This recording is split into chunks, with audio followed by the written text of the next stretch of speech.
And when the gun goes off, it sparks and you're ready for surgery. Surgery, surgery, surgery, surgery. Surgery. It's astounding. Time is fleeting. Surgery. Madness takes its toll. But listen closely. Not for very much longer.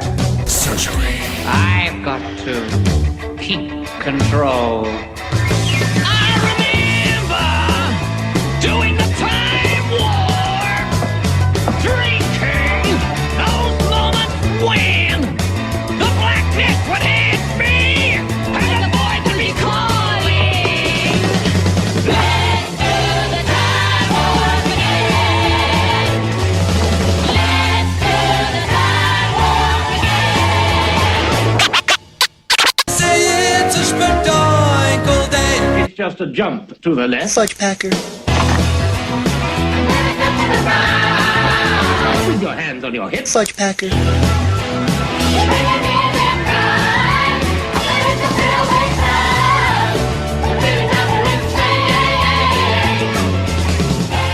Yes, y'all, it's going down right now. Episode 188 of the 22 Shots and Moods and Horror podcast is coming at you live.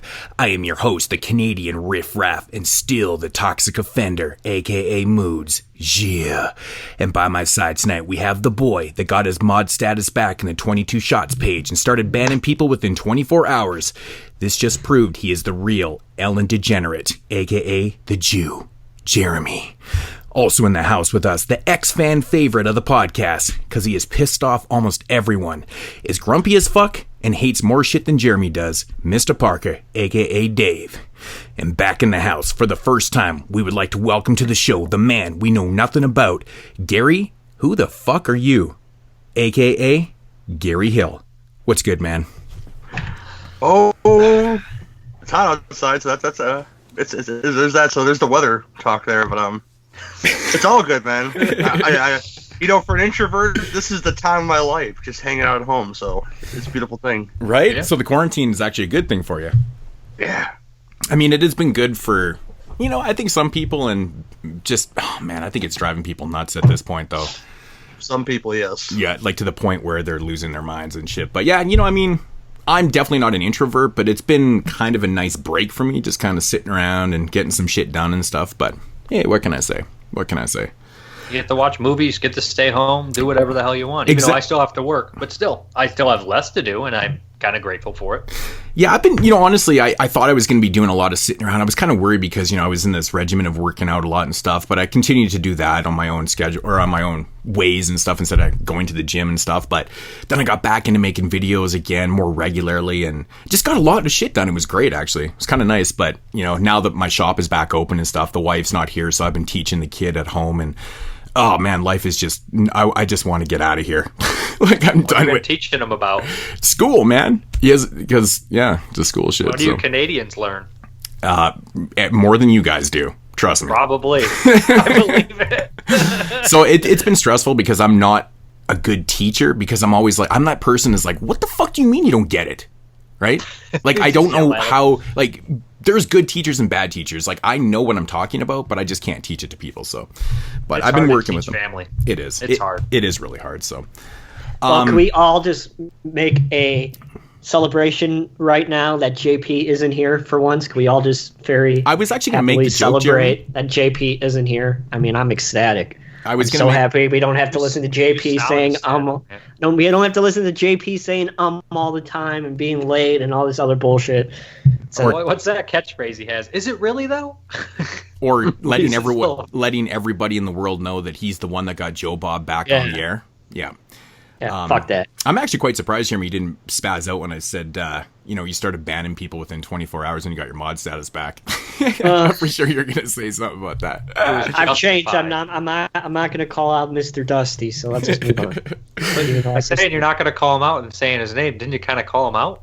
Hell yeah. He just kind of did, right? It's like the backhanded way to call somebody else. Like, I'm not going to say he's a piece of shit. I'm not going to say I don't like him. I'm just going to say those things. All right, let's move on. I don't know. My mother always said not to say bad things about people, so I wrote a bad thing. Honestly, I was gonna make the joke, Jeremy, about JP not being here this week, so you might actually get in a couple words. I know. If I talk too much, you guys can always just tell me to shut the fuck up. Oh no, it's good. No, you usually say good shit.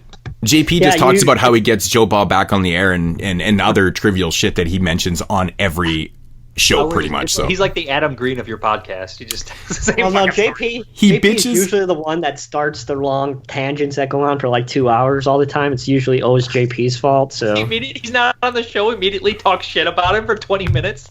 Fuck JP. We would talk shit about JP if he was on the show too. But I mean, this is a very rare occurrence. It's actually only the second time this has ever happened. So we got to take advantage of this right now. He called in that last show. I was on the Teapot Summer Series with JP and Jerry Herring, and let me tell you guys, it's a long fucking show. But those two, because they don't shut up. Oh, I bet. Did you get like so tired? Those two love to hear their own voices. Because I think I would have. Mm-hmm. I muted myself a lot, but no love lost there. They had a lot to say, but I could definitely tell the generational gap between me and Mr. JP. I could definitely tell. I'm the adjudicator on 01 and 02, and I got the results for 01, and I'm like, what? Oh man.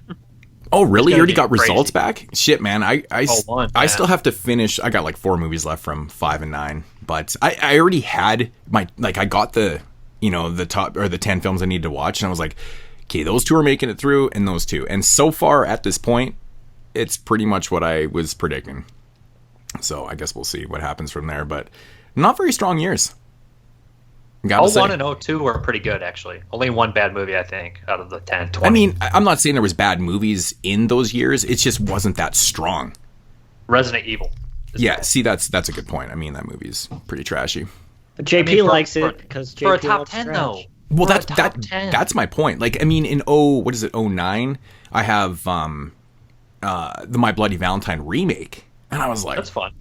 But still, that's top 10. A top 10er though? No. Yeah. I don't know. I'd have to look at all the movies, Of 09, probably. It would be in my top 10, probably 09. Really? Wow. Possibly. I like it more than the original. I'm not gonna lie to you. Good Lord. This guy's coming out of the woodworks. It's unpopular. I don't like that. I don't like Black Christmas either. So there's that. But, hey, he does not like Canadian stuff. Now he's the new Canadian hater. It's not hating Canadian. I just don't think much happens in Black Christmas. You get the good stuff, and you get the soap opera shit that I don't need. I've had this argument with other people before. Trust me. I haven't watched Black Christmas in like 15 years. The original. But I mean, this is the type of shit I was looking at, like for 09, like The Hills Run Red. Drag Me to Hell, okay. Jennifer's Body, House of the Devil, Occult, Thirst, Amir, Wreck 2, Antichrist, and My Bloody Valentine remake. What's Occult? It's an Asian.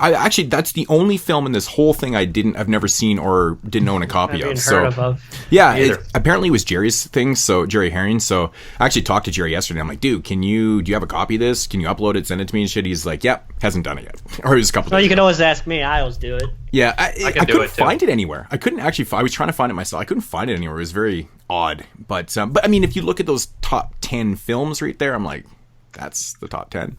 That's a week decade, year. I mean. That's what I'm saying. And then I went to 05, Wolf Creek, Land of the Dead, 2001 Maniacs, really, Exorcism of Emily Rose, The Descent, The Skeleton Key, Dead Birds, The Devil's Rejects, Nori the Curse, and House of Wax remake. So it's a mixed bag in there too. Like 2001 Maniacs is nowhere near. Like, I mean, that's an above par film. It's fun, but it's like, really? I'd be ripping hard for Dead Birds, man. I love Dead Birds. Dude, I love Dead Birds too, but there's 2 big time standout films in that top 10 right there. I mean, Descent and Devil's Reject. Right? Oh, yeah. Right? Yeah, those movies are above everything on that list so far. It's ridiculous. I mean, Nori the Curse is a great movie, but I don't know, man. It's kind of putting the whole decade into perspective right now that, I've been seeing and hearing about these lists. I'm like, oh my God, it's like, there is definitely some stronger years, but the whole decade wasn't like strong as shit.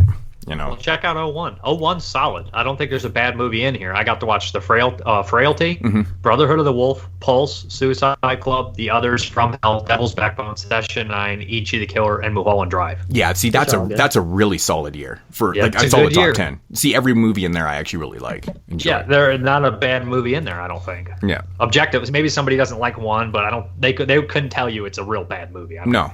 You know? And then 02, Mothman Prophecies, Dog Soldiers, 28 Days Later, Bubba Hotep, The Ring, May, Irreversible, Dark Water, Resident Evil, 1 Hour Photo. Not really bad either. 1 Hour Photo, I worked with that director. He's the biggest douchebag I've ever met in my life. You know, we did a top 10 in 2002, and the prep for it was pretty weak. I mean, the films that you listed off there were the majority of the lists. Malufinique?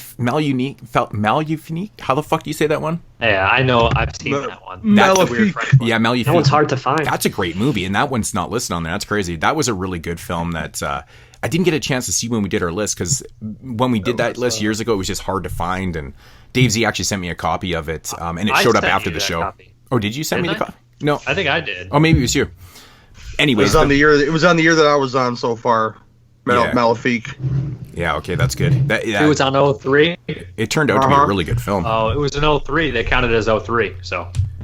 Oh, okay, that's the thing with the way they do it, because a lot of these years are a lot different, you know, so. Which is fine. But yeah, I'm looking I don't even know when I have to have these watched by or anything. For the summer should probably series. tell the people listening what we're talking about, because they have no clue. Oh, the summer series from the podcast Under the Stairs, the Teapots. That's right. Yeah. Well, we brought up the summer series quite a few times on here, so. But I guess naming the summer series in the podcast it comes from, so probably a good idea, right? Just trailing off like 2002. They're like, people are like, what? Yeah, I mean, I'm not going to complain about the prep I've done for this. Like I said, I've watched 16 to 20 movies, and you know, I mean, it's been fun. You know, it's been fun revisiting films like Jennifer's Body I haven't seen in years. Script's better. Drag Me to Hell is terrible. Like I'm serious, dude. That movie has the worst effects in it. Oh, the acting is horrible in that movie. Sam Raimi should be seriously just embarrassed about that one. My favorite Sam Raimi film is The Quick of the Dead. It's not even a horror film. It's my favorite Sam Raimi film. My favorite's Dark Man. I love it. You guys are all fucking lying. It's totally The Evil Dead. Dude. Not lying. I love Dark Man. Watch The Quick of the Dead. Look how deep that cast goes. Okay. Oh, I know that movie has a surprisingly massive cast. Stone, Russell Crowe, Tobin Bell, Keith David, fucking Lance Hendrickson, Oh no, Robert Blossoms, Pat Hingle, Gary Sinise. Great cast. I own the movie. I like it, but I mean, yeah, it's crazy. I'm a really big Evil Dead fan. I'm not an Evil Dead 2 freak though. Me either. Yeah, so yeah, I can do without it. But what's up? If you live to see another day, it's because I allow it. Fucking Gene Hackman in that movie is fucking so hot. good. So good. Yeah. So good. I love westerns, so I probably Kevin Conway's in that movie too, from the Funhouse and all that stuff. Oh yeah. He's in Oz too. He was O'Reilly's dad. Well, I love me some westerns too. I'm a massive western fan, as most people do probably know. I love me some spaghetti westerns. That's in my top 5 of his movies. Yeah, dude, I really like that too. Yeah, again, Gary, welcome to the show. We've done a couple shows together. I think we've been, how many shows on Fresh Cuts have we done together? 2 or 3 at least, I want to say. I've only been on a couple. I'm pretty sure you've been on one of them though. Yeah. So yeah, man, I mean, you must be like the 20th or 21st guest on this show that we've had. Yeah, and buddy. And the cool thing about having Gary on is I don't really know a lot about him. So we're going to get into this 5 questions with Gary, because it's like a little thing that we do on the show when we have a new guest, just for the listener to get to know them before we start talking about reviews and stuff. And I do want to note, if you don't want to listen to this, there is show notes. Skip it. Go to the parts you want to listen to. Oh, yeah. Somebody wanted me to read the mean comments of the week. So I'm going to go and I'm going to read the comment from the last podcast from this person. If you guys haven't read the comments from the Tales from the Crypt episode over on Moods' channel, I highly recommend it if you want to read some entertaining things. Because there's this crazy-ass bitch over there who went crazy. So she's a saint. She got seriously offended because I said, read the description, there's show notes. And I'm like, you brought up show notes, so that reminded me that somebody wanted me to read the main comments. That is getting emotional. That's pretty. All funny. right, we have her name is Bruner Chan. I have no idea who she is, but she says, but when do they start speaking on TFTC? Well, first off, bitch, at least spell it out. Don't be lazy. This episode should have never been named Randomness. Who cares? Like, what the fuck? I shut it off and came back to it because I hate misleading titles. But then again, I never watch these guys' channels, so I have no ideas how they operate. Bitch, you should learn some grammar, too. There's things called periods and commas. 5 hours is a long time for starters, but to be in all the random-ish makes me not care to watch it in the first place. 5 hours, sleepy emoji. But yeah, I thought this was TFTC Season 2. Whatchamacallit. OMG. I'll come back after someone tells me the timestamp of the review. Much love. Hope to see something soon. No disrespect to anyone, but hey. Okay, that's the original comment. And then here comes JP trying to be fucking Mr. Kiss-Ass like he always is. Thanks for your interest in the topic. Oh my god, that is just... That makes me want to gag. Sounds like a PR guy. That makes me want to gag. It's usually done in the long format. We have thousands of people who listen to us. The show has been the same way for a very long time. JP usually learn grammar too. So these people know what they're going to get. So those people know that they're going to get an intro that is quite lengthy before they get to the featured topic. We do put show notes in the description that has a list of timestamps for people who want to skip the intro, so please check the description. Fucking JP kissing ass. Is it ironic that the Jew is a grammar Nazi? Yes. Yep. That's been a joke on this show for a long time. I figured. I literally said that one time. I was like, it's so ironic. Right. All right. And then Mood says, dude, there is timestamps. Come on, son. Look in the description. JFC. Also, Moods has a typo. Also, I can't type on my phone. I was typing that comment on my phone. I spelled everything wrong on my phone. What happened? Where'd Jeremy go? I'm still here. Can you hear me? Yeah, no. What happened? Did I cut out? You must have. You were just about to do Mood's comment. What was after Mood's comment? All right. After Mood's comment, she says, kiss emoji. I'm new, so I don't know. Thanks for telling me because now I am aware.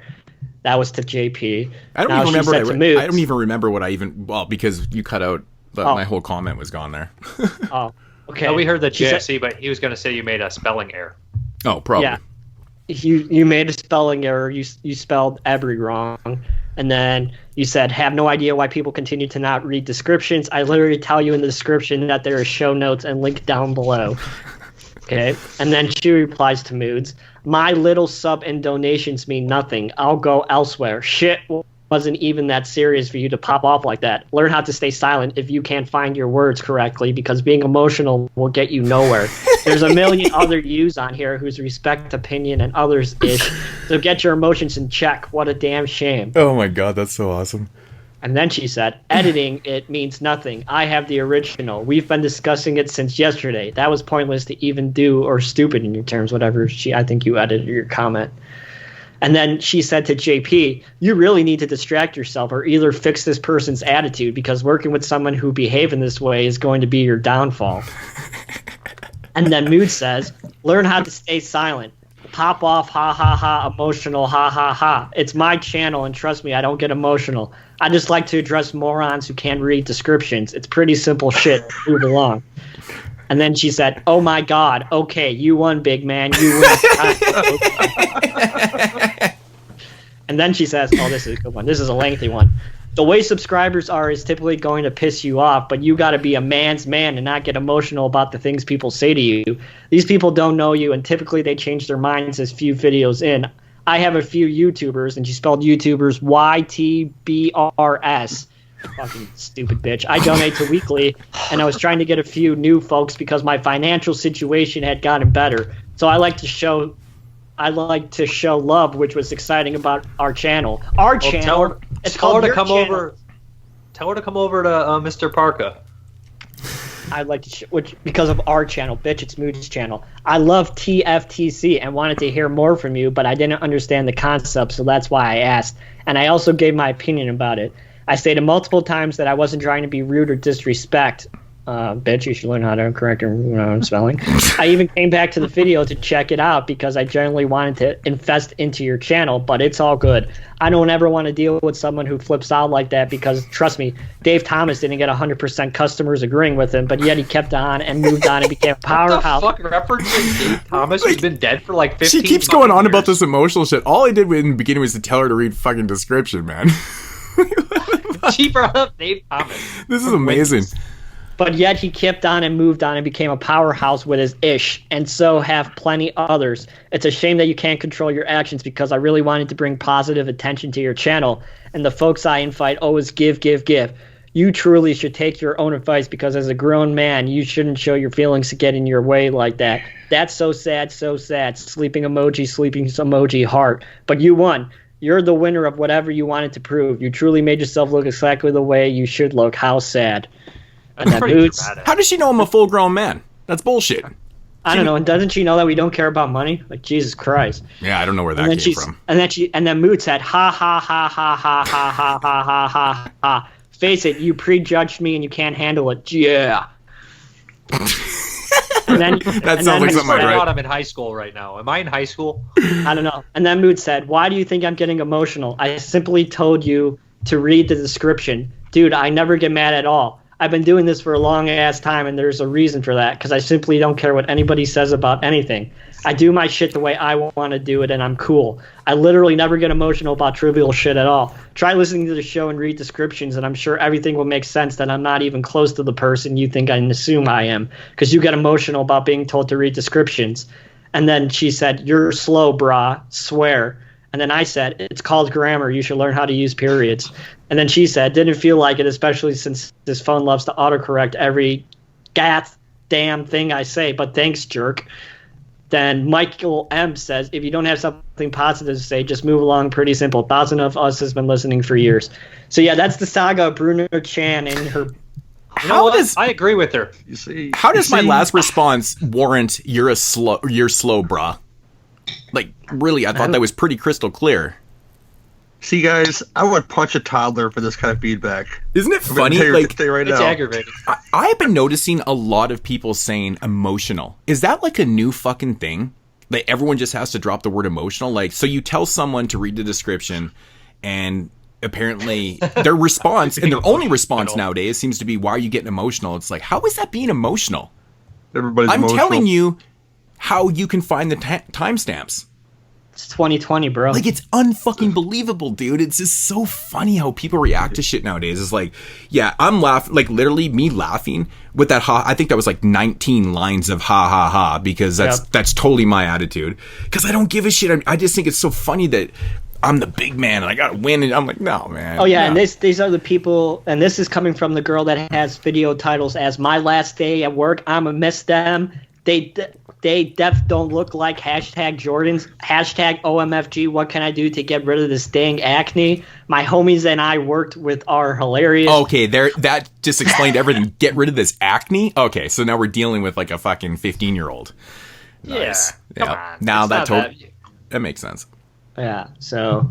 Wow. Yeah, whoever wanted me to read the mean comments of the week, that's the mean comment of the week. All right, I wasn't expecting that to come in there, but that was fun. All right, so let's get back to it. 5 questions with Gary, which is honestly never 5 questions. There's variants of questions. And like I said before, this is just mostly to get to know him. And me also. I mean, for the listeners and also for us, too, because I actually don't know much about you, Gary. So, question 1, very, very simple. Start at the top. When did you get into horror? And, like, what's your history with movies in general and stuff? Well, my history of movies in general, we'll start there basically, was I watched stuff way too early with a older cousin that was about 12 years my senior, and he showed me stuff at like 8 years old, watching Clockwork Orange for no reason, and The Road Warrior and stuff like that, so I was pretty ingrained in my brain. I'm not saying that I'm an expert at genre cinema, because, I'd be blowhard that way, but I watched some pretty heavy stuff when I was younger, and then I was pretty much, as far as horror goes, I didn't really watch horror until I was about 12, 13 years old, because I was kind of a little bitch back in those days. And if you don't mind me asking, how old are you? I'll be 40 in December. Oh, shit, man. So we're the same age, because I'll be 40 in October. We got pretty damn close. Man, there's a lot of us that turned 40 this year. Fucking Brandon, Mike, me, you. It's crazy. I didn't realize we're all the same age, man. We're the old fucks around here. It's almost over. Yeah, it is, man. It's almost over. So, awesome. Cool. Yeah, I was afraid to go to the video store when I was younger because of, the crazy pop-up things, and I was a bitch. But I learned pretty fast with friends and stuff like that. It wasn't so bad, and now I watch, not an ample amount. I'm more into watching older stuff than newer stuff, because the newer stuff seems way too, and I'm not sound really insulting, too artsy for me, and seems like it's all been done before. And I'm not wrong in saying this with certain films, so come at me. Midsummer, I'm talking to you. But, well, Moods hates it too. So. I call they it just became best friends. I call it mid-lamer. I don't hate it. It's just there. It's about 45 minutes too long. Yeah. And there's the director's cut I haven't seen, which is probably about an hour too long. So yeah. But yeah, that's about my history with horror. It's not really an elaborate one, I catch things, and that's the great thing about this thing called podcasting and blogging and whatnot, and you can read other people's stuff and say, hey, I've never seen that before, I should check that out, and you make new discoveries that way because they're new to you, so there's that. Yeah, so you started watching in the early 90s. Do you remember what the film was that got you into it? Probably Return of the Living Dead was probably one of the big linchpins. Yeah. Mm-hmm. Good man. Yeah, that'll do it to a lot of people, man, for sure. So are you into all genres and stuff, to this day? I like, the zombie stuff and the vampire stuff. Go ahead. The vampire stuff, but it's not too, involved with itself. I'll put it that way. Mm-hmm. Angsty. I love Trauma to this day, and I just watched Trauma. So we can get along then. I know they're bad movies, but it seems like they're genuinely having fun making them. So there's that, and Trauma, and that was a big, because of the USA Up All Night. I watched stuff like that a lot of Fred Olen Ray stuff and David Dakota stuff played on there, and I got into there's that. Yeah, I like all different kinds. Maybe not like the ghost stories too much, unless it's really something good, like The Changeling. Mm-hmm. Mm-hmm. I'm in the same boat with you. I don't like zombie movies. So. There's not a lot of modern ghost stories that I really care for. There is a lot of older ones, though. I will admit. Yeah. The Changeling is one for sure. Oh, Classic. It's just amazing. Absolutely amazing. Yeah, so we do share a love of Trauma. I have a massive, ridiculous Trauma collection. So that's pretty awesome. So obviously the low budget stuff, that's where you kind of lean towards more, which is cool.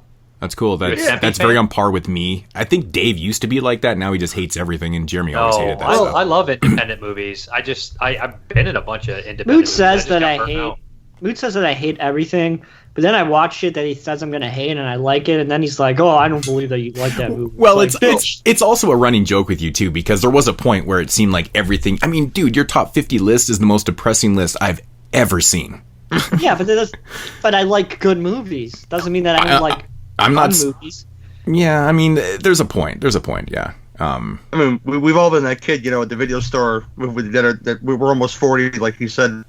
Both of us, at least, or most of us are almost 40. Where you would go to the video store, you pick out five old titles, and for $5, you get them for the weekend or something. Yeah. And you just keep on picking the garbage, and some of the garbage is worthwhile.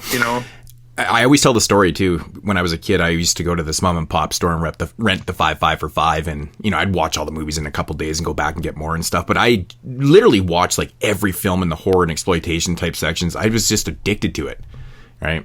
So that's how I ended up watching a lot of that shit, because those type of stores always had the good stuff, right? Even thinking back on it, man, always good. They all the regional junk that nobody else wants. Right? Wicked World. I mean, they probably did. Guys like Dave, though, where maybe you got a lot of time to watch a bunch of movies, so you got to really pick and choose what you want to watch. I can watch this, or I can watch this. Could be a piece of garbage. I watched a lot of garbage, but at this point right now, because I do the Patreon thing too, now I missed watching whatever I wanted to, so it sucks. That's one thing I don't have as a Patreon, so I can pretty much watch whatever I want to and say, hey, this is the program of the show. Love it or hate it. It does become. I might get rid of my Patreon eventually. It does become overwhelming, right? I mean, we got to the point where we almost never pick our own shows. I mean, you love your listeners. You feel obligated to do what you got to do. So yeah, as long as you're enjoying yourself, I guess it really doesn't matter at this point. You know, unless you say, "Hey, I'm going to take a break here, and we're going to do our choices," which I think they would appreciate. Mm-hmm. Just to get into your heads, you know. Most of the time, I get good stuff though. Rarely do you get junk for mine, at least. But do you like Tempe movies, Gary? Well, Jeremy's never given me a bad movie. What's that? Speaking of that, Dave, did you pick your show? Oh, well, you're gonna make me pick it on air? I have like 5 or 6 choices I want to do, but nobody spoke up. Oh, you can pick whatever you want. It doesn't matter. I didn't ask when I picked the Nico Masarakis show, or his Slasher show. So, Gary, do you like Tempe movies? What is this? I don't even know what this is. Oh, they're just cheap movies from like the 90s, like Dead Next Door, Robot Ninja, Skinned Alive, Bloodletting. I've seen a few of these, yes. I just didn't know who it was. Yeah, I'm big into awesome, man. So awesome. I'm thinking Dead about Next making Door you guys especially. I think doing a Tempe show. I think every video. I think every video store the Dead Next Door though. That was one of those movies that was there all the time. It was I would rather die than watch those movies. What? No, those movies are not bad, Jeremy. The Dead Next Door actually isn't that bad. I know. Like it's really fun, man. It's super fun. The Tempe show would be Dead Next Door, Skinned Alive, Bloodletting, and Robot Ninja. One of the 3 of those 4 movies. I just watched Robot Ninja like a couple months back. That shit is amazing. Picked up the Scorpion. It's awesome. So good. Are you a collector, Gary? Not as much today. More autographs than anything else. And even then, I'm toning down on that to where like I get like cast signed stuff, or I'll buy a ridiculous original poster if there's a lot of people going to be at a convention that are going to be from that movie. And I've slowed down though, unless it's something really cool. Do you have a favorite piece in your collection? You don't have to think too hard. None of this stuff is hanging around.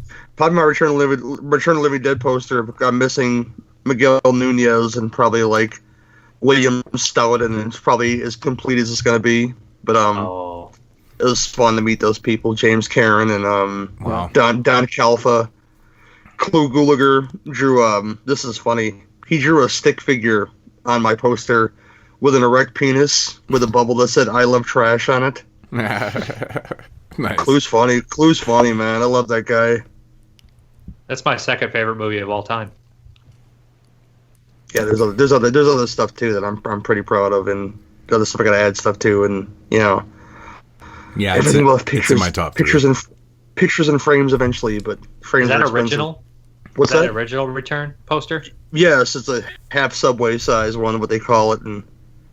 Oh wow! I have an original Italian Hellraiser poster that Clive Barker loved. He was feeling the paper, you know. Yep. It's like all the problem. That's why I always try and bring original shit whenever I go to conventions. I don't try and bring shit that they see every day. I think that's why I was so big on the laser discs, because it's that you start to see them more and more now. But I was been doing that shit before it was cool. It's still pretty niche, though. It's still pretty niche. I just like to bring stuff that people don't see all the time. It's better than a Blu-ray because you got more space on it. Yeah. Well, that's the thing. I mean, with the getting Laserdisc Simon, way better display pieces. Put them up in the frame, you can see them. Yep. Pretty cool. Artwork's always dope. All right, so question 2 after like a 10-part one. I know you're a podcaster. What got you into podcasting? Oh, just love for film, and listening to shows and. The different shows. I think Kruger Nation was one of the early ones I listened to, and Devour the Podcast. Oh yeah. And there's a couple other ones, but Mike Murphy from Blood, the Exploitation Film Cast, when that was a thing, and what was the original title of that show? I forget now. Oh damn, but that's okay. Yeah, he was a big mentor to me. He helped me out a lot in the beginning, and Mike White from the Projection Booth helped me quite a bit too. Projection Booth is awesome. Yeah, all inspirational people that helped me out in the opening there and teach me how to edit shows and make them not sound like shit. That's the key to podcasting. I think people get worried. Oh, I'm gonna get into it and I'm gonna be terrible. Yeah, you're gonna suck your first 10 shows, then you get into it. Okay, you that's get all that right. confidence. I've done 150 shows and I suck still, so that's all right. You get that confidence. That even then, I surround myself with women that are much more intelligent than I am, but I still have confidence on the microphone. Yeah, that's the best way to do it. If you're not, just get the best people you know and just let them do most of it. Well, with that said, you want to just name off your shows? How many shows do you do? Just currently probably just the one really, and then there's like little stuff. Cinema Beef podcast has been going on and off since about 2014, I think. Wow. So you've been podcasting about 6 years. Yeah, right around there. Yeah. And when I say on and off, I get bouts of, I wouldn't even call it depression. Just I get in funks. Yeah. Where I just don't do it for a while. And I was just in one, bro. I get you. I like to project my problems on the microphone, so I just stopped doing it for a little while, which is why I released the show in like a month. Just getting those funks. And who do you do that show with? Jamie Salmons. These are all when they can make it. Jamie Salmons. Oh, so you have like revolving hosts. Yeah, well, yeah. There's regular ones, and then if they're all busy, I say okay. I don't make it an obligation for you guys to show up, but if I do something else, fair enough. Don't get upset about stuff because I don't know how women react to things sometimes. But, it's probably what makes you all depressed. Yeah, no, not really. Suzanne Capoletti and Iris Walters. Iris was a co-host with Mike on his show, and okay, yeah, I knew that. Yeah, they're all more gruff than I am. They like, oh, don't say that stuff around a lady. They got more filter mouths than I have. So and you got more experience with the ladies than I do, Gary. Jesus. Well, I'm swimming in them. See, well, doesn't anybody, Jeremy? I know that was the joke. No, see, you're making fun of yourself now because JP's not here to say something stupid. Well, I always make fun of myself when it comes to that department, so I have to. No, it's good though. It's very happy where I'm at. Yeah, and that's good. That's good. Do you honestly see yourself podcasting like 5-10 years kind of thing? I always like to ask people this because it's like one of those questions. It's like, I never really thought about it. Like we're almost there, moods. Yeah. Well, somebody asked me, and I was like, "Do you see yourself podcasting like in another 5?" And I'm like, 5 years, I'll be 45. I'm like, I mean, I don't see myself as being 40. Like, I'm really like still a teenager and just an old man body. So, of course, I see myself going as long as I want to be going. I see myself podcasting with maybe JP, definitely not Jeremy. But I'm fucking joking. Jeremy, shut the fuck up. Dude, we've been doing this shit for 7 years. 7 fucking years. Yeah, bro. This is episode 188. God damn. Just think of how many movies we've actually reviewed on. It's fucking nuts.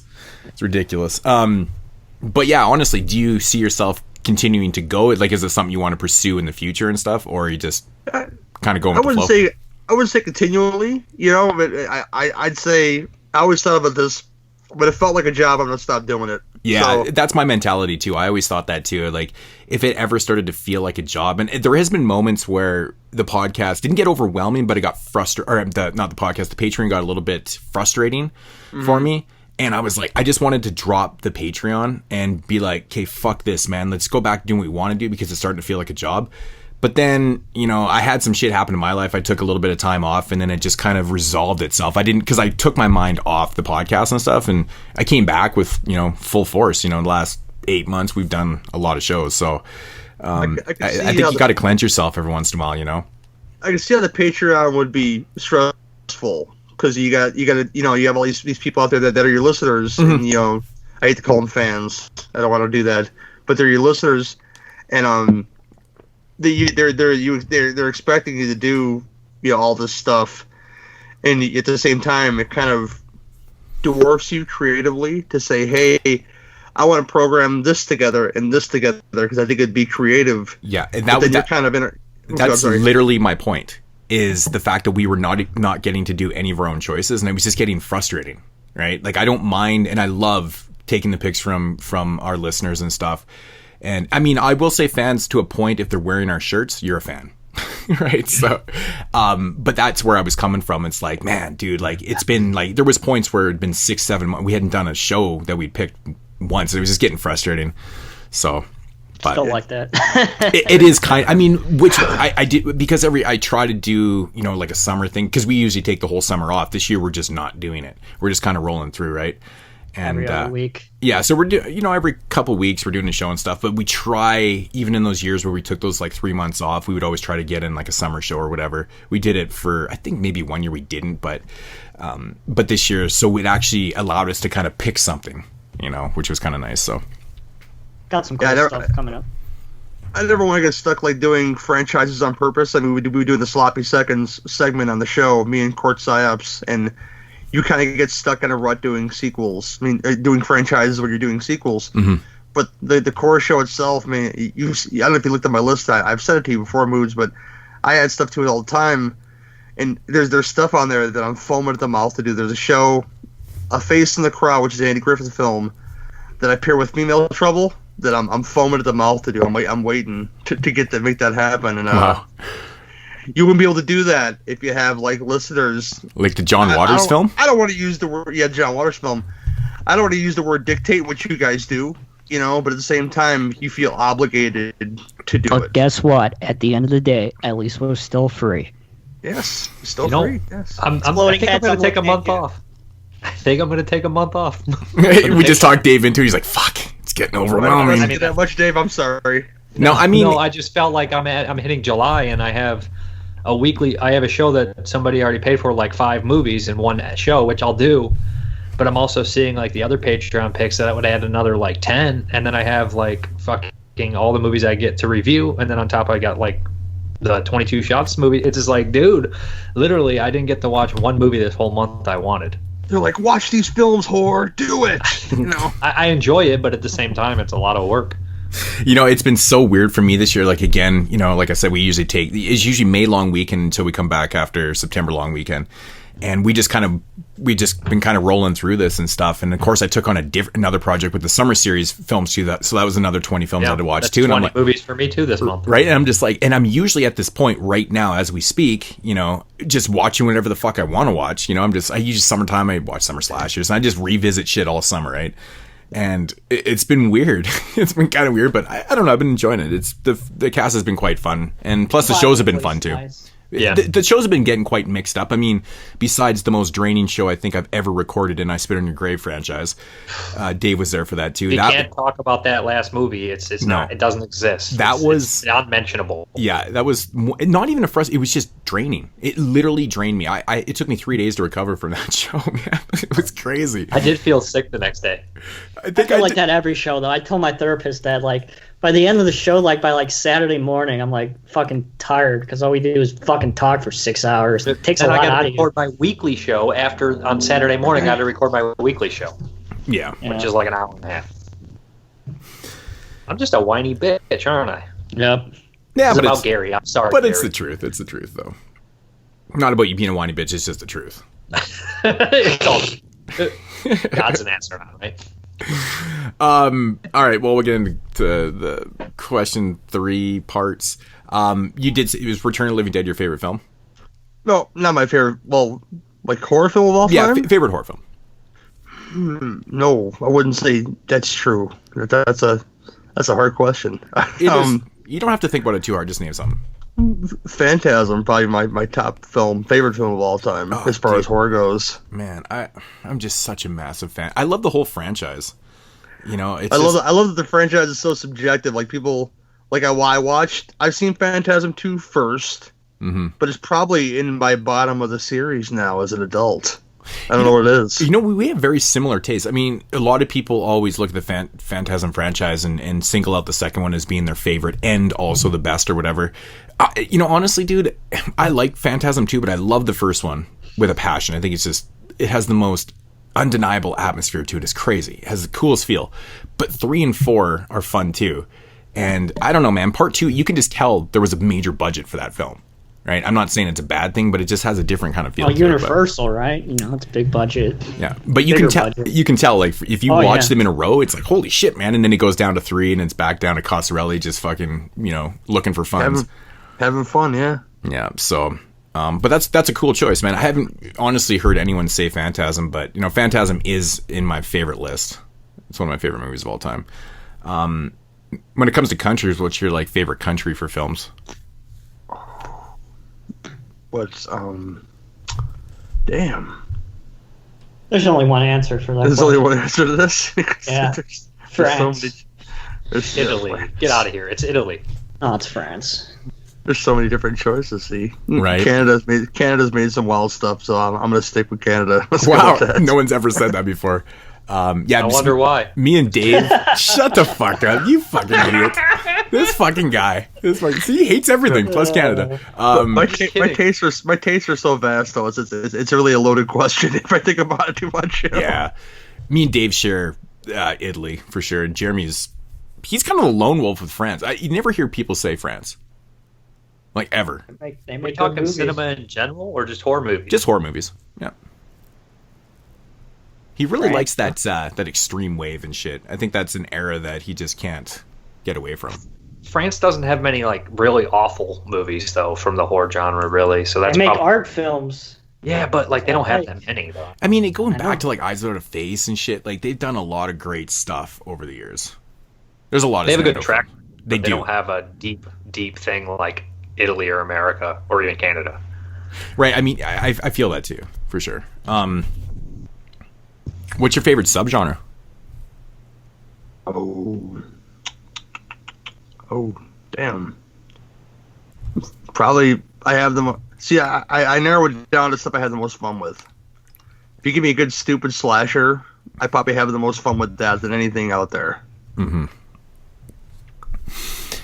Not like taking it too seriously. I mean, even Halloween, the first Halloween today, I watched it today, and I mentioned that I don't like Black Christmas, but I see where John Carpenter was going with Halloween because he saw Black Christmas, and he saw Westworld as well. Because if you ever noticed, though, there's even musical beats in Westworld that match Halloween. Okay, I'm not saying he stole it, but at the same time, if you watch the last act of that film, you watch the last act of Halloween.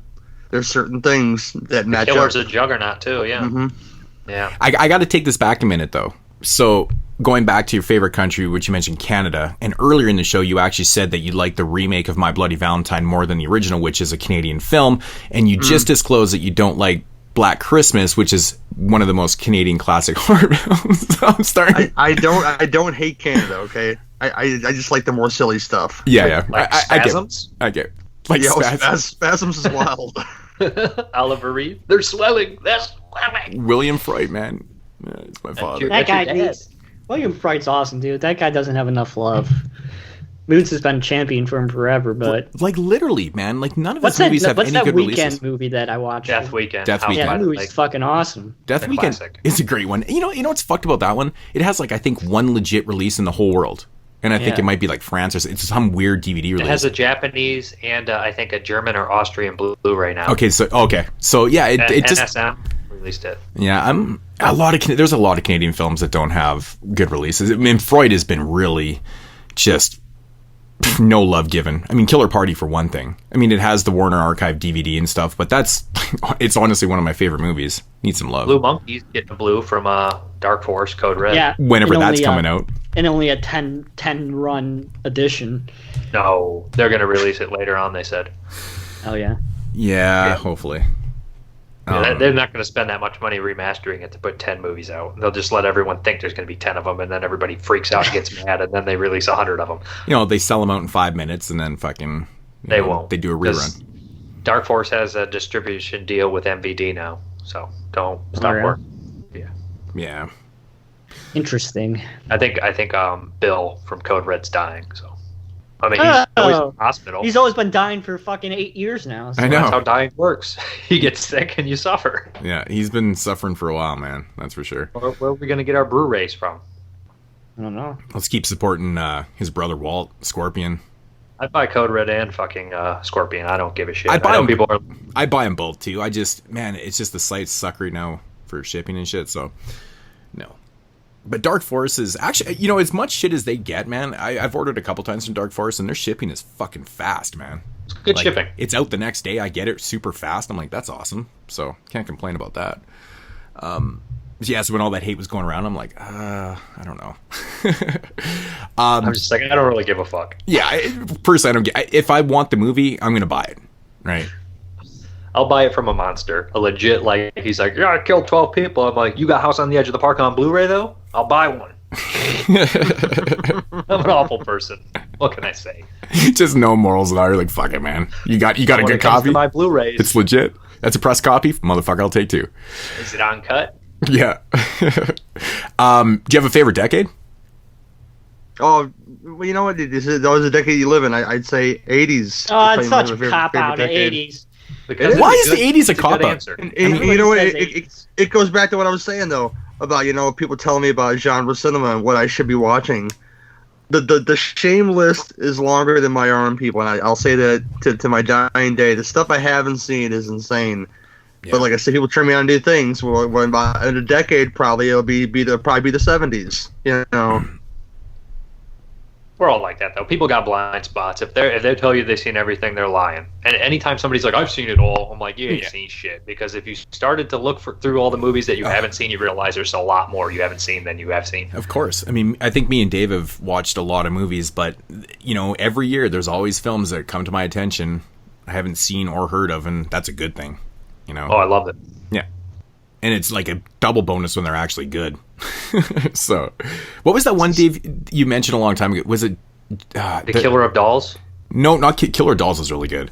Yeah, because you gave me that as a Patreon pick. I love that one. I knew you'd love it. Yeah, I watched it twice, actually. I loved it so much. It was great. A film I'd never heard of. Really Blood Games? Not Blood. No, it was the Jennifer's with a gun. A Gun for Jennifer is fucking fantastic. I know. I still need to see that. I can't find it. I put it on Plex because it's never been really released anywhere. Okay. I like to find like random Rod Steiger roles that are really strange to watch, and somebody turned me on to No Way to Treat a Lady, which is a crime drama in which Rod Steiger, he's a cross-dresser who kills women. Rod Steiger? Yes. He does not make a pretty woman, does he? No, but it's really good though. It's What's really it called good. Again? No Way to Treat a Lady. I'm gonna have to see that one. Here's a weird question.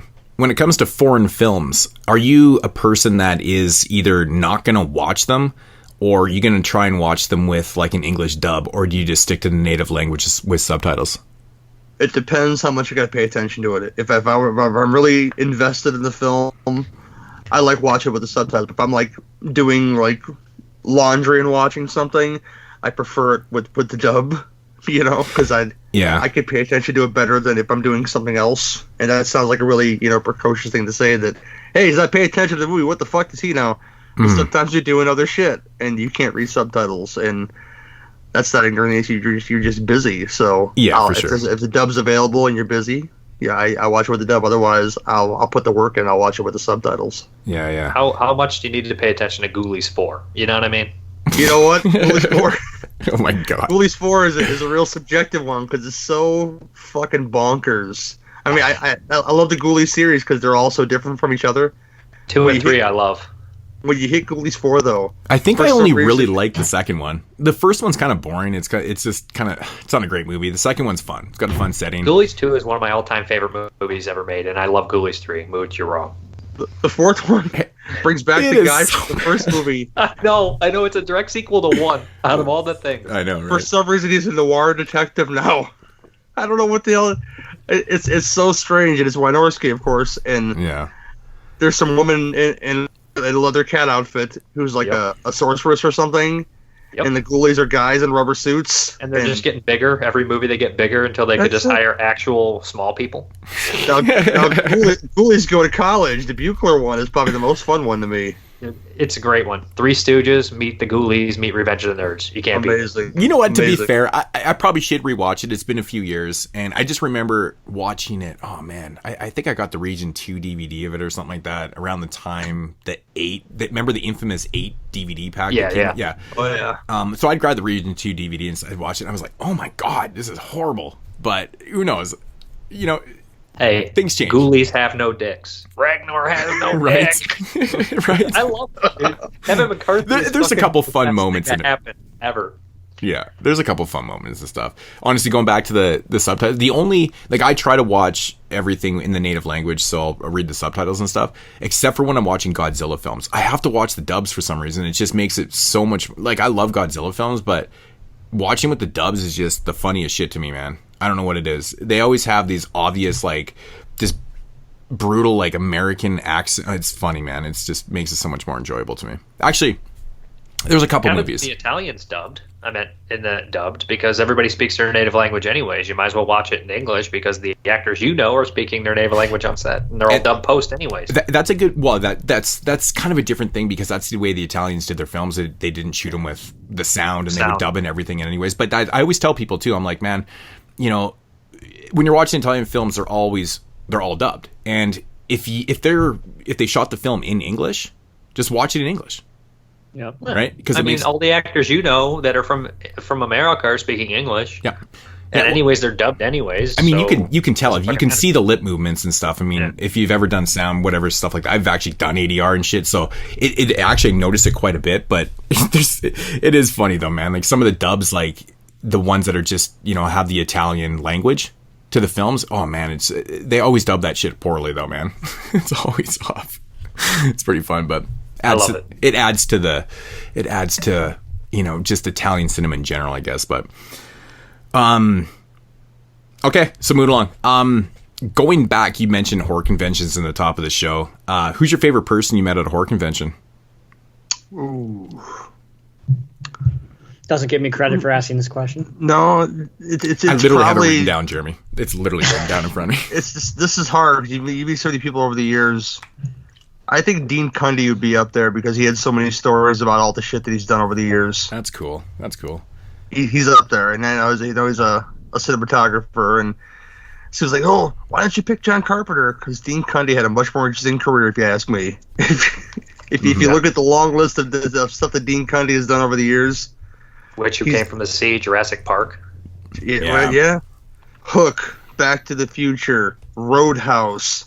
All the Carpenter stuff. Did Roadhouse. Rock and Roll High School. He did so many things over the years, and it's much more interesting, his career, than Carpenter to me. Yeah. Cool. Least favorite person? Oh. There's got to be one. Linda Blair. Linda Blair's up there. Yeah, Linda's up there.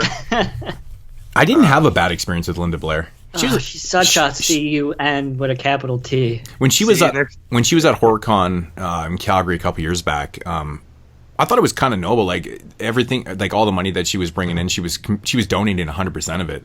Yeah, and she fucking yaks too much. But she seemed pretty fucking nice, man. Like I only had a minor interaction with it because the lineup was so fucking big. I just did not want to sit in it. But the wife actually went up and met her outside and stuff. They talked for a little bit and stuff. And I never approach celebrities like that, so I was like whatever. But she said she was really fucking nice.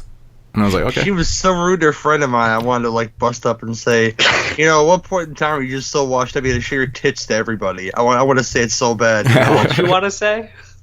I said, at what point were you so washed up you just want to show your tits to everybody? I just want to say it so bad, but I restrained myself. Probably Savage Streets time. I was going to say Savage Streets was probably the first time she showed her tits because she didn't show them in. No, that was probably the first one, wasn't it? She didn't show them in The Exorcist, thank God. Then there was the 14th time. Jesus Christ, Dave. She was like 10. What's JP's favorite? What's the most awkward form of nudity ever? That scene in Wild Beasts where that 12-year-old girl showed her tits for no reason. It just, come on, man. That director cracks me up, Franco Prosperi, who did like the Mondo Cani movies. He's like, in the special features on that release, he was like, no rats were harmed. He's like, yeah, I'm going to trust the guy who fucking directed Mondo Cani. Dude, you fried them rats. I fucking watched the movie. Dude, that shit was all real footage. Those are brutal, man. Those are brutal. But that's Italian cinema for you, though, man. Like, young girl, like underage to us, showing their, like, it's awkward. There's a bunch of movies like that, man. Well, Sweet movie. Jesus fucking Christ. What's that Criterion one that we watched? Sweet movie, probably? No, it was, that one that that JP really hated because he thought it was so long and boring. Remember Moods? We did it about like the girl coming to her sexuality coming to terms with it. It's the what the fuck is it called? Bees, Valerie and her Weaver Wonders. Yeah. That girl was, because I mentioned her age on it, where she was like 14 or something like that, and I'm like, man, that's really weird to see those titties like that. Well, didn't Jodie Foster show her tits in the girl who lives down the lane or whatever? But I think that was her sister. It was a double. Yeah, double. It was a double. Yeah. I think we talked about that. Yeah, I think she was upset that they made it. The director wanted her to do that, so they got her sister to come in to do those scenes. Yeah, that's crazy. Like that's just wrong. Yeah, that's just wrong. You just say you love it, Dave? I said you gotta love it, right? Yeah, Billy Zane's up there though. I didn't enjoy his company too much. I collect stuff for. Well, I solicit at the shows I'm allowed to for a charity auction. I do, and he was really shitty about it. He made some shitty ass comments. I wanted to give him the picture back that I bought and say, okay, I don't even want a refund. I don't even want it in my life anymore. Get the fuck out of my face. Dude, I've heard stories about Billy Zane being a dick, man. That sucks. It's interesting. I always thought he was a pretty entertaining actor. Yeah. Well, I like his movies. I can like his movies. I just don't like him as a person. And it's one of those first impression things. I had the same problem with Warrington Gillette, who was kind of a dickhead. He was looking at women more than he was talking to you. And what else? There's a couple more out there. I had an interaction with Danny Glover one time where they were packing up their stuff to leave for the day, and there's still plenty of stuff on the table. I was going to give him money for an autograph, and people said, no. Okay, I'm walking away then, It's just, oh my gosh. Wow. So, yeah. He was getting too old for that people. Shit, I'd say it's getting too old for that shit, man. Right. Exactly. Right. That's the low-hanging fruit, right? Yeah. When it comes to conventions, I'd say it's about 5%. They're a little off the wall, but again, anything you ask for, I just say no. I mean, I got told no by Lori Petty, for charitable donation, and that's where it ended. She didn't give me a fucking speech or anything about fucking blah blah blah bullshit, and I said okay, and I walked away. Tank girl picture in hand. I was happy. So. Wow. Well, sometimes they don't trust you, They don't know who you are, so I imagine a lot of people are a little leery, but still. Yeah, be dicks about it, though. What's the worst that could happen, right? Just fucking, Fuck Lawrence Monison, too, let's put it that way. Who the fuck is that? Nobody even knows who that is. The guy from, Teddy from, Friday the 13th Part 4, and he was, exactly. The guy that shared my name in The Last American Virgin, the titular Last American Virgin. Oh, fuck, dude, that's funny. That guy's a dick. He's nobody remembers that guy. I certainly didn't. No, I didn't. I know who he is now. He's the friend of Crispin Glover, right? The guy who gets the stab to the screen, the projection screen. Yeah, he was a dick. I met him too at Flashback. I wouldn't even bother meeting him. I'm not trying to be a dick, but I don't care. Yeah, I just want to meet everybody from Friday 4 because all I'm missing now is Corey Feldman and Crispin Glover, and then I have everybody pretty much. Good luck on those. You got the two biggest names. You got the weird ones left, see? Well, Crispin Glover did a signing here, I don't know, when he wrote his book a few years ago, but I didn't get to go to it. But he writes that long autograph on there. Yeah. Looks like a serial killer wrote it. Does Feldman do many conventions anymore? He might be a serial killer. I don't think he ever did conventions. I think he did for a while. I don't know. I think he was on. Corey Feldman's just weird, so. Well, yeah, I mean. You have to go to one of his concerts to fucking meet him, probably. If I ever had the opportunity, I might actually do that. So weird. How many different conventions do you frequent? Like, which ones do you usually go to? Just the local ones, really. Days of the Dead, which Jeremy does not go to. And you're local to Chicago? Chicago area. Flashback weekend. Do you live in the city, or do you live 45 minutes out of the city? I live 45 minutes out of the city. I live in Northwest Indiana. So fuck you. Everybody makes fun of me. I don't think there's anybody that actually lives in Chicago City. It's funny. But I know lots of they people get shot up. They lived in Chicago. Mm-hmm. Well, not everywhere in Chicago. I'm just kidding. Only some parts. I'm obviously just being a piece of shit. Sometimes I'll go far out if somebody feels like driving. Hey, you want to go to Cincinnati? I'll say, okay, and we'll go to Cincinnati or something for a horror hound or, Mm-hmm. There's got to be some names on the list for me to travel, though. And I had a friend who unfortunately passed away from stage 4 cancer. We're right around the same age, so he died like 6 years ago, and he traveled everywhere. He got to meet Stan Winston and Guillermo del Toro. He got to meet a lot of people, and I was always jealous. Got to go to Cinema Wasteland, bro. The convention the Misfits go to. Jesus Christ, man! Yeah, it's crazy. The convention that nobody knows who's actually there besides us. I never go for autographs at Wasteland. I just go to hang out and have fun. I met a lot of cool people there, though. Yeah. Yeah. Wasteland's fun, man. I've been a couple times, and it's a long travel. It's the Misfits convention. I mean, it's like it's a trash one. They call it Cinema Wasteland. You know, it's like the exploitation and trash and stuff. Yeah. Where you meet your porn stars. Yeah. I like how they mix that up. I think I like the thing I like about Wasteland though is that they regulate the prices there too, which is really cool. It's usually 20 an autograph. Yeah. Where, you know, I go to HorrorCon and everyone has their own price kind of thing, and which is in Calgary. And I mean, it makes sense. It's going to be a little bit more because they have to come up, you know, across the border and shit like that. But it gets ridiculous, dude. It used to be 20 and then fucking doubled for some reason. Well, I think like big time celebrities or bigger ones like Robert Englund and Tony Todd were probably like, well, that guy's charging 20 and he was in the background of my movie and I'm charging 20. You know what I mean? Tony Todd was 40 when I met him, but he's probably like 60 now. Who knows? Yeah. I miss the old days where everybody was 20. Yeah. Those were the good old days. I remember they were free, Jeremy. If you can believe that, you know. Well, if you meet Jeremy a heart attack. If you meet Lloyd Kaufman, he signs everything for free and as much as you want. It's crazy. Like that dude he's fucking so nice, man. I talked to Lloyd for character. Oh man, he just doesn't want to stop talking. You know, he never breaks character. Especially the Charlie Band. Oh, that was the best video of all time. it is a great video.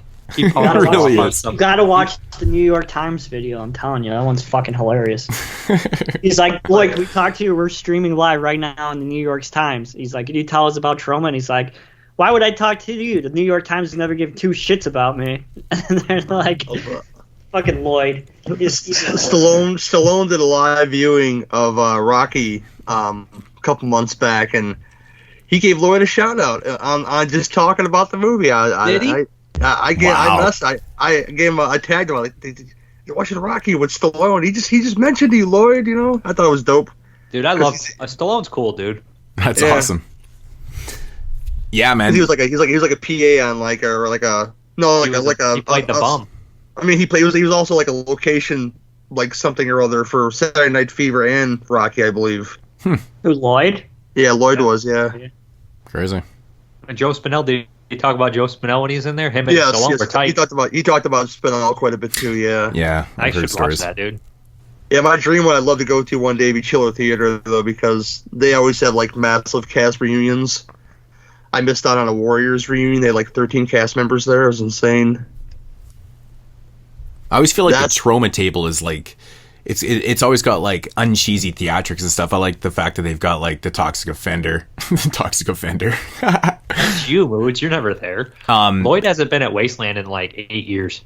It was probably the last time I was there. Because I think that's the only time I've ever seen him. All the times I've been there. Yeah, actually, when he came up to HorrorCon in Calgary, man, it was fucking nuts, dude. They brought up a lot of merchandise and shit, and they sold everything on that Saturday within the first like 3 hours. It was fucking crazy. I didn't realize there were so many damn Trauma fans in Canada. Yeah, it's fucking Trauma. Who likes Trauma? Apparently, that many people. They sold literally everything. It was fucking crazy. I'd never seen anything like that. It's crazy. I'm so glad I live in a world where I can have Bloodhook on Blu-ray. It's a wonderful thing. Thank you. Vinegar Syndrome, man. Yeah. Right. They gotta get on Screenplay though. Come on. They should. Screenplay is one of those films that definitely needs the love. Fuck, that's a great movie, man. Oh yeah. Totally underrated. It's underrated. It might even be one of the actual best films that Trauma has ever released. Yeah. Yeah, it's pretty good. I like Combat Shock myself. Didn't JP, wasn't he just talking about that, how boring that shit was the other day? Combat Shock? No, he was talking about the one that was on oh, yeah, no. Joe Bob. Yeah, no, he wasn't talking about Trauma's War. Oh, yeah. Combat Shock? Boring? Yeah, I was going to say, Jesus, man. The fuck? Doesn't surprise me. I love Trauma's War. It's just all over the fucking place. Yeah, it's fun. Class of Nukem High for the win. Oh, yeah. Who's never talked about Volume 2? I was surprised. Volume 2 is a poop fest. Man, I actually saw a screening before it came out in at HorrorCon again. Oh my god. It's just like, it just feels like pure leftover diarrhea from the first one. Which I think one? Nukem High 2? Yeah. Like the Are second. you talking about Return to Nukem High? Yeah. Oh, no, I like that one. I'm just talking about the original Class of Nukem High 2. No, I think Jeremy brought it up because when he used to love the first one. Yeah, when Return to Nukem High came out, and I must have watched it like 7 times in 1 week. It was ridiculous. It's fun. I just kept watching. I couldn't stop. I was like, this is so much fucking fun. And then of course the sequel never came out for like 10 fucking years. It's fine. And then I caught a fucking screening at it, and it's just like fine. It's so bad, but I was highly entertained by it. But I was like, yes. What? But it's such a downgrade from the first part. It's like it just feels like leftovers, man. Bay money. It's pure leftovers. They rehash some scenes and. Oh man, it's just it doesn't have the same quality. But you're telling me he pulled a Charlie Band? A little bit. Your listeners might. At least it's full length.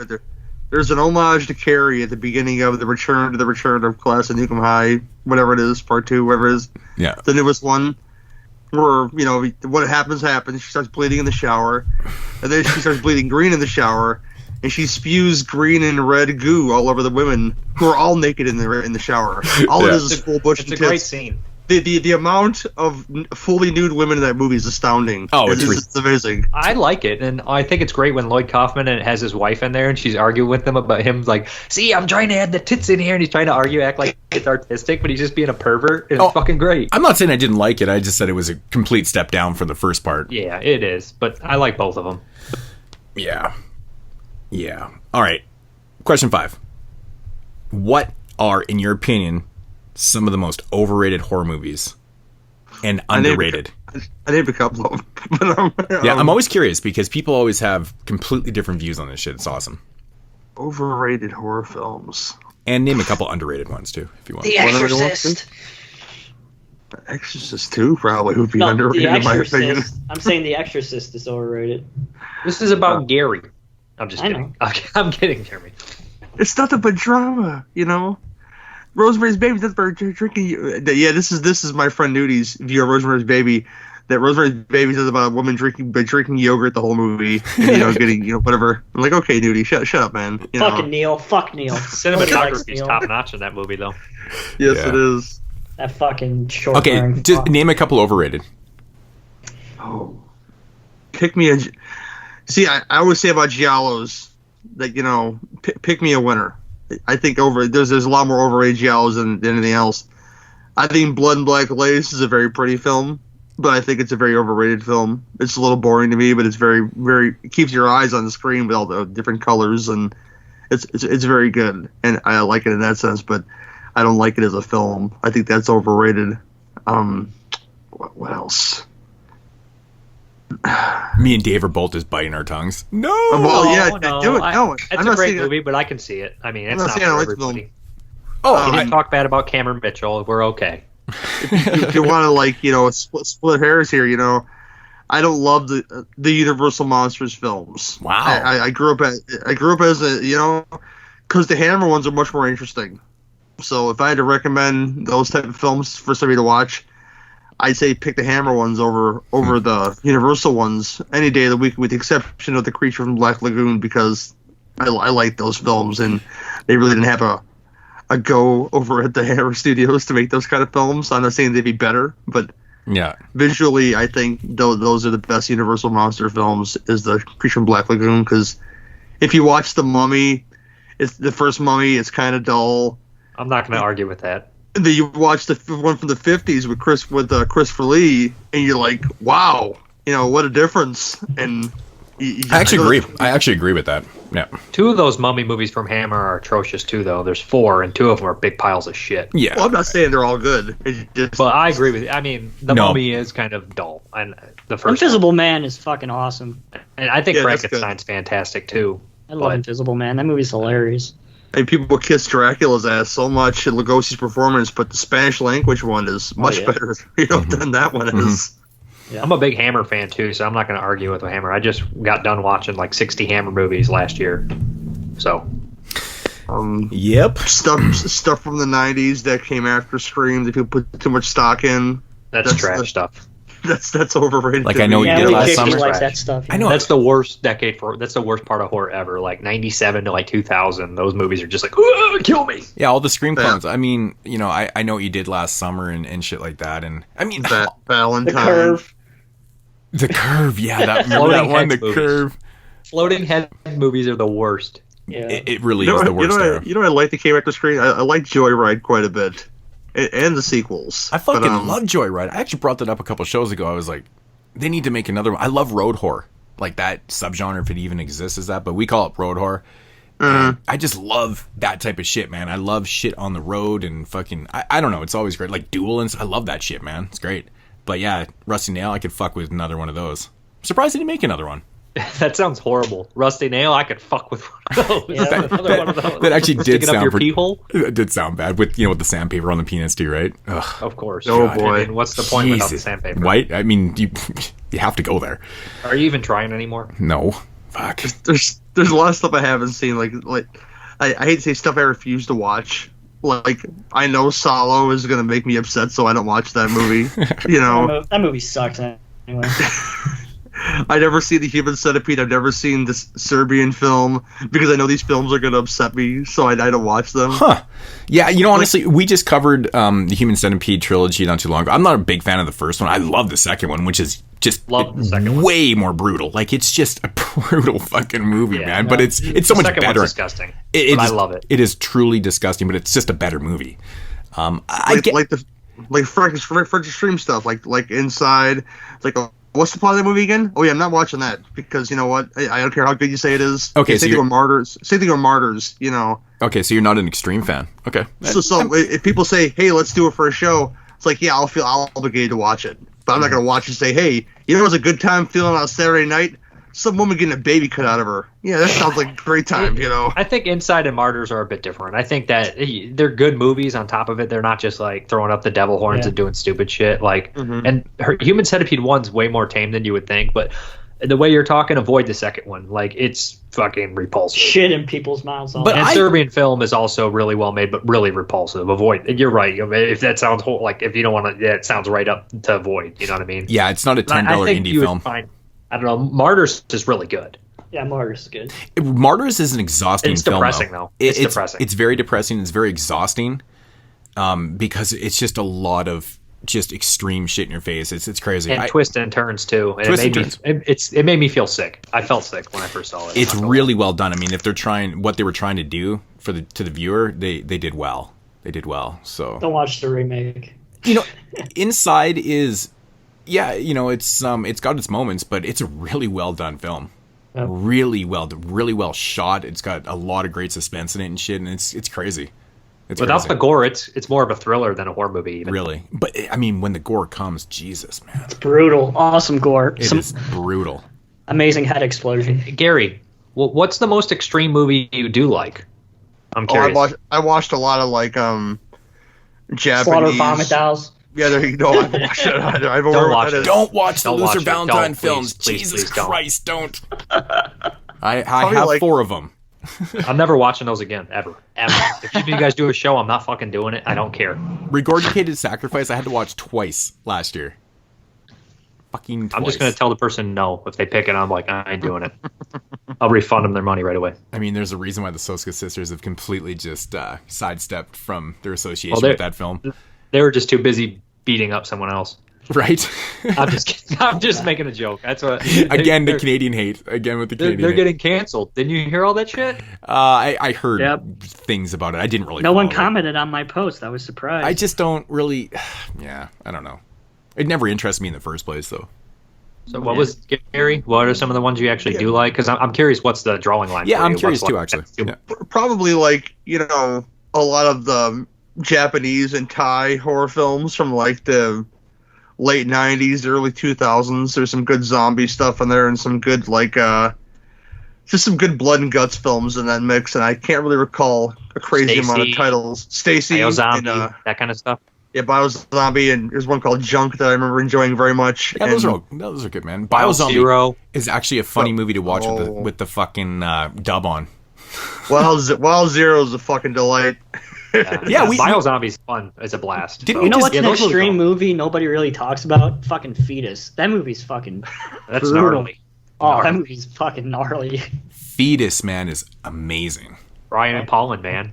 His blood pigs made me sick too. It's like it made me feel really scared for a second. I honestly, I love all his movies. I've reviewed them all on my channel and stuff. Fucking Fetus, man. They're brutal. Yeah. I had to do Found with people that go to church, and they pretty much stop covering horror films after they watch Found.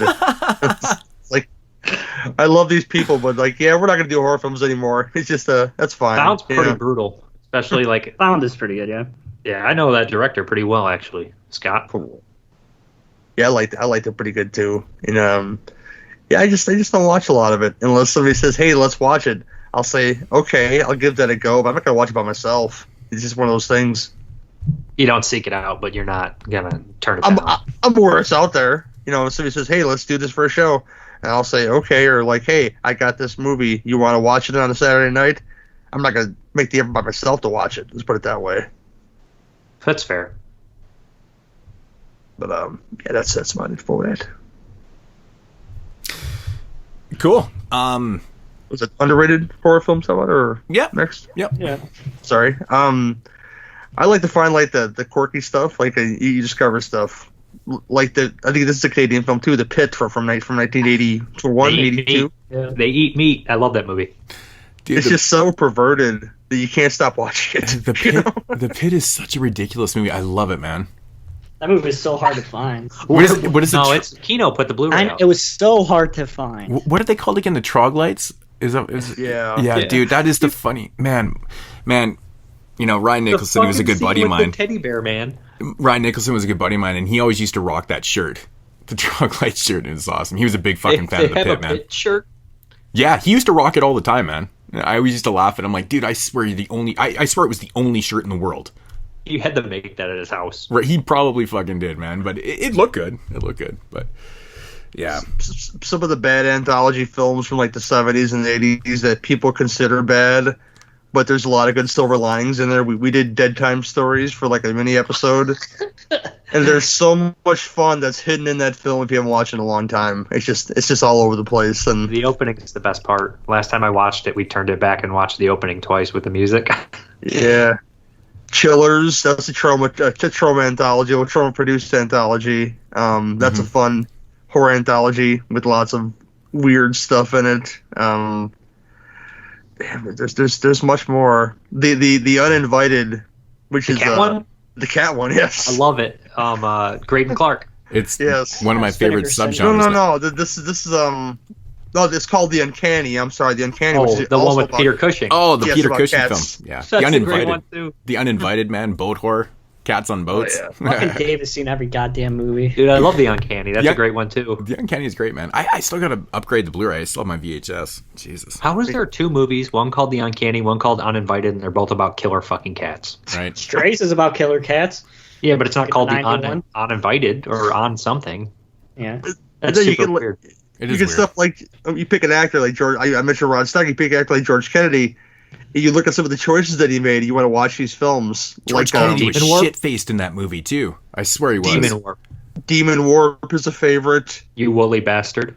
I discovered Wacko last year, the Graydon Clark movie. Oh, the spoof. I've not watched Wacko, Yeah, actually. spoof. Yeah, It's funny. Wacko So is funny. Yeah. Wacko is funny. Yeah, VS gave that a good release, man, when you're Syndrome. Just seeing the choices that some of these actors make later in their lives, and like, yeah, this is some of my favorite things. Just watching these films, and I'm sure they didn't think much of them when they were coming out. It was just a paycheck to some of these guys, but Well, that, it's like They're Oliver. the best part about half those movies, too. Well, it's like Oliver Reed in the Pit and the Pendulum remake, right? He's so drunk. He's so shit-faced in that movie. It's like and he's barely in it, but his scene is amazing. So good. He never flubs a line, though. He's No, he drunk. totally doesn't. It's fucking I mean, look, everybody knows what Mitchell is, but look at Joe Don Baker's filmography. Just this deep dive, and you'll be impressed. Let's put it that way. It's the stuff that came out of there. He's in Okay, fucking back to Graydon Clark. Joysticks. He was in that movie. Oh, good old joysticks. I never actually saw Joysticks, but it's the video game movie. Yes. Graydon Clark's had a weird filmography in itself. Yes. For sure. Yeah. Like Is there anything worse than Satan's Cheerleaders? Man, that's a movie that Zach fucking loves. That movie, man. He always Fucking champs John that shit. Ireland, man. What the fuck is he doing? I've only seen a shitty copy. I never grabbed the Blu-ray, but I've only ever seen it in like shitty quality, so I can't really judge. I think Graydon Clark and Jeff Lieberman have had some of my favorite filmographies out there, as small as they are. Yeah. Oh man, Blue Sunshine is one of the best. It's coming to 4K, bro. Dude, That's insane. I thought that was crazy. Out of all movies to come to 4K, fucking Blue Sunshine gets one. It What about Crash? It seems so random. It's weird. It is weird to me, man. I love it. I have that like kind of indie fucking huge Blu-ray set of it. I'm sure Dave has it too. Yep. Crazy set.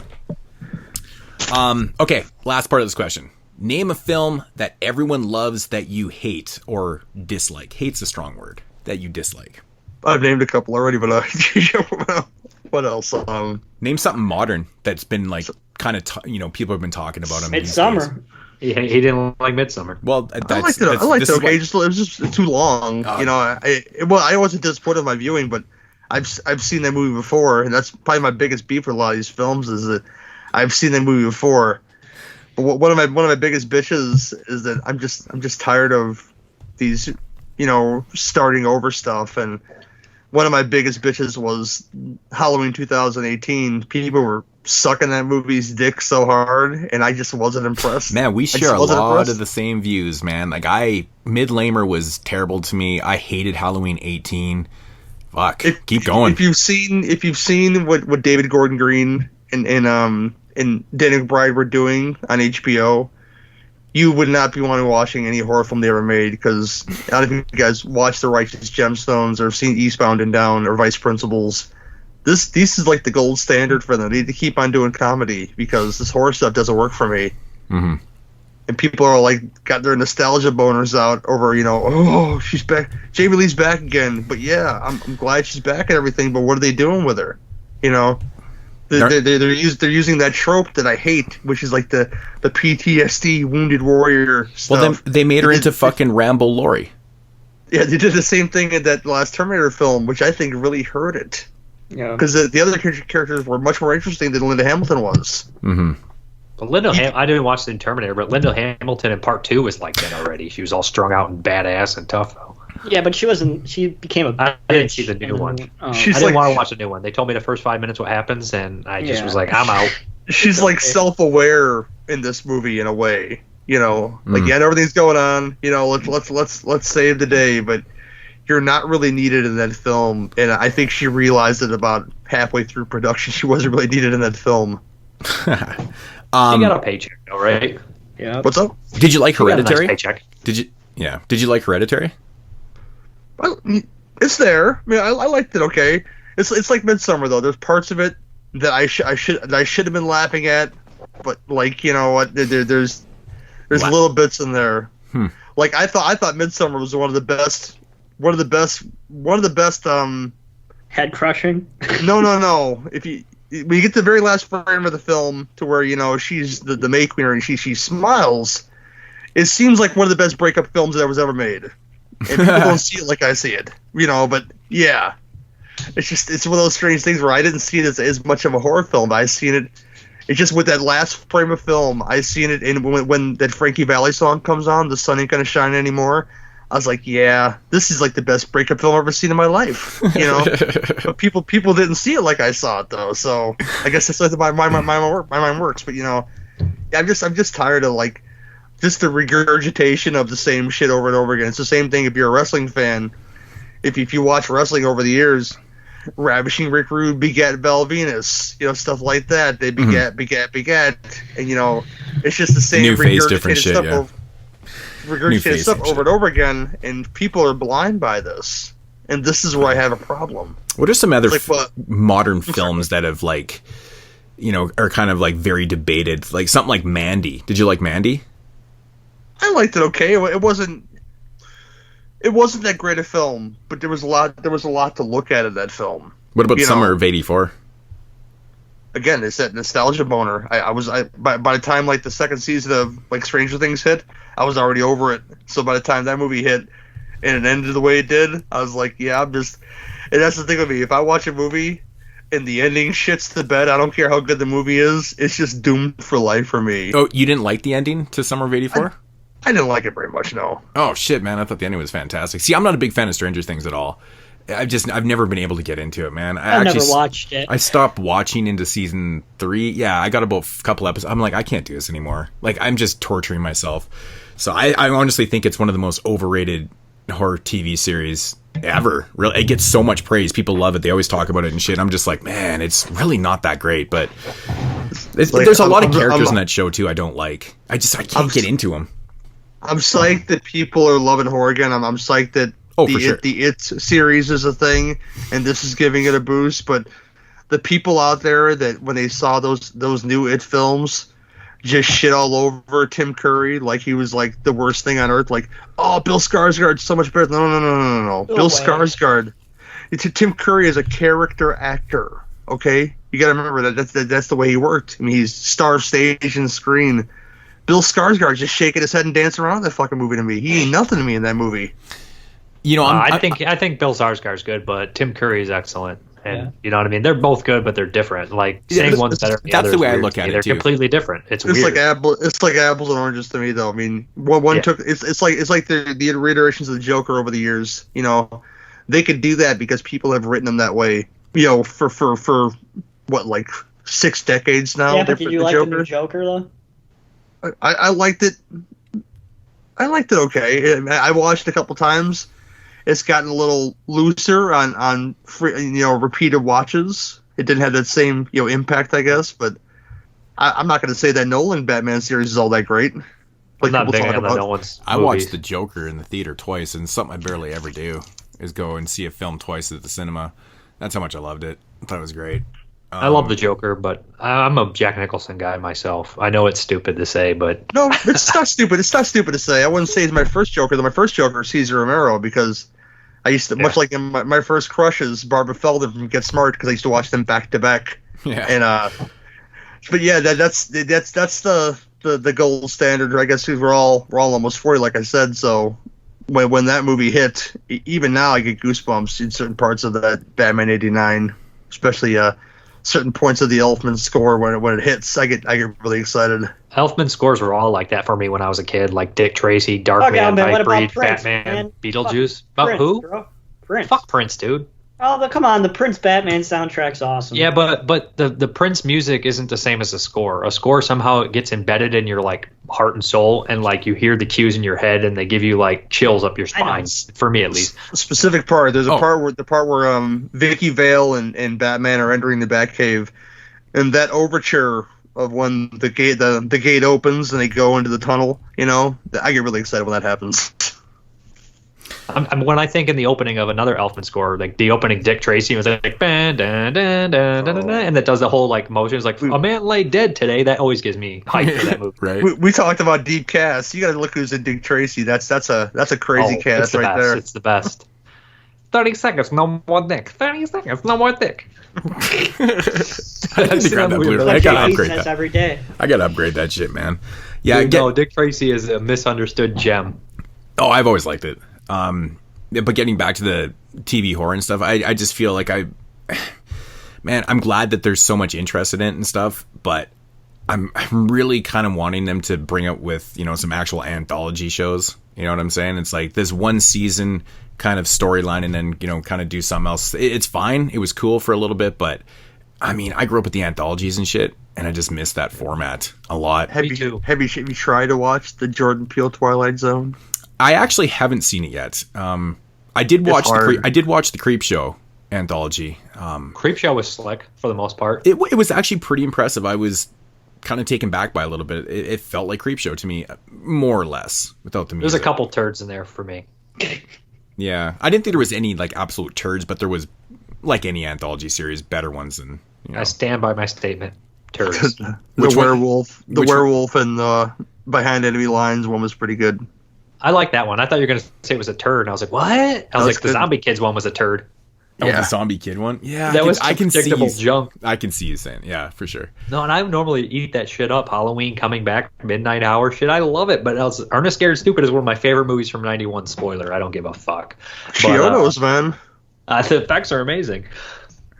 All right. Name one movie. Like that Halloween thing. Name one movie that most people dislike that you love. Chud 2. Oh, that's up there probably.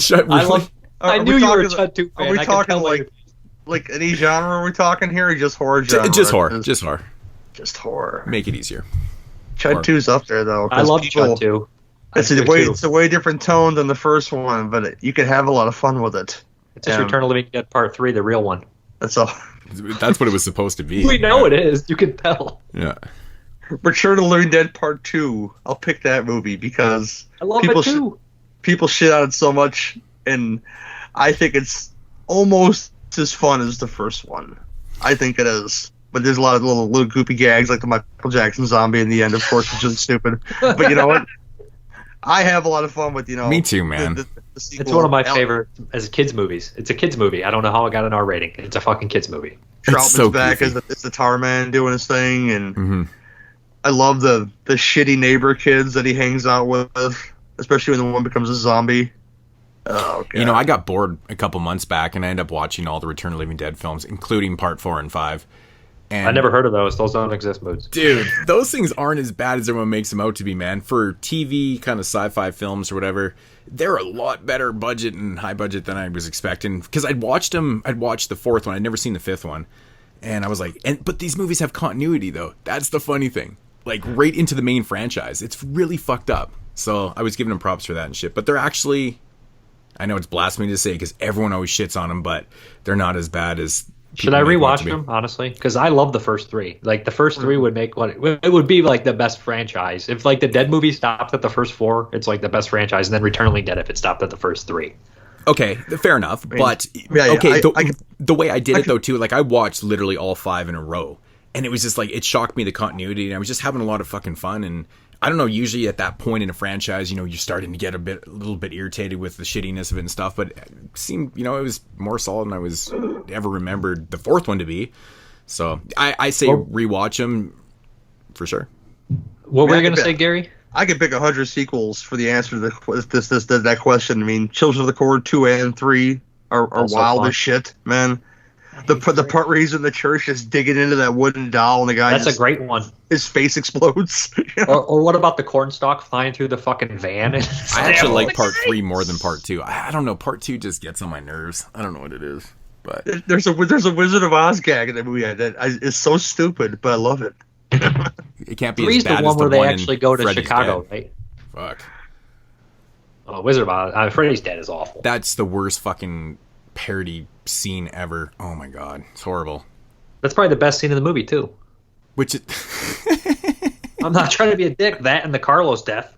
The Carlos death is just agonizing, man. It's just purely agonizing. Ugh. Okay, one last thing here. Little segment called 10 and 1. Don't think about these, just answer. You've actually answered a couple of these already.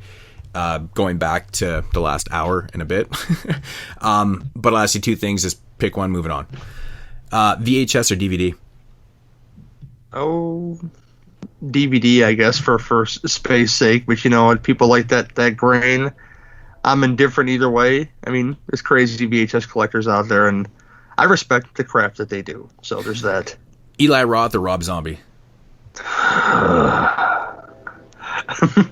Yeah. Just pick one. Eli Roth, I guess. All right. Sweet or savory? Sweet. Hammer horror or Universal horror? You've already answered. I already know that. Hammer horror, yes. Sports or no sports? Sports, man. Need in my life, man. Hellraiser 1 or 2? Hellraiser 2. Because Shenard still scares the fuck out of me. Okay. Shenard's the shit. Found footage or torture porn? Torture porn. Interesting. I think you already answered this one too. Bela Lugosi or Christopher Lee? Christopher Lee. Hands down.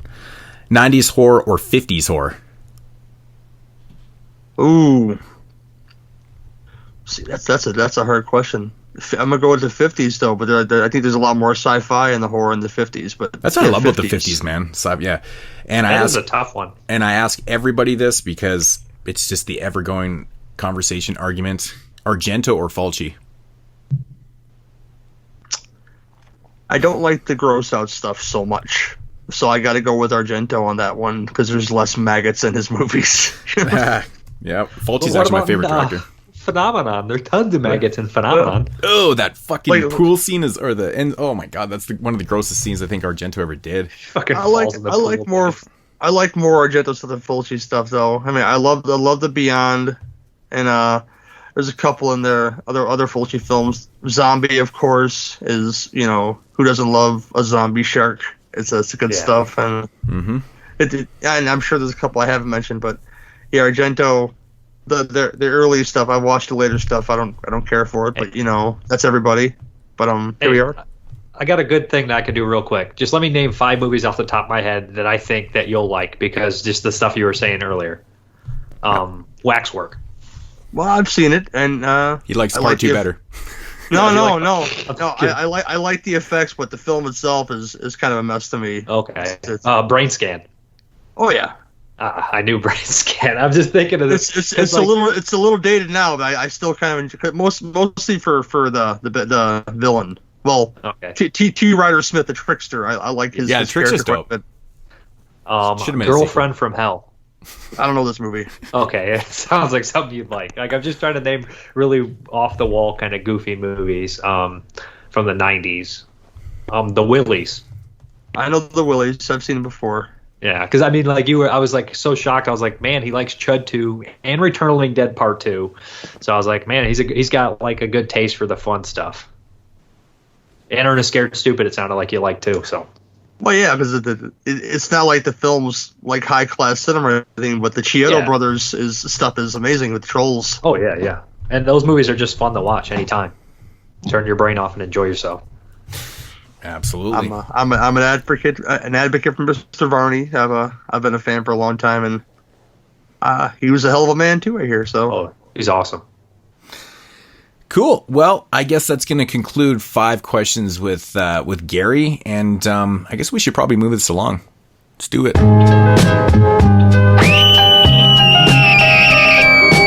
22 shots. All right, so moving along, Jeremy, you got some dead mail for us this week? Kick the shit about the mail, man. You've got mail. Trust the mail, man. Now his ass is trash like a garbage can. Caught up in some shit with the mailman. Yeah, buddy. All right.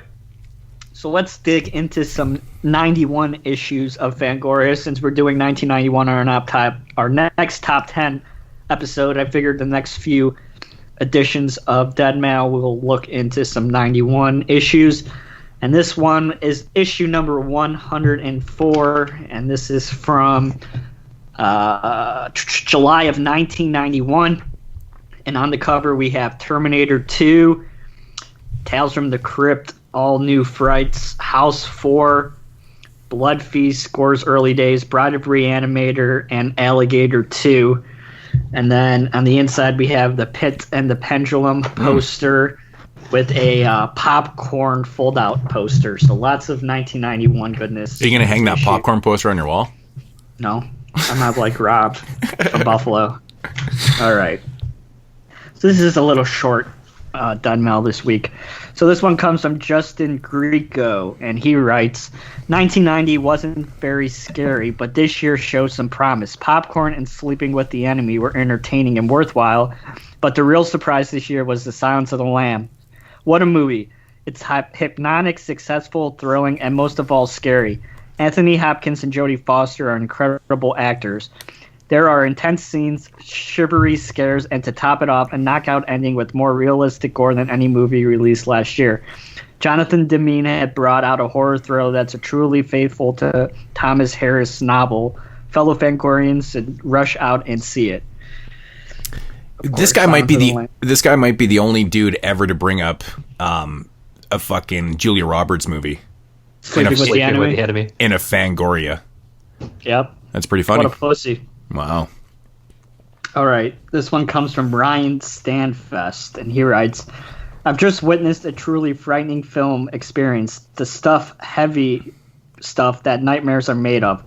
What I'm talking about is the new psychological horror film, The Silence of the Lambs, which is like nothing I've ever seen before. Director Jonathan Demme has made an unbelievable leap from directing comedies. What makes this film interesting is that it is a human nightmare, a realistic and well-crafted portrait of the monster in our society. Anthony Hopkins' Hannibal, the Cannibal Lecter, is an utterly brilliant rendering of an evil and is sure to garner an Academy Award nomination. He is elegant and dark and sinister. Buffalo Bill, the maniac who likes to flay women's skin, is so sick he makes your head pound in disgust. The scene in his basements are like a harrowing personal tour of hell. The final confrontation scene is definitely frightening. You feel as if your heart has been plucked out as you hold it in your hand, and it begins to beat harder and harder as you break out in a cold sweat. I felt a tad more uneasy about the dark once when it was all over. I give Silence top marks. It contains some of the most disturbing images ever put on film. Thanks also to some terrific makeup FX, and it even has a cameo by John or Roger Corman. I don't even know Roger Corman. Over dramatic. I want to say this guy George Romero's in it. I want to say this guy has not seen Manhunter before. Yeah. I don't know. It seems like everybody loves Silence of the Lambs, which is As true. they should. I mean, Of course, it's a great film. yeah, what are you going to say? Yeah. Do we like Manhunter in here? I do. I've only seen it once. I've definitely seen Silence of the Lambs first, though. Like much like most everybody that I know, probably. Yeah, it's kind of strange. Yeah. Yeah, I saw Silence of the Lambs before Manhunter also. Yeah. Yeah. All right. This one comes from E.J. Wells from Toledo, Ohio. Oh, he's not from where I'm at. And he writes... Does he have his address in there? Maybe he still lives there. 3712 Grantley, Toledo, Ohio, 43613. Is that close to you, Dave? No, I don't know where Grantley is. Mine's 43623. Yep. All right. And he writes, Fangoria is a good magazine, and I found the video reviews to be a decent guideline. So what's the deal with the Fangoria-endorsed hype on the boxes of two recent cassettes? First, there's Redneck Zombies, an utterly worthless piece of shit mess shot on video. I disagree. Fuck. This is me breathing. This is me mad. I Okay, am so mad. this is a movie that we can all agree on that that we like and everyone hates. Love it. Me too. I actually have a Redneck Zombie shirt I rock quite often. I love it. I know the soundtrack probably off the top of my head. Some idiots got a camcorder to make a movie. Troma, no surprise, puts their name on it, and Fangoria endorses it. How much did you get paid for that? Second, Nightlife. What a dog. The most original zombie movie to come down the pike in years. How about we've got money to praise this movie? Not only will I never rent a movie that you guys endorse, but I'm not going to buy your magazine anymore. I'm going to steal it. Oh my god, talk about overdramatic. What a fucking piece of shit pussy bitch. Redneck Zombies is fun trash, and Nightlife is a perfectly solid horror movie. It with is. Scott Grimes and Aston. I agree. John Aston, yeah. It's fine. It's a fine movie. It is, yeah. All right. This one comes from somebody in Ontario. All right. Wow. Do you guys really watch the movies you plug? I just saw Nightlife on video, and it was awful. The only reason I rented it was because of Tony Tapone's good review on the box. Come on, Nightlife ripped off every zombie flick going forward. Redneck Zombies, which also had a great Fangoria review, was terrible. I think Troma shot that one on a Sony Handycam. I also recently saw Chillers, which had yet another Fangoria quote. What an original premise. Total strangers tell each other lame horror stories while waiting for a bus. I agree with the saying, to each his own, but this is a little much. This misleading information may eventually damage the integrity of your otherwise fine magazine. All right, fuck Canadians. They're stupid too. So is this guy from Toledo, Ohio. This guy gave the film stock a little bit more credit. What do you say, Sony Hamcam? I doubt they even used that, an expensive one. That's no, Redneck Zombies wasn't even a Troma movie. Full Moon just produced that at first. My original copy of that in the VHS said Full Moon Entertainment, and then Troma bought it. Yeah. Later, and then distributed it belonged later. with Troma. That's right. I bet you they use like a fucking Zenith Unpro for that shit. I don't know what the fuck they use, but the special effects in Redneck Zombies are actually really good for a SOV. Oh, for sure. Yeah, I agree. All right. This one comes from James Fields, and I was interested because I want to know if he's lying or not. He said, I just returned from a lecture given by makeup legend and director Tom Savini at a film festival in my hometown. Tom spoke of his experiences in the industry and demonstrated a couple of FX or Furious projects. Afterwards, he answered questions from the audience and signed autographs. I was very lucky enough to get him to sign my now cherished 100th issue of Fangoria. He's a truly warm and wonderful gentleman. It was a once-in-a-lifetime experience, and I congratulate you on presenting him in an accurate, down-to-earth manner. Well, that's not what I've heard about Savini. He was fine when I met him. He was fucking excellent with me. Huh. Maybe he just has a bad Gary, rep. did you meet him? It's hot, hot and cold, man. I met him one time, and I don't even recall the meeting, but the second time I met him, I think it was at a Horror Hound in Indianapolis, and he was kind of like just doing his thing and kind of being, yeah, take your money and sign your stuff, but not doing much else. So I could see the bitching about that guy. All right. Interesting. This one comes from Grant DeMars, and he writes, "Where have all the werewolf films gone? There's still an audience for good films of this type. Every time I go to rent a horror film at the video store, either The Howling or American Werewolf in London is out. Horror fans are getting sick and tired of these cheap Howling sequels, which has nothing to do with the original. We want the good old Joe Dante or John Landon style films, the kind with the special effects of a Rick Baker or Rob Bottin. Fangorians everywhere needs to hear the howl of the beast again." I guess 91 didn't really have too many werewolf movies, huh? And also Silence of the Lambs director is Jonathan Demme. You know what? I mean, even to What this did I day, say? I always say You that. said Dem. I understand you just read fast. I always even say, man, with werewolf films, they don't really make a lot of them even today. You know, one comes out here and there that's decent. I don't think they're easy to make. That's exactly what I said before. I said, if you want to go the practical route with it, I think, there's kind of standards I think that a lot of people look at. Even though, you got to look at your budget, though, too. Not everyone's going to have that Baker, those special effect artists to do that type of shit, right? Those guys don't even exist anymore. Exactly. That's the problem with it. But I mean, not like they did. I mean, I don't mind a dude running around in a fucking suit. I just don't. I hate when you watch a werewolf film and it's pure CG'd. That's just garbage, man. This is garbage. I don't mind filming. a mixture. Exactly. I don't mind. Pure CG, I can't watch that. Well, it's kind of like the movie Howl that came out a few years back. Did you see that one? I was going to mention that one. That's a good one, yeah. Yeah, and it's got a mixture of practical and it's got a little bit of CG, but they tried. They really did try in that film. It was a fun movie. It was a fun movie. It had a great setting. It's a siege movie, on a train. Yeah, the location's awesome. Yeah, so. But like I said, though, like you really don't see a lot of them. Werewolf films never got to that level of like zombie films or found footage films or, how the genres just kind of wash themselves out. They just oversaturate the market with these type of films and stuff. Werewolf films never did that.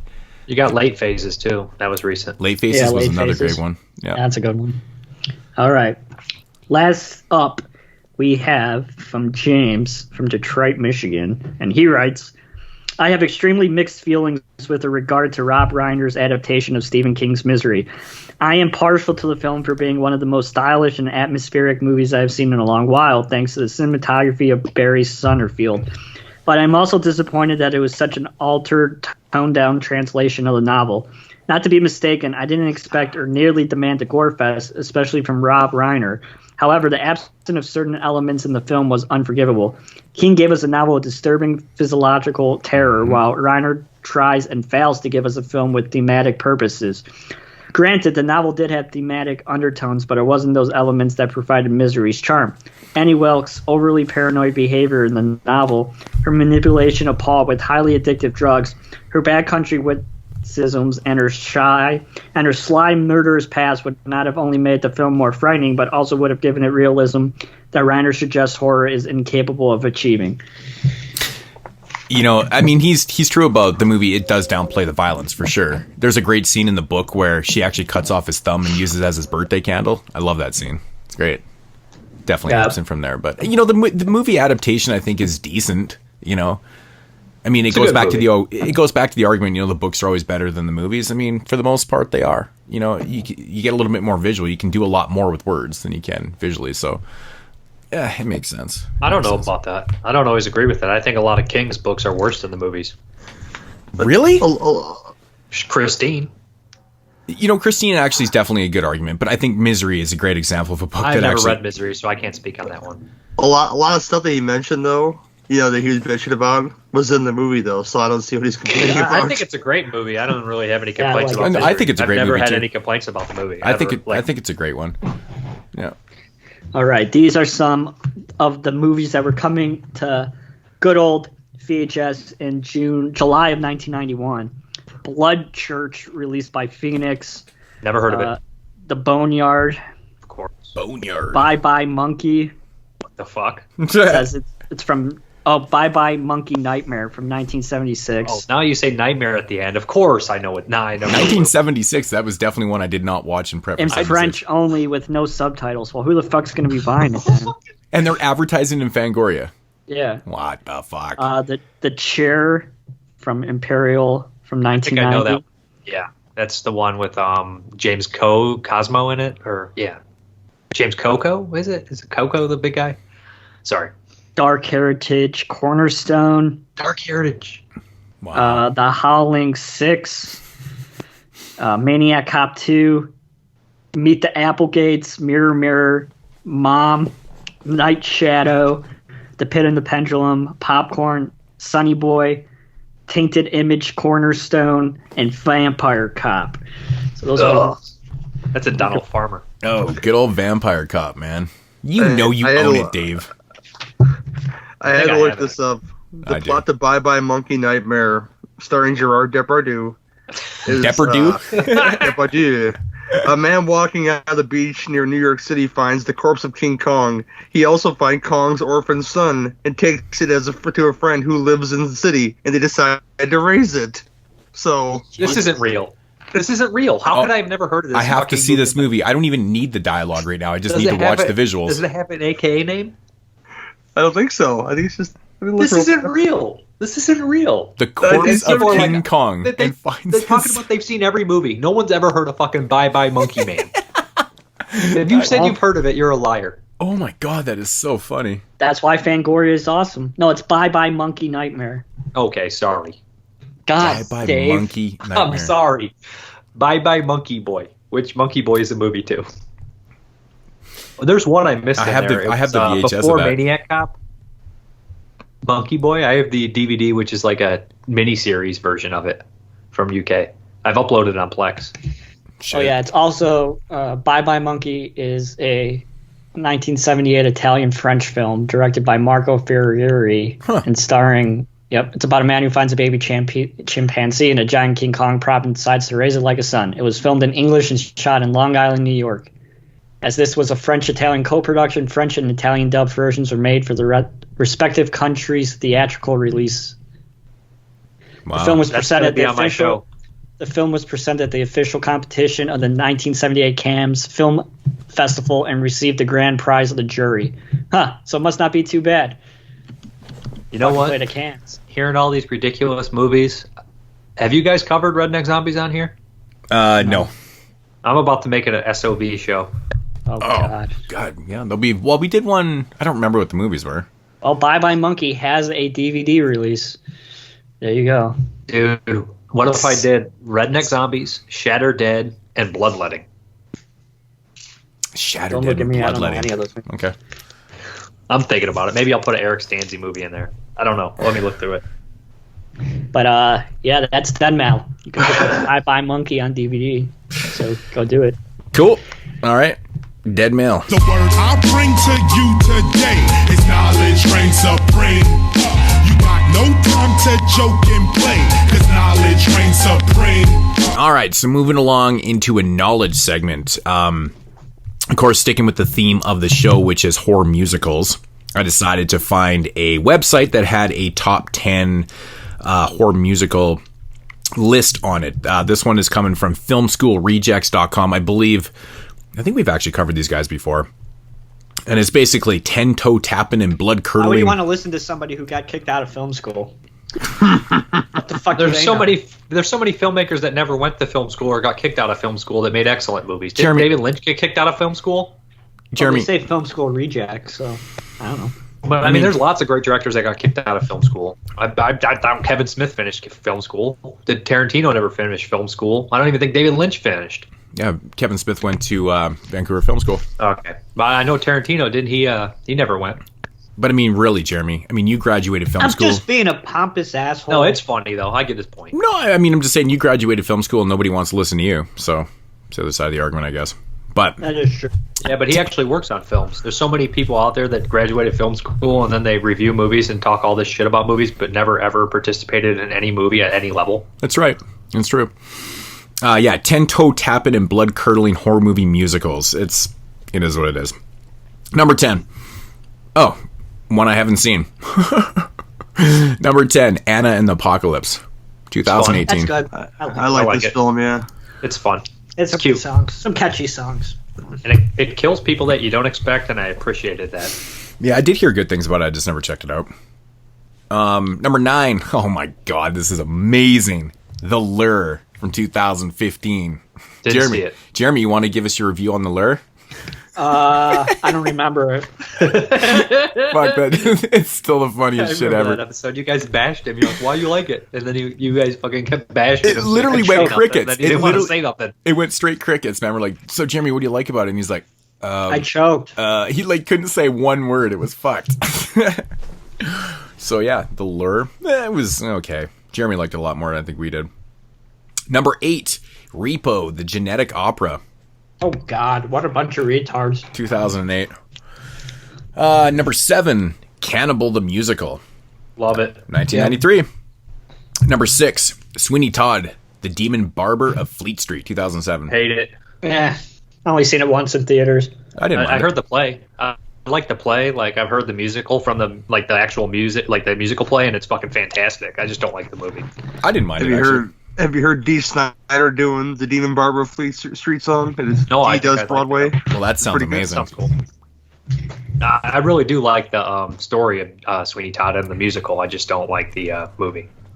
What didn't you just the fact that like I just don't think. I think every time they need a weird character, they're just like, man, we need somebody weird. Just put Johnny Depp in there, and usually 50% of the time it just doesn't. It falls flat. I just don't buy Johnny Depp. It was great visually. It's just kind of dull and yeah, it's boring, isn't it? Like it doesn't make any sense. And Borat, he's fun. Sacha Baron Cohen, he might be the most interesting part of the whole movie. Okay, number 5, The Rocky Horror Picture Show, 1975. Ooh, that's pretty low, ain't it? Yeah, it's interesting.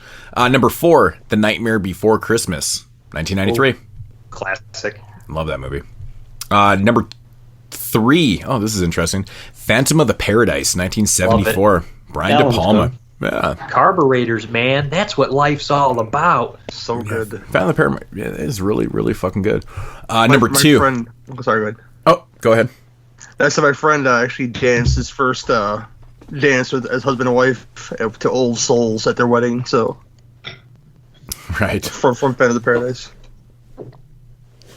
Continue. I'm sorry. I stand still. No. Okay. Number 2, The Happiness of the Katakuris, 2001. What the fuck is that? I've never seen it. It's the Miike film. Takashi Miike film. It's fucking amazing. Yeah? It's so much fun, man. It's just it's Takashi Miike doing musicals with his weirdness. It's fucking awesome. I have to see it. I have it. It's totally cool, man. It's totally. I think you guys would really like it. It's fun. And number 1, Little Shop of Horrors, that's a classic. 1986. Well, you hate that movie? I think Rocky Horror is better. Oh, I was gonna say, who hates Little Shop of Horrors? But it's Frank Oz. Dude, fucking John Candy in that movie. I haven't seen Little Shop of Horrors in a long time, man. Dude, they missed Shock Treatment. They didn't name Stage Fright's pretty fun. But Shock Treatment should have been on that list. I was actually just thinking that too. I was like, where the hell not Shock Treatment? Stage Fright. Stage Fright, that was fun as fuck. The songs were hilarious, man. They were just Shock Treatment is 100 times better than Repo. Yeah. What do you think, Gary? Missing anything? I don't know. I can't say. Like, what about Poultrygeist? Yeah, I would have put that on there. Poultrygeist.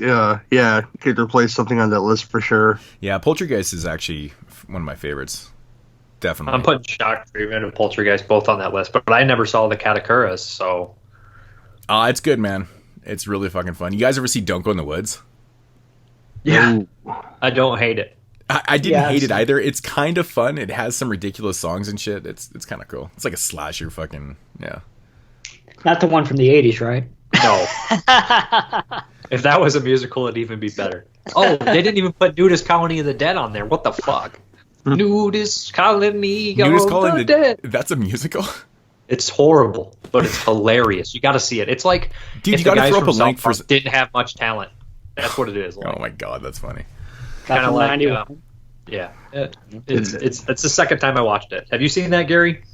No, I haven't seen it. No. Nudist Colony of the Dead. I gotta check this out. I guess I saw it on your list, and I was like, "What the fuck?" I actually had it on a list to see it. I couldn't find a link though. So why you always ask me? Honorable mention. It's TV, but I watched that Once More Than Feeling episode of Buffy a lot. That musical episode, and yeah, that should be up there too. I think. I never really watched the show Buffy. I remember the movie as a kid. Yeah, I never really checked out the show either. It was kind of. I was never a TV guy, you know. Fair enough. I'm obsessed with Riverdale, so there's that, you know. So one of those things. I like melodrama, people. Shit. All right, well, that's a quick little knowledge top 10 horror musicals. Yeah.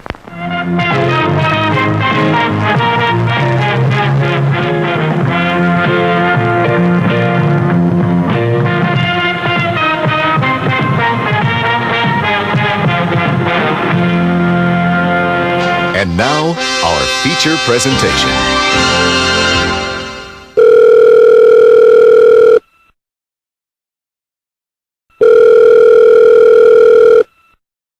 Yo, who this? Yo, Moods, it's your boy, the ill-mannered funky child, calling you to remind you that the featured reviews on this episode contain spoilers. Aw, yeah, man, that's right, brother. Thanks for the heads up, playa.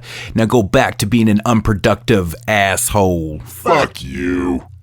I tell your listeners to stop being so dumb, silly, sensitive. Yeah. All right, so moving along into the featured reviews here on episode 188. And this was a Patreon pick. Jeremy, do you know who this was coming from? This was coming from... Sorry, you threw this on me. I think it was from... no, I have no idea who it was. God, we are so fucking bad at this. We apologize every show for this, and then we say we're going to get better. Give me a second, I think we get worse. But yeah, it is a Patreon pick, and it is, of course, like horror musicals. Which I kind of figured this was going to happen someday, because we've covered a lot of different stuff on this show. Geno Cyber. Okay, that's who it was. Thank you for picking this. Definitely an interesting choice. Not a lot of people cover horror musicals on podcasts, so this was definitely a different one. And, you know, I'll honestly say, like, my history with musicals, like, I'm a big music person. And I'm a big movie lover, but when you put them together, I'm not a huge fan. I really just cannot get into them as much as a lot of other people. You know, I think it stems from my childhood too. I'm not going to go deep into this, but my mom and my sister were like really big Grease fans, and they used to play that shit all the time at home, and it literally would drive me fucking nuts. And I had a best friend who wouldn't stop playing Grease. He was obsessed with it. He even bought leather jackets and walked around. Dude, 2 of my friends did it. That's how people literally get obsessed with it. And I used to hear those songs all the fucking time, and it just was not my genre of music. Like, I hated that shit. And it just kind of embedded itself into my mind. And I was like, hey, I hate like musicals. I hate them. And it took me forever, because the first time I watched, which is our first film up here, the Rocky Horror Picture Show from 1975, I watched it about mid-90s. I was about, 15 years old, and really hated it. Like, I'm not going to lie. Like, I really could not grab an appreciation for what I was seeing. It was the music. First and foremost, when it comes to musicals, I think the music has to be on hit with the watcher, because if it doesn't, you can't really connect with it too much, because I think that's kind of the point of it, right? It's fucking music. It's like a music video. And it was not doing shit for me. Like, the only thing I liked about it the first time I watched it was Meatloaf. Because Meatloaf was fucking dope. And I was like, that's pretty cool. That's my favorite song. And I'm like, man, the kill off, they do Eddie so quick, man. It's crazy. But, I couldn't get an appreciation for musicals. Do you guys have like a scene, or like, what's your feelings towards musicals and stuff?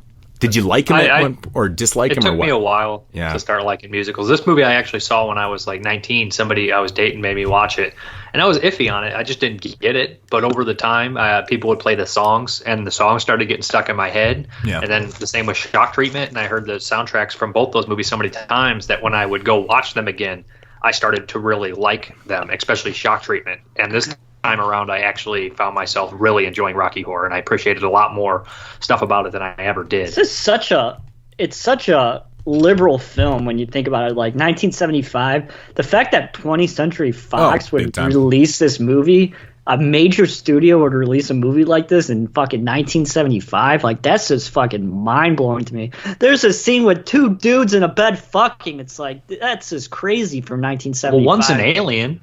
Well, from a major studio, from the studio. It's interspecies from a major studio. Yeah, I mean, I can see it on the indie. I mean, there was a lot of movies being made around this time. I mean, you got to remember that coming out of the 60s and everything was, free-willed and shit. I mean, it made a lot of sense in the indie circuit, but you're right, though, distributing is a bigger... It was a gamble. This was a stage play beforehand, I believe, so it had some obvious popularity. So Fox was probably like, we can get some money from this, so why not? It's a really good point. And it's kind of interesting too. like Tim Curry, I think this was like his first film too. You know, they didn't even go out and get like this big recognizable face and shit for the lead role and stuff. I thought that was kind of a gamble in itself. I think they were actually from the stage play. A lot of them. He did. He played Rocky for sure in the stage play. Patricia Quinn for sure was in it. Nell was in it. Riff Raff, and of course, yeah, for sure. Brian, of course, yeah, and all the extras I think were probably from stage plays and renditions of it too. But again, you know, I mean, the average person would know. It's not like today, right? Every face is even from plays. I have no idea how popular it was. That's the thing. You know what I mean? I wasn't alive back then. I don't think it was very popular until later on. I'm just saying, when people saw it on the big screen, they're like, "Who the fuck is Tim Curry?" Right? Yeah. I think it was more of an underground thing. You know, people went to go see it, and it gained popularity. What is the history? I know this became one of the most popular like midnight movies and things like that, but it is the most popular midnight movie. It did have a normal theatrical release, and then like it is considered the longest theatrical release movie ever made. It's considered still in release even to this day. Oh, for sure. Yeah. Because of the way that how many times they show it at midnight and stuff, it's still considered in release, which is crazy. That's been fucking 45 years. Like its initial box office, like how did it do before hitting the midnight circuit? Because I know it did like amazing on the. Obviously, that's what gave it its its kind of push and its oomph for popularity and stuff was that circuit itself. But I never really actually. Well, I think it's kind of hard to find the numbers because it's still in release, so the box office are still just like the opening numbers, like it would have had its release after like a month of being in the major if it even lasted that long in the mainstream theaters and stuff, because I know the midnight, I mean, that's a different run, right? So I don't know. All I know is budget was 1.4 million. Yeah, it makes sense, which is low budget. I mean, trying to find out what that is till today.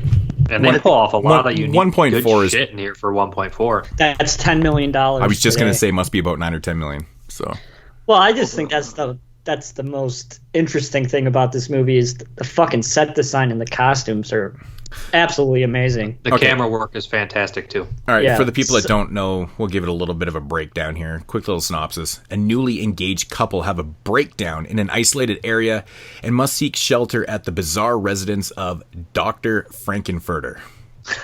Yeah, but which is it's obviously one of those narratives that we've seen a million times. A couple traveling, they break down, they go seek refuge. In the rain. It's got to be in the rain. In the rain. They go and seek refuge, a of course, at this monstrous castle that's just like completely atmospheric and shit. Like somewhere you'd probably just never knock on the door. Well, Hammer and Universal to the fucking T. And then the opening song, of course, is definitely a shout out to nostalgia, to all those kind of things in sci-fi movies. 100%. The castle itself, I think, was used in a lot of Hammer horror films. I think that's beautiful. It was shot. Was this a British and United States co-production? Right.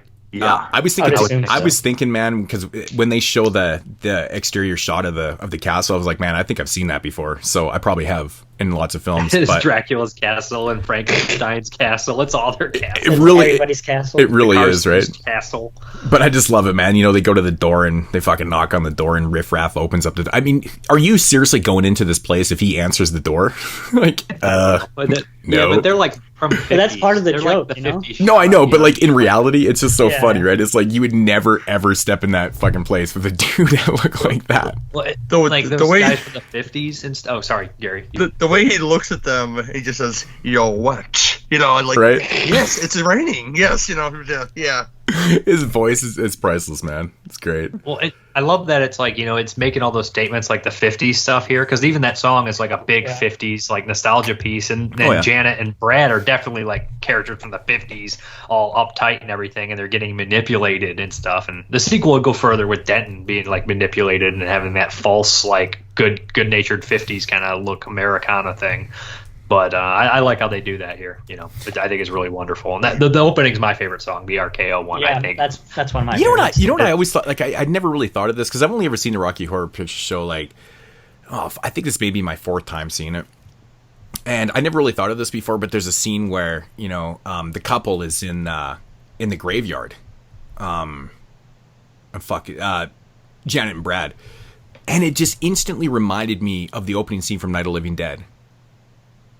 Well, because Brad kind of looks like Johnny. He looks like Johnny, and then it's just that whole kind of like the whole setting and just the way it kind of goes, and he completely looks like Johnny, doesn't he?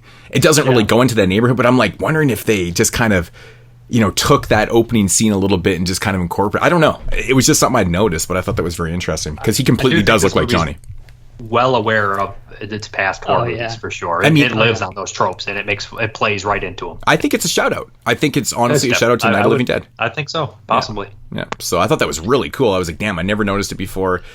And, you know, going back to what I was saying about the Rocky Horror Picture Show, like when I first seen it, I didn't like it because I didn't really get it and stuff. And it took me a couple watches. But this watch, I think the last time I seen it was probably about 10 years ago, maybe a little bit more, maybe a dozen years ago.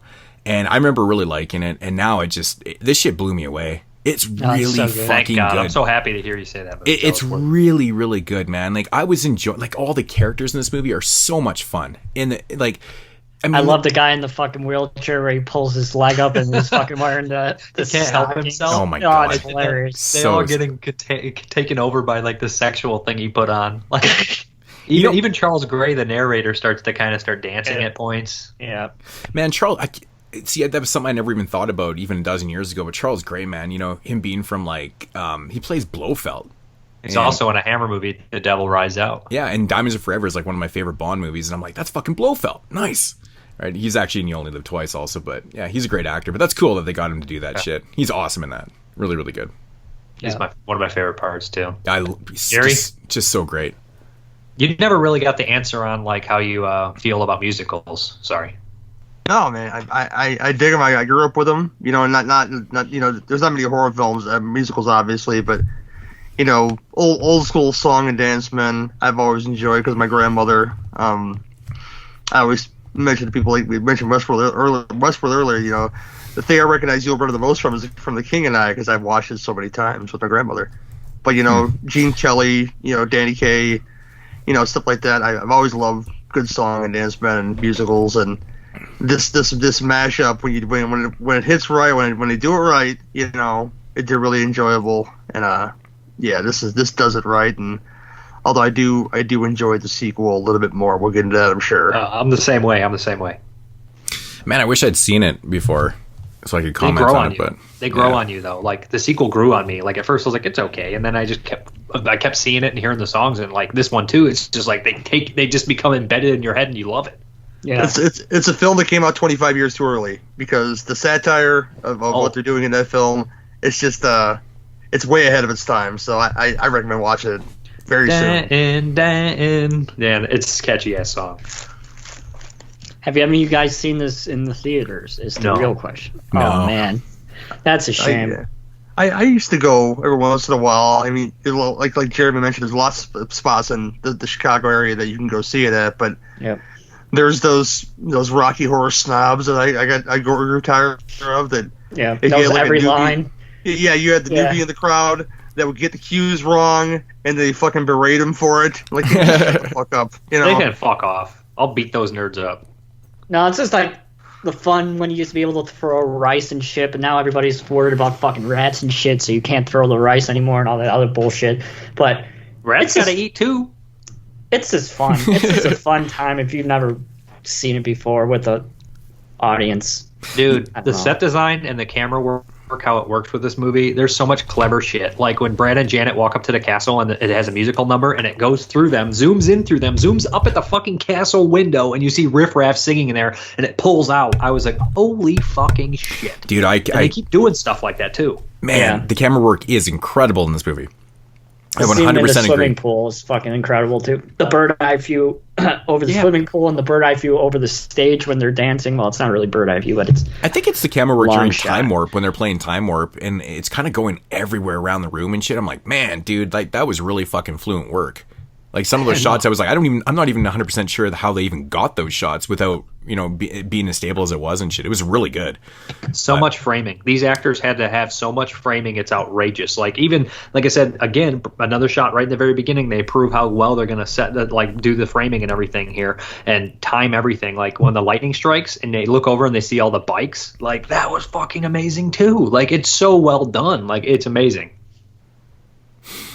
I just can't. It's obviously like just being on like independent movies and being like having to do a choreographed like fight that's like still looks not nearly halfway even remotely close to anything like this, and then you like watch all the stuff they're doing and you're just like, I can't believe they're pulling this shit off and how hard in one take, all that shit. It's crazy. Yeah, but because like especially like the beginning of that song, there's like no cuts until they go through the door when they see everybody dancing.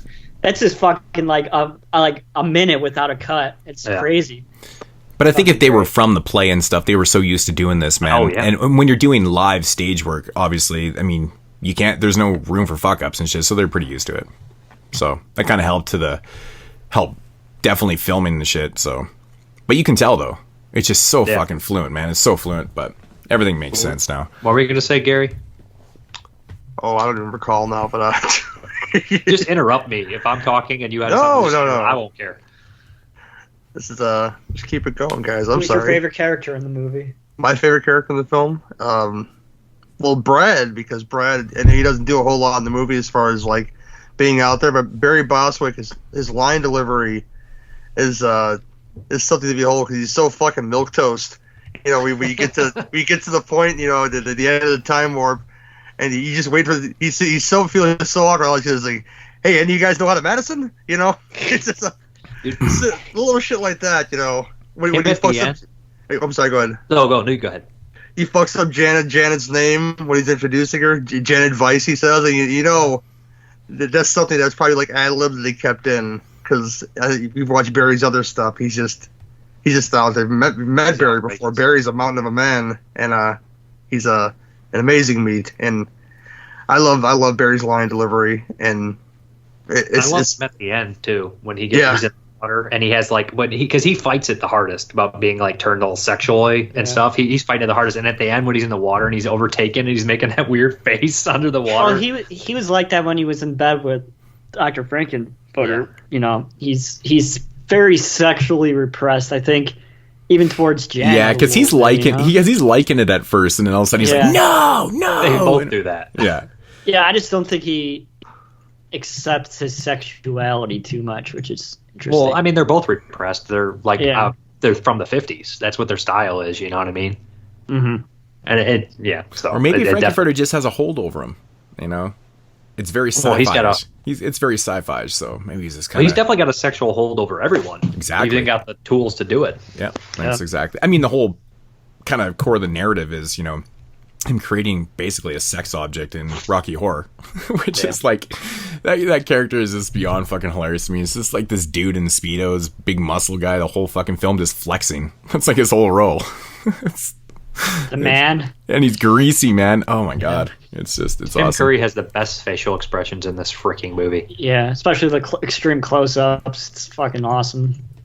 Yeah, I gotta say, man, I wish Eddie was in the film a little bit longer because Meatloaf literally, like, that was his shit, right? You know, he's my favorite character, probably Eddie or the Doctor. I like the story about I can't pick when they fucking I think when he auditioned for the part of Eddie or whatever, he had to sing that song, and I think the story goes like, you know what, nobody I think whoever was doing the casting and stuff were like, no man, like, there's no way that you're going to pull this off kind of thing, right? Because not knowing who Meatloaf was. Because they're like, well, pretty much nobody can sing this song without fucking it up. And so Meatloaf just fucking rang it out, the whole thing perfectly. And they're like, hired? Yep. It's crazy. You're like the first person ever to do that. They're like, holy shit. But Meatloaf literally does this type of music in his real life. Yeah. Right? I'll look at Paradise by... yeah, so I thought that was actually... Dashboard Light. Kind of a cool story. I just wish he was in it because Meatloaf, honestly, like, fuck, he's so high energy and he's just got a crazy, amazing voice and shit. He's just awesome to watch on screen. He's just such, to see him, and I can see how, you'd be kind of turning away from casting him because he doesn't look the part at all. He doesn't look like somebody that'd be able to pull that off, but he does. I just love that Frank doesn't have a type, okay? Because you get into it later, you can hear that he's been with Columbia, who... I love Nell in this movie. I love Nell more in Shock Treatment. She's probably one of my favorite. Well, that's because he's alien too. I think they're kind of playing off that a little bit. They're not Earthlings, right? But he goes from Nell. He goes from Columbia to Eddie, who is Nell's lover apparently, Columbia's lover, because of course Frank was jealous, and he makes this muscle bound, basically well, I think a simpleton. It's what his idea is of like he has half a brain. Yeah, of like a perfect earthling kind of thing, right? That's his idea of like a perfect earthling. So he creates this big muscle-bound, blonde-haired, blue-eyed, fucking Aryan Nazi-looking dude. Really, Eddie and Rocky share the same brain. I should have cut his brain in half. That's what he says. Yeah. Oh, they only use the extras are absolutely outrageous too. If you see the little person. The little person. It's like people. It's not like they're all completely weird looking, although they're dressed completely weird. But they all have different body shapes and sizes. So when they're next to each other, they all look so alien to the audience. Because like if you see like a 6'7" guy and a 4' person, like they're not. You know what I mean? They just look so strange dancing next to each other. It's really kind of fun. Yeah, they would never. They just don't make movies like this anymore. I know that's cliche to fucking say, but I just feel like it's true. It's kind of ironic. It's kind of ironic too, though. Obviously, from a technical, point of view, it is kind of a little bit hard to make because these things cost a lot of fucking money. But going back to what you said off the top of the show or top of the review about being so liberal, you think these type of movies would be more frequent, considering how everything's so out there now and stuff. And like you said, for the time, this is pretty interesting to put out in the mainstream. I mean, this was the thing. This was the thing, though. Back in the 70s, they had these outskirted shows. You had Hair, Godspell, Jesus Christ Superstar. They all had film versions because they were so popular, amongst the theater crowd. This is no exception. They all came out around the same time. So, I'm talking about the actual content, though. Like I can see Jesus Christ Superstar coming out, but this one deals with a lot of homosexual activity, things like that, things that people just weren't very liberal with back in those days, and it is a gamble. It's a big gamble, but I'm just saying nowadays where people are a little bit more open to these ideas and kind of just accept it. Like people just it's a little bit different times, right? That they don't get made more.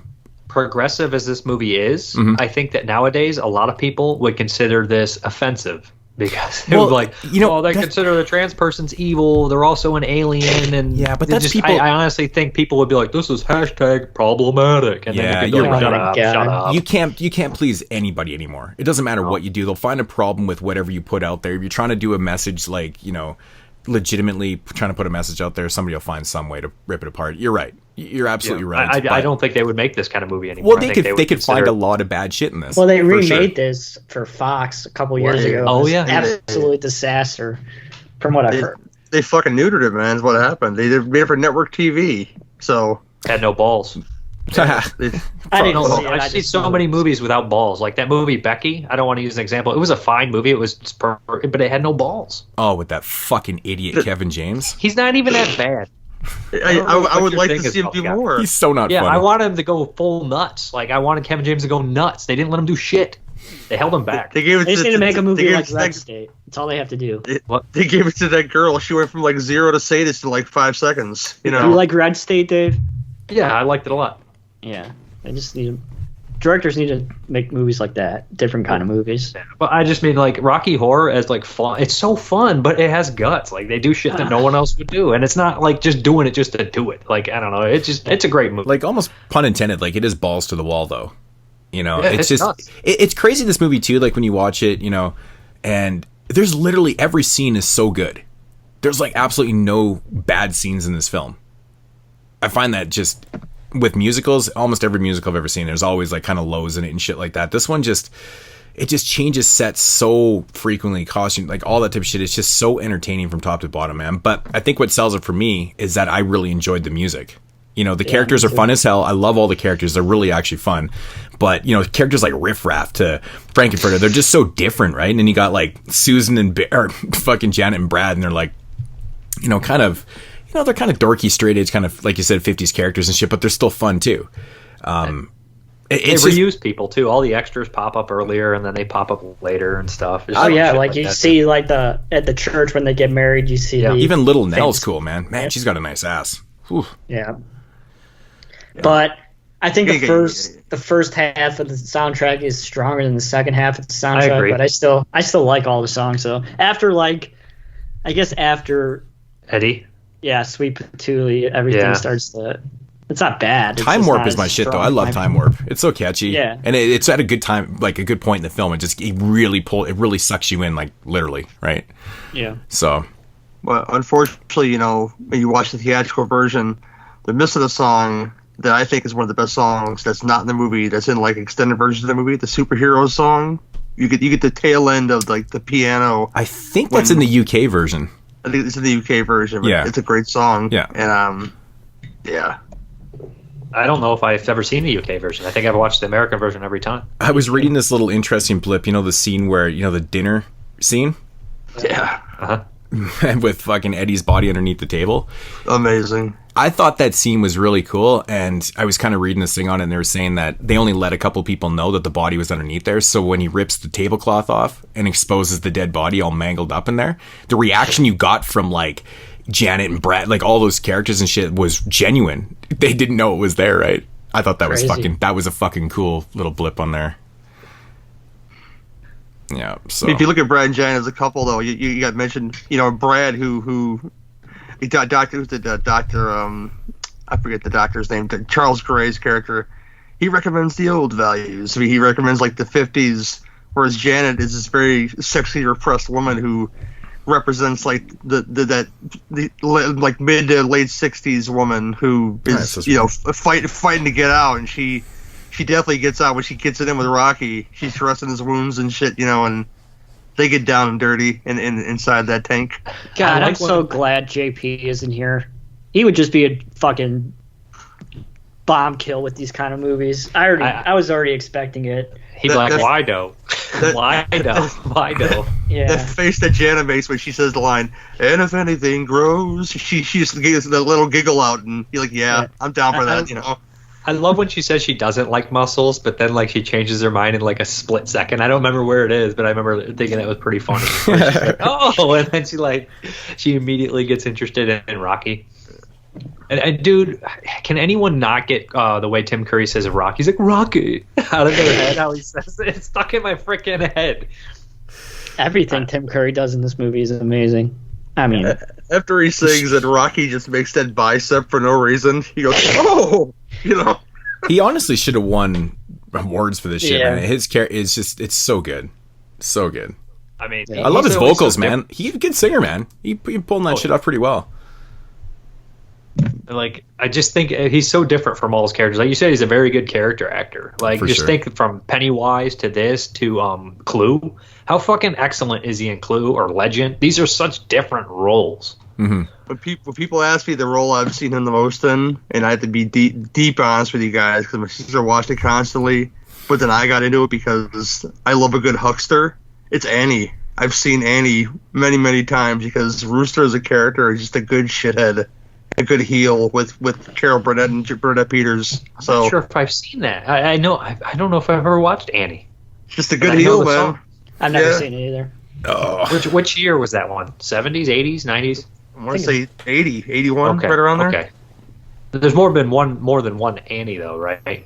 Yeah, that's yeah. All the other ones are garbage. You don't gotta watch those. I feel like I've seen one of them. I don't know which one.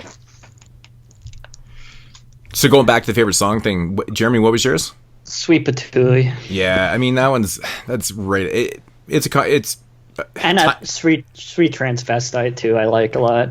Yeah, I like Time Warp, and it's combination between those two, man, and Sweet Patootie. Science fiction double feature is my favorite. I love hearing the love for all those movies like that because I'm probably a nostalgist. I love I'm that in a way. That was definitely that was a really well written track for this, and the cues too. It's like by RKO. It's just like, come on, dude. Yeah, I just wonder how long it took them to shoot that to make sure they got all the facial expressions right. That must have took fucking forever to make sure that all the pronunciations was. I mean, from what right. From what I understand, they didn't do a lot. Like, and these actors were so professional with already performing this material that. I mean, and Meatloaf just never seems to fuck anything up. If anyone's ever seen him live, like, he's just so impressive, right? So, I don't think it took that much. Yeah. Harry, what's your favorite song? Oh, my favorite song? You know what's fun? I'm gonna say Hot Patootie, but my real favorite one is probably Eddie related because it's when Dr. Scott sings the Eddie's Teddy song. I think it's a great song. He was bad from the day he was born. It's just a piece of shit. I love it so much, man. That's a good one too. You know what? I mean, we're not saying as much like on this one. I was not like a deeply. I think we all like it. I think we're all kind of on the same page with it. Oh, it's classic, bro. I love this movie. Do you guys think? I'm sorry. No, go ahead. I have one real minor bitch about it. Is I watched it now. You watch it in HD, you notice certain things, especially during the time warp song, the whole opening to it. Mm-hmm. The looping is kind of fucked because the mouths don't match the words all that well.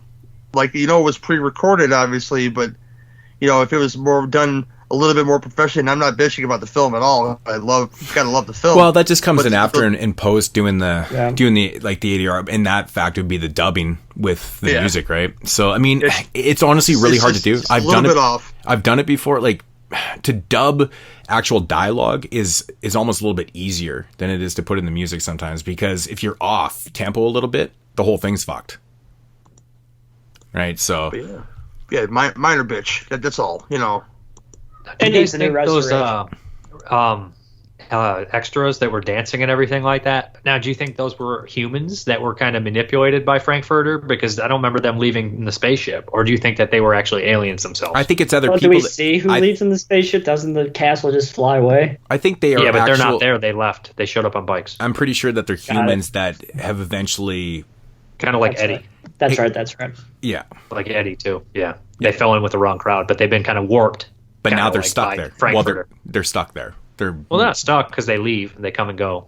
I think that they're just kind of been manipulated and weirded out by Frankfurter's powers. Well, I mean, they can come and go, but I think at the end of the day, they're still manipulated to be there. Yeah. They'll come back if Frankfurter wants them there. Exactly. Yeah. So they're kind of controlled in that way. Kind of like a cult, like in Lord of Illusions, when like Nick shows back up and they all just drop what they're doing and head out. Yeah. I thought there was another interesting little goof in the film when Barry Boswick's character pounds his fist on the table, and he actually fucking smashes Susan Sarandon's hand in that scene. It's pretty awesome. They kept her in the film.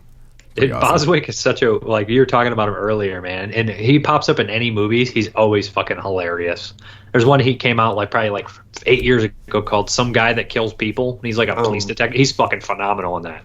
Have you seen FDR American Badass before? No, is it good? It's pretty good. Is that the cover with him in the wheelchair? Is he in a wheelchair? Right? He's in the wheelchair, yeah. Yeah, I've seen that in Family Video. It's batshit crazy that Susan Sarandon's in this fucking movie, too. Yeah, she's in her fucking bra and panties the entire movie. Really? I know, it's so crazy. Yeah. I wonder how She's they pulled kind of it had out. a weirder career, too, if you think about it. She was in The Hunger, too, right? Yeah. Yeah. So she's made some good choices that people don't give her credit for. Thelma and Louise is a classic, too, you know what I mean? Yeah, absolutely. I love Thelma and Louise. Underappreciated movie. Yeah, I mean, if you don't get teary-eyed at the end of that movie, I don't know what I know it sounds like a pussy thing to say, but Harvey Keitel bringing his hand up, come on. Yeah. Oh, it's been a while since I've seen that. Oh, that's good. Yeah, honestly, though, I don't have that much to say about the Rocky Horror. I mean, it stands for itself. It's a classic. Why do you like Shock Treatment more? I don't know. I just think the songs are a little bit better in my head, and they're just a little bit more mean-spirited, I guess you'd say. Mm-hmm. But is it better made? Probably not on like the filming technical stuff. Probably not, but the sets are great. The acting's great, and they replaced Brad and Janet, but they're still good. And there's a nice story. And like Gary said, that there's a really crazy thing about the television kind of taking over everyone and manipulating this small town. But the song in that one that I really like is the one in the beginning where it's basically like saying Denton's a great and cheery town. I don't remember the lyrics exactly, but then they're saying all this fucked up shit. It's great. It's PG too, which is funny. What do you guys think of the ending? With Riff Raff and Magneto. I'm fine with it. That's okay. Yeah. Gary, would you want to say anything about Shock Treatment? Well, yeah, Shock Treatment is like I said, a film made before its time, especially with the reality TV being everywhere. It's basically what the whole film is that Brad and Janet go to get, marriage counseling at the Denton television station, which is basically where the whole town goes for anything. They're all there. And Brad is duped by his evil twin brother to be hospitalized so he can get his woman, played by Jessica Harper. And I think that the film itself is... Jessica Harper's amazing. Yeah. Oh, shit, I didn't know she was in that. Crazy. Oh, it's great. That's cool. But yeah, it's written... It's written way out of its time, like I said. It wasn't very popular when it came out. They had many ideas to make a sequel, and... I think Trish Quinn says it best, who plays Magenta, and she's in this film as well. it's not a sequel, it's an equal, because you could sit there and enjoy both things, and they're both very, very different. Yeah, and go the ahead, line in. Oh no, I'm sorry. I keep cutting you off. Sorry. That's okay. Go ahead. You go. You got more important things to say to me. Go ahead. That's okay. There's a song. Janet's parents show up in this movie, and there's a song which is like speaks out to any over masculine dude ever called "Thank That's God the song I'm a I was Man." going to bring up. I was going to say maggots are faggots. Thank God I'm a man. So it's so misogynistic and so like there's something you couldn't do nowadays. Yeah, why wasn't that in the Nightmare on Elm Street 2 documentary that just came out when they talk about all the movies that say fag? It's like, why didn't they talk about that? Yeah, you cannot do that nowadays. People get offended by it. They're actually making fun of people that talk like that. Yeah, it's satire. They know the difference, I guess. Yeah. You know, because those movies are making fun of people that talk like that. Right. And you gotta have those people in your movie if you want to make fun of them. A man should know when a greaser rusty gate. A man should know the setting that the spark plugs get. These are all lines of the another song. man's tools. Yeah. Yeah, I love that. That's one of the best songs. If I can hear the opening, I could probably sing the whole thing. It's like that kind of deal. But I need to get the cue, the tempo and everything like that. The Nell plays the nurse in the movie, and Rick Mayall, who people know from the Young Ones, he shows up. Drop Dead Fred, of course. Just showing her panties throughout the whole film, man. Just if you're into like crotch shots and shit, Trish Quinn, she wears like this green nurse's outfit that doesn't really fit her this whole movie, and it's pretty hot, It's a great movie. I think I like it a little bit more than Rocky Horror. And the opening like sets up this whole town. It's like and then they like say all this messed up stuff like we got tolerance for the ethnic races. But just so you know, we have tolerance for the ethnic races. Yeah, yes. like it's like, hey, look at us. But they're actually like it's full of shit. It's kind of like that David Lynch Blue Velvet. Like you see that peaceful town, and then it goes under the ground just for a split second, and right under the surface is a fucking finger or ear or something with ants on it. It's got a great fictional band. It's an actual band, I think. Oscar Drill and the Bits. They're amazing in the movie. I'm done though. Go ahead. All right. Get into ratings? Yeah, I was gonna say Jeremy. Actually, you know what? Let's start with Gary. Rating. Oh, Rocky. How do you guys rating your show? Out of 10. Out of 10s. Rocky's a good 8 out of 10. It's almost perfect to me, but I love shock treatment a little bit more, so I got shock treatment to 8.5 out of 10. There you go. Jeremy. Yeah, love Rocky Horror Picture Show. My favorite musical ever, as I've said on the podcast page. I give this one 9 out of 10. Dave. You know what? I do like shock treatment more, but there's this thing where I'm sitting at, like, this movie is such a classic, and objectively, it's kind of a perfect movie. You know what I mean? Subjectively, I'm not a 10, but objectively, I probably would give it a 10. So I'm going to come a little high. I don't know if I'd rate shock treatment higher than this, but I like it more. I'm going to give Rocky Horror 9.5 because it's pretty much the cream of the crop of its genre, right? What's better than it? Mm-hmm. Yeah, your mentality there is exactly like mine too. Saturday Night Fever. No, I'm just kidding. Grease. Objectively, yeah, I think this movie is bona fide classic. Subjectively, I think it's fun as hell. I can't compare it to shock treatment. So. My rating is coming from the planet transsexual from the galaxy Transylvania. Fuck, that shit cracks me up, man. I love the whole sci-fi angle to this film, man. It's so weird that they're transvestites from a planet, and then Transylvania is it's fucking planet weird. transsexual from the galaxy Transylvania. That is the funniest shit ever. I mean, that right there just kind of sums up the whole narrative as being amazing in itself, considering it's not really, anything that we haven't seen the setup to the film, but they throw that curve in there, and that's pretty cool. It's such an amazing film, man. Like you said, right from the camera work to acting, the song, set design, costume, everything is so good in this. I'm gonna say also I'm in at a 9.5 out of 10 on this. It made it. Hall of Fame. I really felt like it deserved the Hall of Fame spot because of what it is and just how it. I didn't even think of that when I rated either. That's kind of funny. 9.5, and 9.5. That is a 28. Wow. JP's gonna be pissed. Yeah, but JP's probably only seen it once, right? Yep. Probably. He's actually seen this before. I don't know. Not. The first time you watch this movie, I don't think you like it. I'm going to be honest. Yeah, I mean, I didn't care for it the first time. Considering where I came from back in 95, 96, whatever it was, I didn't care. I would have been at like way fucking low. Yeah, I would have been like 6. I don't even think I would have been that high. Even when I watched this a dozen years, I probably would have been at like 7.5, 8. You know, that's why you rewatch movies, man.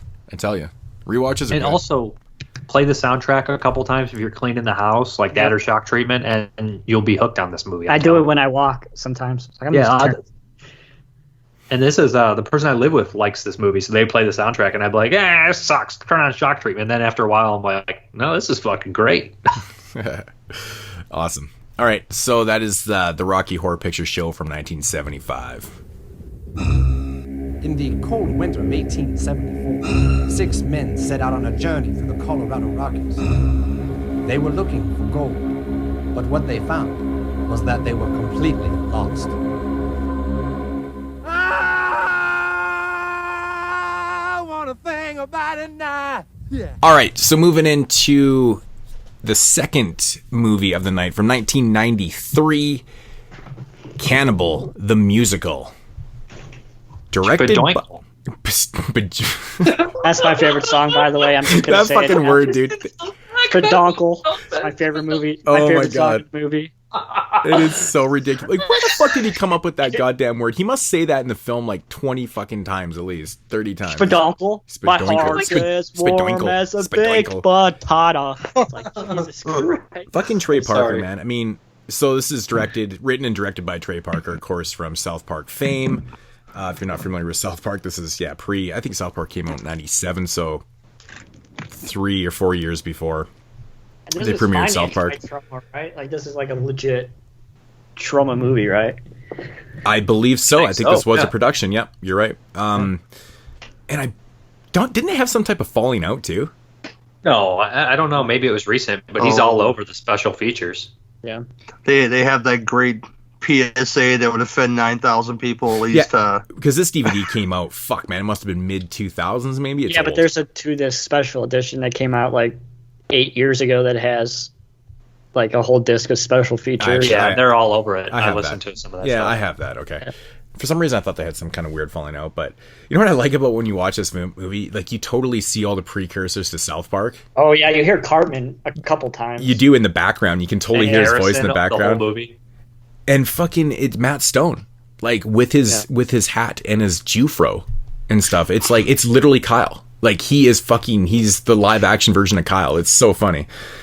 See, this is the first time I watched this movie. When I watched it, you never seen it before? No. When it was over, I was like, oh, that was pretty okay. But then as the day went on, I just kept on going on Letterboxd and changing my rating to make it higher and higher and higher because I was kept saying Spadoinkle and shit and laughing. Oh, it was fucking hilarious, dude. That's what happened to me too. The first time I saw it, I was like, that was really fucking dumb. And then like the second time I watched it, I was like, that was great. And then I kept thinking about it. Like, I can't stop thinking about it. It's fucking so stupid. I love it. Okay, so Cannibal the Musical from 1993. Synopsis. The sole survivor of an ill-fated mining expedition tells how his taste for gold was replaced by that of human flesh. That's actually not really true. He's not saying that. No. They actually, so if you're not familiar with the story that they're kind of parodying or spoofing here, it's the Alfred Packer story that took place in like the 1860s, I believe. Or was it early 1870s? I think it was early 1870s. It had to be after the Civil War because you got the Southern guy. Yeah, so 1873, I believe, is when the story takes place or something. And of course, the story goes that Alfred Packer was leading a group of men to Colorado and stuff. They get trapped up in the mountains, and the way the story is told is that Alfred Packer actually killed everybody and ate them to survive, and he actually did survive, and eventually got arrested and stuff, and blah blah blah. But so this is kind of take on the story, which of course they changed the story around a little bit, and it's more forgiving to the Alfred Packer character actually in this. It's kind of funny. See, when the fucking Indians show up and they're fucking Chinese. Dude, they're just clearly Japanese. They're Japanese. They're Japanese. He's a Japanese major. He literally has a sword. He Japanese in college. He's got his fucking samurai sword. I almost pissed my pants. I was laughing so fucking hard. I was like, that's just pure South Park humor right there. It is. So fucking funny. Shitty whack. Oh my Oh my god, Into it's my so shady whack. funny. Oh my god, it's so funny. You seen this one before, Gary? Oh yeah, I've probably seen it when Trauma had its initial DVD release. Mm-hmm. One of those Hollywood video rentals, probably. I didn't see this. I didn't see this film for the first time until I want to say the early 2000s. I think I rented it. So That sounds about right for me too. Yeah, it was. I want to say probably I was living in Vancouver, so it must have been 2001, 2002, in about that time range. So roughly 10 years after it came out. And it was after I was already a huge South Park fan. You know, I'd been into South Park probably 4 or 5 years at that point, and I was like, holy fuck. I'm always curious to wonder, like, what my thoughts would have been on it if I'd seen it before South Park came out. Because, like, when you watch it now, all I can hear and see is South Park. Like, there's millions of jokes that they've taken from this that they've incorporated into their show.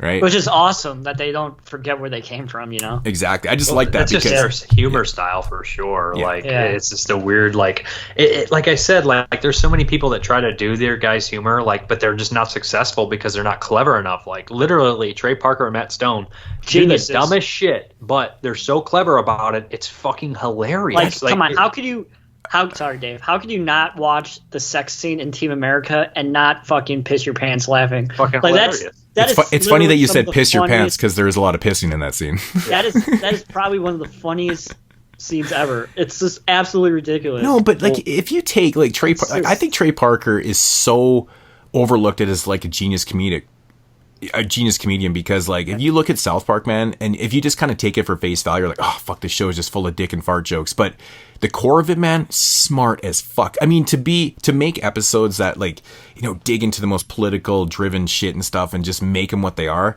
I mean, you have to be smart. You have to be knowledgeable. You have to be in the now. Like you have to be. Yeah. It's just to write music too. The Writing knowledge, not easy. That's what I'm saying. Write all that shit. Yeah, Trey Parker actually composed this shit and wrote it and sang it and shit like that. Like, I mean, he has his own band and stuff, but I'm talking like the comedic part of, you know, South Park and shit is crazy, and this is where it comes from. You know, and I just have so much respect for them, man. And I hate when people are like, "Oh, fucking South Park's so fucking stupid." I'm like, you're seeing it for face value, right? I mean, on the outside looking in, you're just like, "Oh, okay, whatever." But if you kind of, I mean, they're so fucking genius that have you ever seen how South Park does their episodes? Like they'll start on a Monday and it's a great documentary. Yeah, it's literally insane how fast these guys work and how the end product is always like they did it in like 4 days, you know, and they take current events. Like I remember the episode, I can't remember what it's called right now, when Michael Jackson died and Farrah Fawcett died. They died like on a Monday or Tuesday. They had them in the episode by that Friday. I was like, this is fucking incredible, man. Like, no, they aired on Wednesdays. Yeah, so it was like a couple days later, literally a couple days later, and it was fucked. I'm just like, these guys are geniuses, but how they incorporate that type of shit is so, it's just smart. Yeah, like it's smart comedy. They built a whole episode around them with the Disney, with the Japanese, with the Chinese, and like. Right. Like that story came out, and then like 2 weeks later, they had a fucking episode on it. It's like it's crazy. Yeah. Their Book of Mormon play is fucking so funny and fantastic, dude. It's so brilliant, man. Musical. It's so brilliant. It's great. I saw that one. Yeah, it's crazy, man. The Book of Mormon. It's still like the most expensive play on Broadway. We were in New York a couple years ago, and I was like, man, we should go check this out. It's still like $450-$500 a ticket, and this is like a few years after it'd been running. I'm like, this is fucking crazy, man. Like, this is the most expensive Broadway play of all time, I swear. So you know what I love about? Sorry, I can't remember. So we went and seen like some 80s rock when it was pretty fun. But yeah, dude, this movie is so clever in how it's actually told, because it's told like an old timey movie, like the way it unfolds and the credits and the credits. Oh, you see the credits in the beginning. But then it's also like it's actually like making fun that it's a student film at the same time, because you have that guy walk onto the set on accident and look over. So it's self-aware and weird, but it's like, and he's making fun of the old movies too. That I think the Alfred Packer movies. I think I even seen a boom mic. He makes fun in the commentaries and stuff. He was talking about how they like there's that dumb line when he wakes up from the nightmare and screams like Ike. He's like, it was in one of the old Alfred Packer like shitty movies that we watched, because he was from that area where Alfred Packer actually happened, so he knew the history and stuff. So they probably watched all those shitty movies in high school. So he incorporated him saying Ike when he woke up. So like, there's so much. They do put a lot of detail into the movie. Who is a character in South Park, the Canadian adopted child brother? Yeah, Kyle's brother. Kyle's brother, Ike from Canada. It's hilarious. But one of my other favorite parts in this movie, because this movie's all just about moments. I mean, it's hard to like critique this movie. It's just all about funny moments. It's the fucking eye, dude. When the fucking eye is fucking. Are you looking at my eye? Are you looking at my eye? Just fucking just oozing goo on into everybody's face, and they're like, he was the Cyclops. He was the Cyclops, because remember the Japanese dude, the Japanese chief's like, watch out for Cyclops, and you're like, what the fuck is Cyclops? Right? And he tries to get him to sing the Southern song, look away, Dixieland. They don't know They're it. not real Right. Boys. I like when little what's his name, man? Squeak or Little Bitch. He's the guy in Basketball, isn't he? He's Squeak Little Bitch from Basketball. So fucking funny, man. Chota Boy from Orgasmo. Chota Boy. Oh my god, so good. My favorite line is you want some fudge packer? I was gonna say, no, he just says fudge packer. It's so quick. Fudge packer. I have that written down. I have 3 notes. That's one of them. Dude, they're all sleeping in the dude. All of a sudden, hey, fudge packer. I love the fact that they play off it because they're all sleeping naked to each other. You want some fudge packer? That makes it even funnier. It's so stupid. But they set that joke up. They set that joke up from the first 5 minutes of the movie. Because he buys fudge. Because he's like, oh, guys, they got fudge. And everyone kind of looks at him like, nobody even says a thing about it. They're like, who cares? He's got fudge. It's so fucking funny. But then it sets up the funniest joke in the movie. It's quiet, too. It's like a quiet moment. Nobody's talking. And it's just like, why is this scene still going on? And he's just like, fudge packer. It's so immature, but it's so funny because it's a double beat. But dude, that is so fucking South Park, man. That's their shit, man. Oh my god, dude. The best characters. I actually like the butcher because you think he's going to be the prick, but he turns out to be decent, and the religious guy turns out to be the piece of shit. Which is another thing that they play off in the show a lot with religion and stuff like that. Religion's bad, right? So. Well, dude. The best guy in the movie, hands down, is the bald guy who's always positive. In every scene you see him and he's smiling and he has that shit-eating grin on his face the whole fucking movie. And he's so annoying. Even after they shoot him in the head, they're sitting around the fire and they're kind of talking about food and stuff. And they're like, man, he looks so happy over there. And he's got this huge shit-eating grin on his face. Hey, what was his name? Swan? They're like, hey, remember when Swan did that thing when he was dancing in the snow? How did he get his shoes to do that? Dude, Swan's my favorite because that's the best scene in the whole movie when he's like, shut the fuck up, Swan. Yeah. It's so shocking, actually. Let's build a snowman. And the dude pops up at the end, man. That fucking killed me too, bro. It's so funny. Oh, man. So many good moments. You know what's surprising about this movie? I mean, comparatively to the other two films, obviously Repo Man has a shit ton of songs in it, but Rocky Horror does too. But this one doesn't have as much. There's a lot of like actual dialogue. At certain points in this film, you almost forget that you're watching a musical. Yeah. It's kind of weird like that. But I like that change up though. I mean, I guess we'll get into Repo after, but yeah, I mean, there is points in this where you do feel like you're just watching a kind of regular film, and then it cuts back in the song. You're like, oh yeah, fuck, it's totally a musical, man. But I like that, man. I like that kind of construction of the film, so it works for me. Spadoinkle. My favorite song in the movie is probably the Trapper song because it's just insane. And oh man, actually, what's the song go like? Sing some of it. I remember it. I forget now.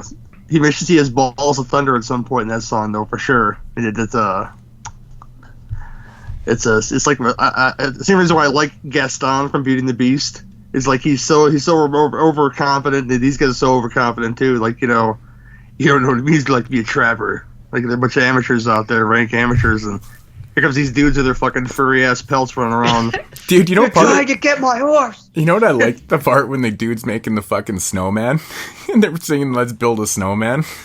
We can make him tall or not so tall, snowman. He goes over there and just smashes the shit out of it, and he keeps smashing the snow. And he's smiling, and he moves his head so he doesn't get hit, but he's got that shit. He's literally smiling and just he's kind of moving his head back and forth slowly. Oh my god, that shit is so fucking funny. They make him go in a timeout. Swan and the guy like the butcher. Because I'm the butcher in this whole movie. I swear I'm the butcher. Like he's just bitching the whole fucking time. I think when they were talking, they're like, man, You're like, you can't, or he says something like, you can't say that because you're in timeout, man.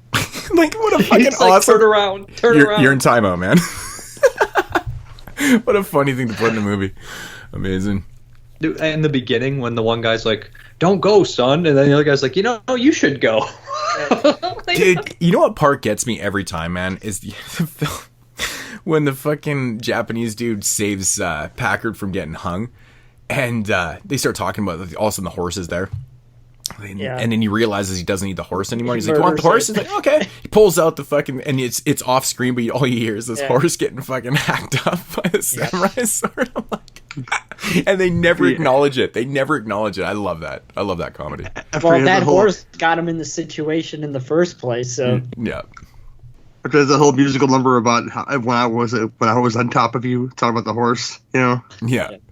Yeah, I really like that in the narrative, though, because it turns out, I mean, obviously, Alfred Packard didn't know where the fuck he was going, and he kind of got duped into, taking the guys to, to Colorado and shit like that. But really, it's all about finding his horse once his horse goes.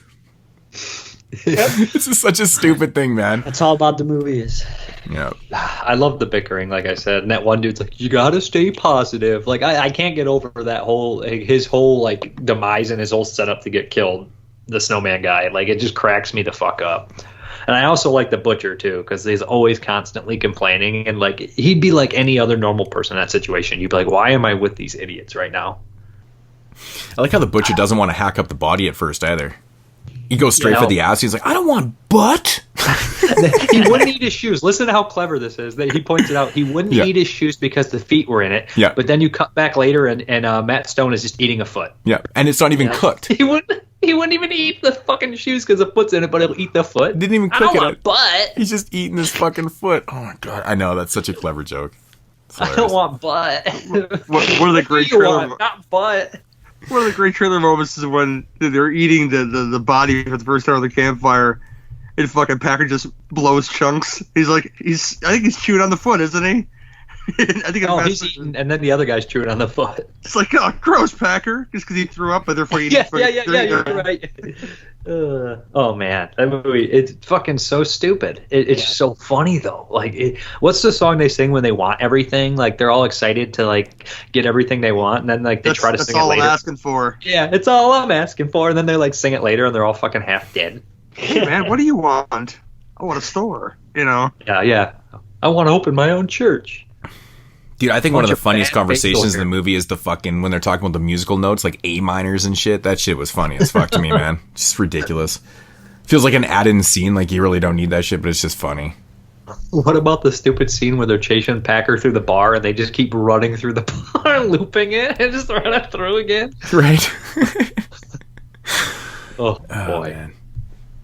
I honestly love when Matt Stone, takes his hat off and his Jufro comes flying out, and it's just like Kyle, like Kyle, and everyone kind of looks at him, but no one says anything because they don't know what to fucking say. They're like, "Where did that come from?" Yeah, like it looked like you had no hair. That dumb popping sound. That's so stupid, so funny. Yeah, my favorite song, "Snowman." I love it. Spadoinkle Day. And then when after they're singing Spadoinkle, they all fall on the ground laughing like little girls, and they're like, Spadoinkle,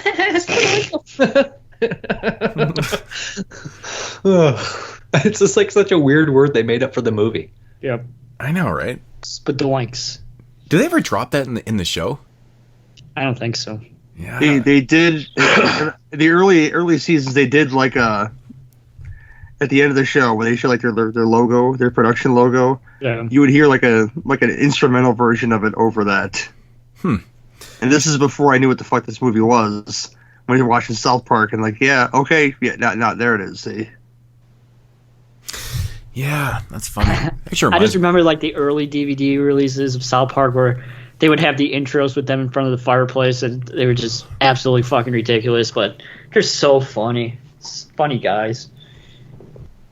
Yeah, those are good ones. And do they still do the mini commentaries on some of them? I can't remember. I'm not sure. Yeah, I don't know. That actually reminds me, season 23 is coming out this month. Tuesday.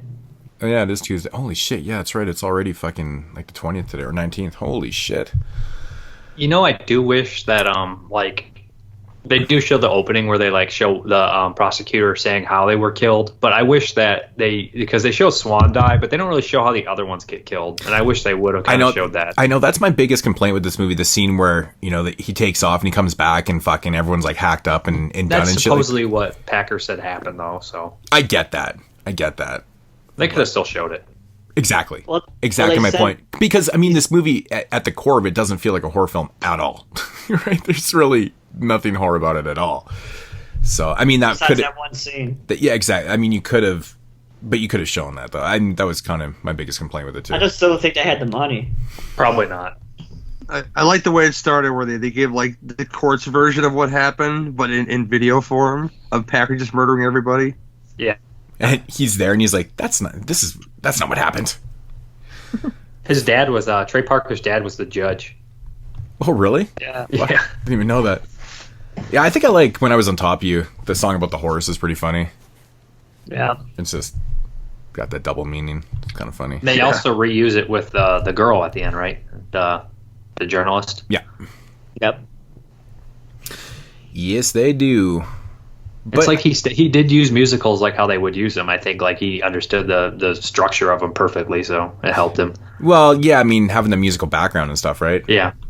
So. And Japanese study too, so he incorporated that. I mean, when you really think about it, like all the movies that they've written and directed, at least not like Basketball, they just started in, but they're all musicals pretty much. I mean, Team America's a musical, South Park, Bigger, Longer, Uncut's a musical. This is a musical, so yeah. They've always had music in their films, which is interesting. I mean, that's the backbone of his career, right? So yeah, it makes a lot of sense. I'm surprised they don't actually do more musical episodes of South Park. They do, but they don't. Yeah, I'm kind of not a fan of like the continuous story of the last couple seasons of South Park. It's not really my thing. They only did it for a couple. I think it was season 19 or 20. I thought was really good. Yeah. I really thought that was cool. But they stopped doing it. They didn't do it in season 21 or 22, did they? I can't remember. Well, wasn't the pod farm last season? Wasn't that? I haven't seen season 22 or 23 yet. I gotcha. I'm just kind of behind on it, but yeah, man. I mean, honestly, I think that even Trey Parker. I'm assuming this is probably like the first kind of acting shit that he did. I mean, he's pretty good in it. He's kind of natural. Yeah, it's really hard, like I said, because it's hard to walk that line, because if you look at a movie like She Kills, they're overacting on purpose and it's not funny and it doesn't work for me. But this movie, they're technically doing some weird kind of acting, but I feel like they're kind of staying in their characters. I want to say they're overacting, but they're not really overacting. Like, I feel like they act perfectly how the film's supposed to be. If that makes any sense. It's really hard to explain, but it works. No, it is. There is moments where Trey Parker is completely, it's still kind of over the top, but at the same time it's not. I think it's stemming right from the credits, man. I mean, Trey Parker credits himself in this movie as Juan Schwartz. None of the names are right in the beginning, are they? No. Yeah, so Alfred Packer, he's playing Alfred Packer, and it's credited as Juan Schwartz. I love that. It's so fucking funny. Yeah, but how do you explain why I don't like something like She Kills at all, because it's overacted on purpose? Yeah. But this, I feel like it somehow is it's encased and it just works for me. I don't get it. Well, no, it's still spoofing, but at the same time, they're still trying to make a good film. I understand. They stay in character, right? I understand where you're coming from. They don't break their own rules. Yeah, I understand where you're coming from. There's a lot of movies where they're doing this, they're just, the acting, everything about the film is done bad on purpose. I hate that shit. Yeah. So this is different though. I mean, they're still trying to make a good movie, and you can see the heart in it, right? But it's clever. It's clever. Yeah, I mean, that separates a lot of movies. The ones that just don't have any cleverness to them at all. And then you got shit like this, but it's kind of funny. Like, I mean, you look at Matt Stone in the film, man. I mean, I feel like he's just literally playing himself. Like, he's just a goofy fucking dude, He's just lying constantly, and they're always yelling at him. His face, he's always got that fucking face going on. He's always got, like, his scrunched up lips, and it's funny, man. It's ridiculous. He looks like Eddie Deason in this movie. Yeah. Nice. No, but he's always fucking telling the lies. Like, everybody had that friend or that guy they knew that just constantly fucking lied all the time. It's like, why are you doing this? I think that at one point they even called him like a diabolic or a pathological liar or something like that. He is. He tries to speak Japanese or Native American. Remember that? He's just fucking. He's just bullshit. He's just translating the lines like straight bullshit. I love that. All right, yeah. I mean, I don't really got a whole lot more to say on Cannibal the musical. Jeremy, you're first. 8 out of 10. Yep. That is Dave. So I never know the order of these. I'm sorry. I'm the same. 8 out of 10. Well, that's what I have written down. That's what I'm going to stay with. 8 out of 10 for myself too. Yeah, I didn't see a whole lot of this review, but yeah. Speak now. Speak now. Yeah, speak now. I think a lot of this stems why it's so fun is that a lot of these people work together. I think the actors in the film, a lot of them did a lot of voice work for South Park, so they're obviously friends making a film together. So the chemistry is there, and it shows on screen. That's all I really want to say else about it. But it is 8 out of 10 as well. We're all in this. I don't know why it just feels like an 8 out of 10 for me. Yeah. Nice. It really hard does. To talk about musicals. It is. I've been noticing that, man. Well, especially the next one. Oh God. Oh fuck me. I always found like people that do voice work, like a lot of voice work and stuff, actually make pretty decent actors. I don't know what it is. It's kind of like they have to act with only their voices, so it's kind of comedians. Comedians are typically very good actors too in serious work, because if you can make them laugh, you can make them do anything. Right. I feel like, what is that? If you can make them laugh, you can make them cry too. If you get somebody laughing at your character, it's very easy to do something horrible to that character, and you will be sad about it. Yeah, absolutely. All right. Comedy and tragedy, both sides, the same mask. Okay, so that is Cannibal, the musical from 1993. By the middle of the 21st century, organ failure had become a worldwide epidemic. But GeneCo was there to satisfy the demand for organ replacements.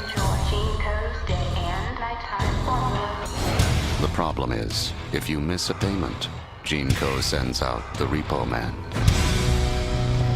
And when he finds you, your time is up. All right, so moving into the third and final film here on episode 188, and it is a film from 2008 directed by Darren Lynn Bousman called Repo, the Genetic Opera.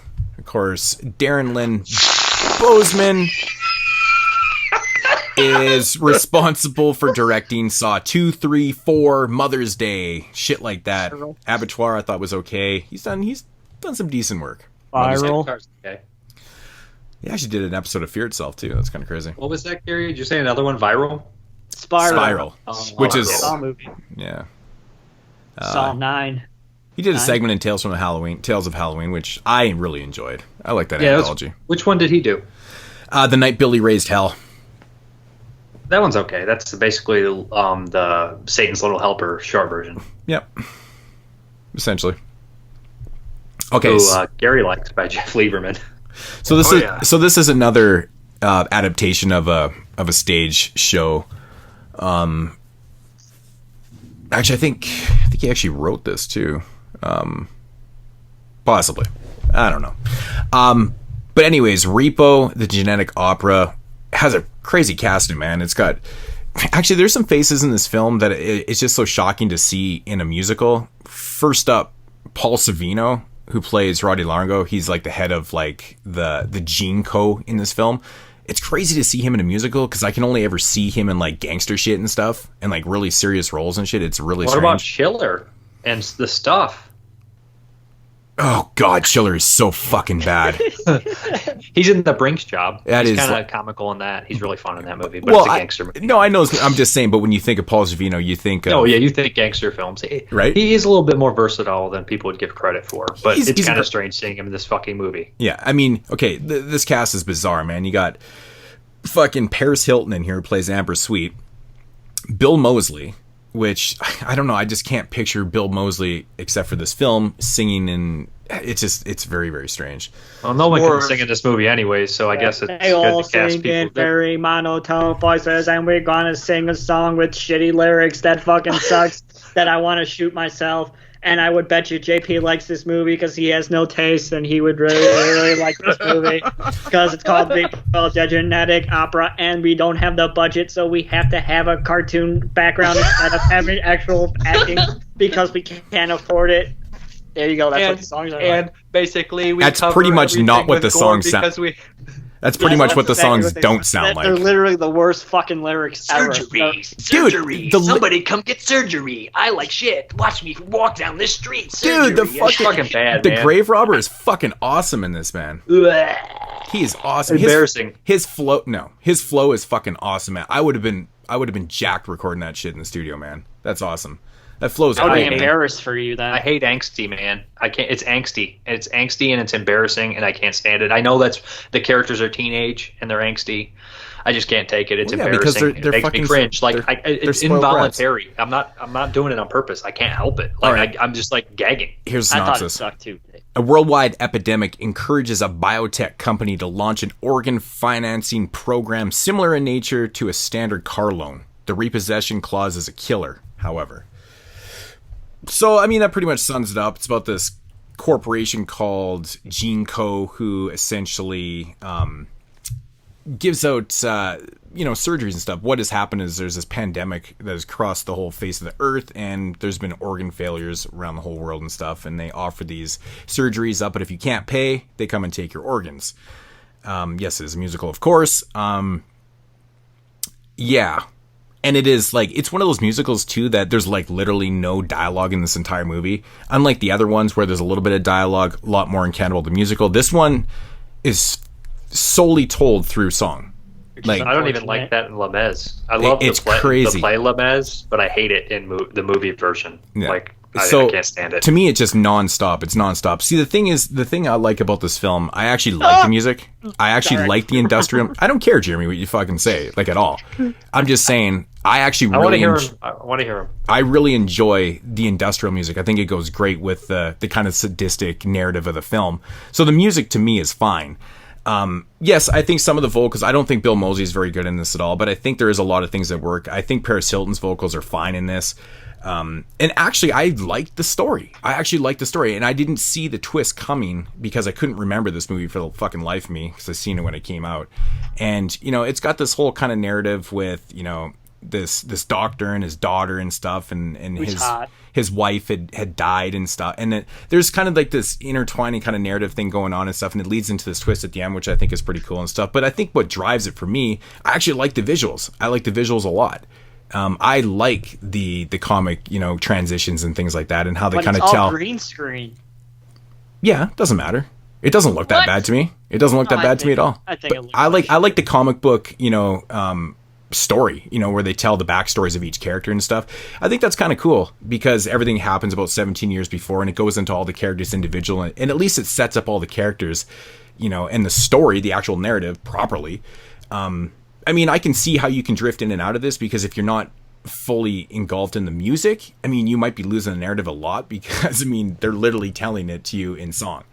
Right. But I think there's some pretty cool music pieces. I like some of the characters. I mean, Paul Sorvino plays the head of GeneCo, and he's got like these fucking nasty ass kids. Amber Sweet, Bill Moseley plays one of them, Luigi Largo, and I think the other one is who the fuck is Italian stereotype with accent. Oh, the orgy, the ogre. Why does he have an accent and the other ones don't? The Pavi Lorga. Mi scusi. I don't know, man. They're all supposed to be Italian, obviously, but Pavel Lorga, he's the ogre.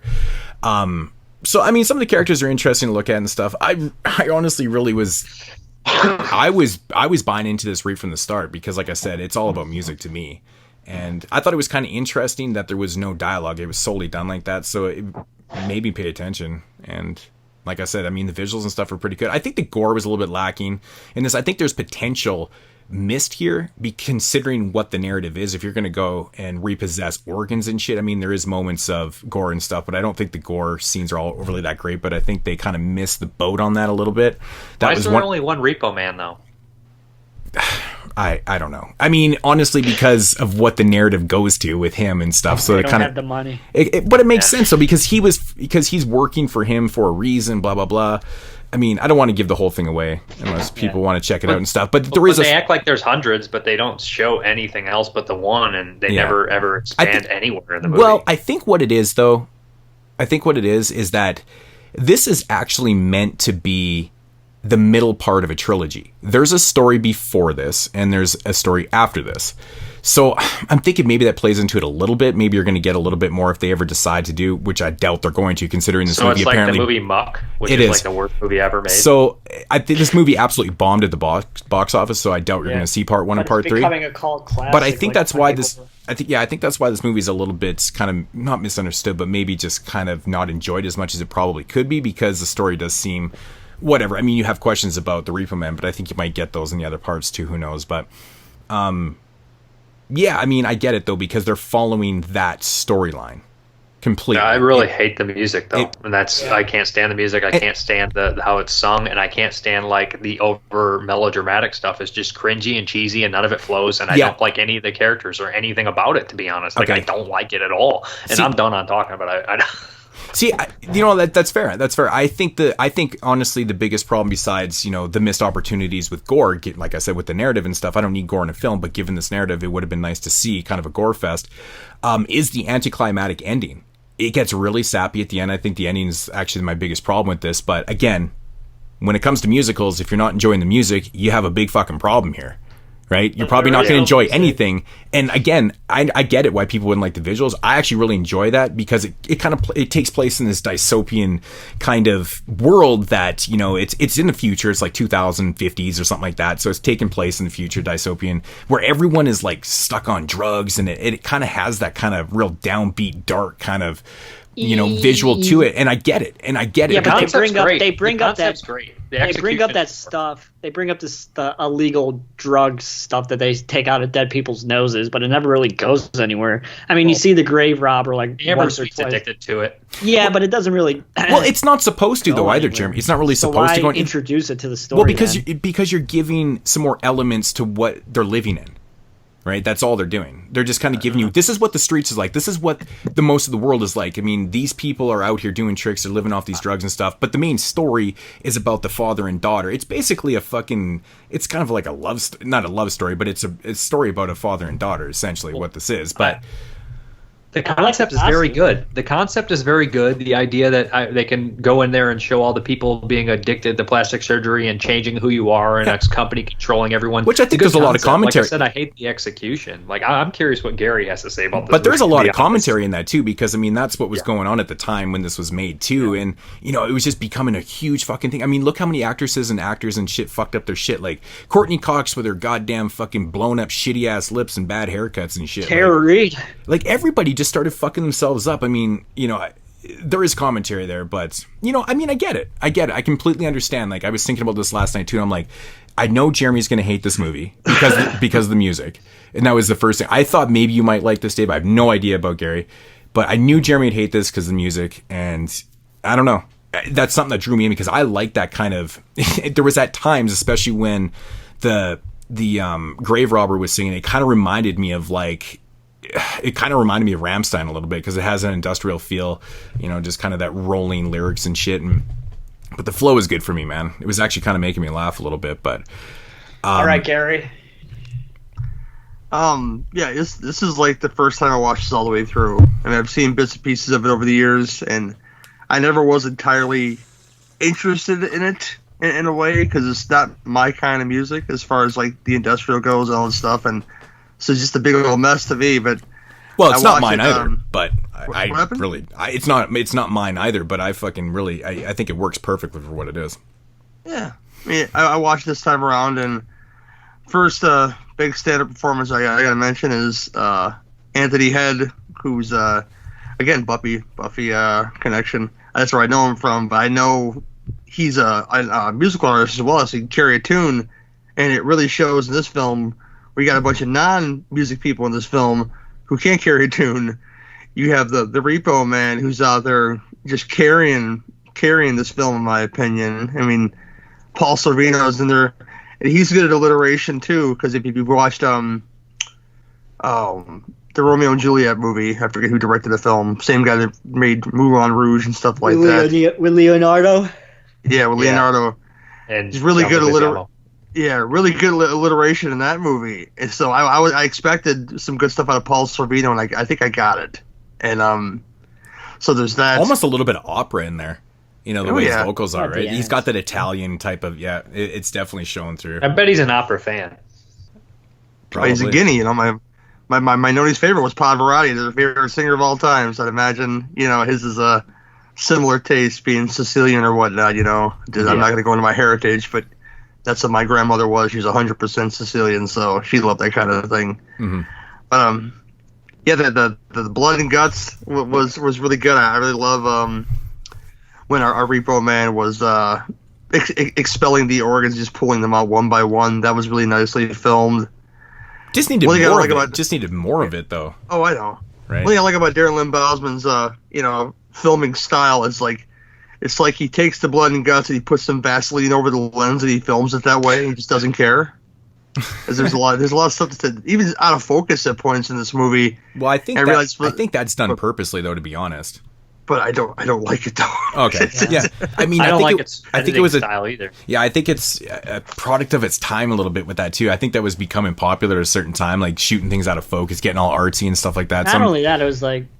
I think it was the. Go ahead. I think some of the angles are really good, but I do agree with the fact that, you know, the out of focus shit I've never really fully understood, like as an artistic angle to use. I've never kind of bought into that either, so I get where you're coming from. But unless you're Jess Franco, I think there is some good angles. Yeah, well, no, Franco didn't do it purposely. I know, he was doing everything. If it was out of focus, they had to use the shot because that was all the money they had. He was shooting 6 movies at the same time. He had no choice. Right. I do like that they took Paris Hilton in this movie and they made her ugly, and she was accepting of this, this is the time for Paris Hilton to kind of be a vain person, and she was in the media and yada yada yada. She had a botched plastic surgery or whatever. It cost $90,000 or whatever she said, and her face was messed up. And there was a point in the film towards the end where they're doing the genetic opera, and her face literally falls off. And I thought that it was a big step for a person like her just to be ugly in something. Mm-hmm. And that was something I thought. They pat her on the back for doing it. They weren't even. Darren Lynn Bousman didn't even want to give her a shot because when she came into fucking audition for it, he's like, "Fuck!" He's like, "Are you serious? That bitch from that fucking reality show kind of thing?" He's like, "There's absolutely no way." And so he kind of bought into it, gave her an audition, and she fucking nailed the vocals. And they're like, "Okay, here's the part." It's crazy, right? Bill Moseley, he was such a bad singer. See, the thing is with Moseley, screams at the camera. Yeah, well, that's the thing with Moseley. He didn't really have any actual vocal. It was more of just talking on. I could beat. tell. Yeah, everybody. He didn't really. He didn't have any full out lines. Like, it was crazy. He just had like "fuck you" and shit. It's like, okay, whatever. Yeah. He was such a lame character. He has his best moment at the end in the post credit sequence. Well, he's a spoiled brat. He was a spoiled brat kid, right? You know, he was fighting for that primacy of taking over the company because their father was dying and shit and blah, blah, blah. But, yeah, I mean, they're all shitty. All his kids were shitties, for sure.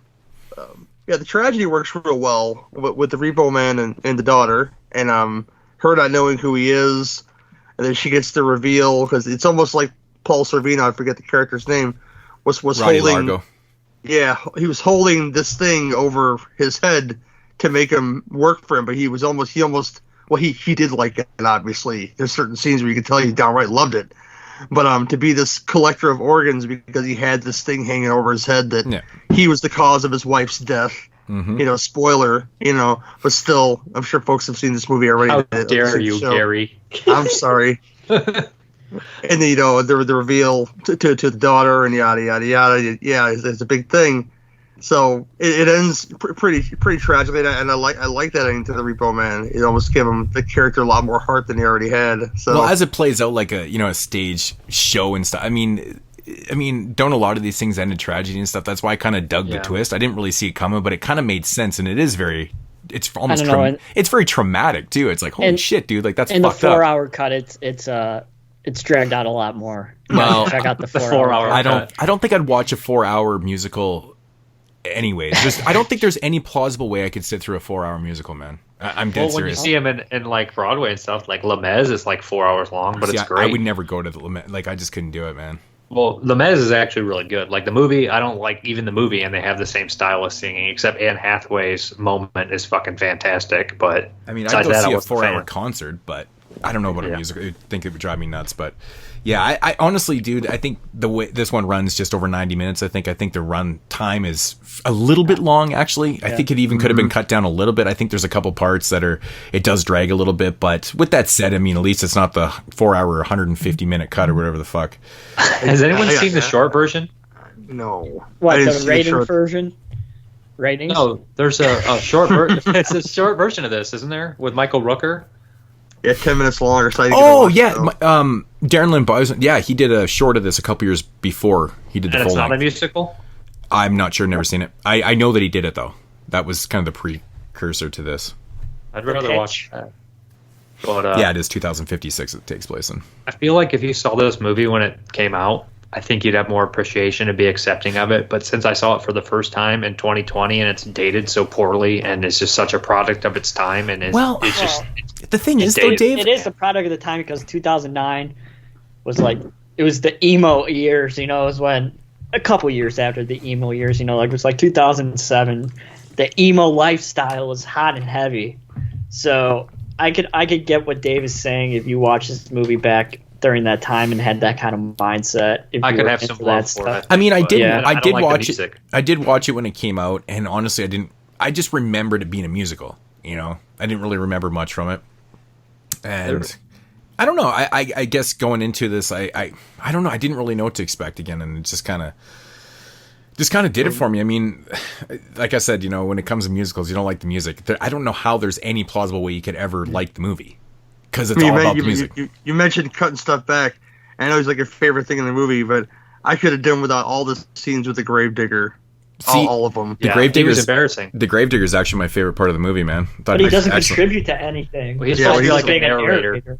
Yeah. He's kind of like the guy in Evita. He's kind of like Antonio Banderas character, but is the narrator. Doesn't really work. And he's also the voice of the streets too. He's the one that's, you know, contributing to the problem out there and stuff. He's the bad narrator kind of thing. But honestly, dude, I fucking love some of the Gravedigger's fucking vocals and shit. I thought they're great.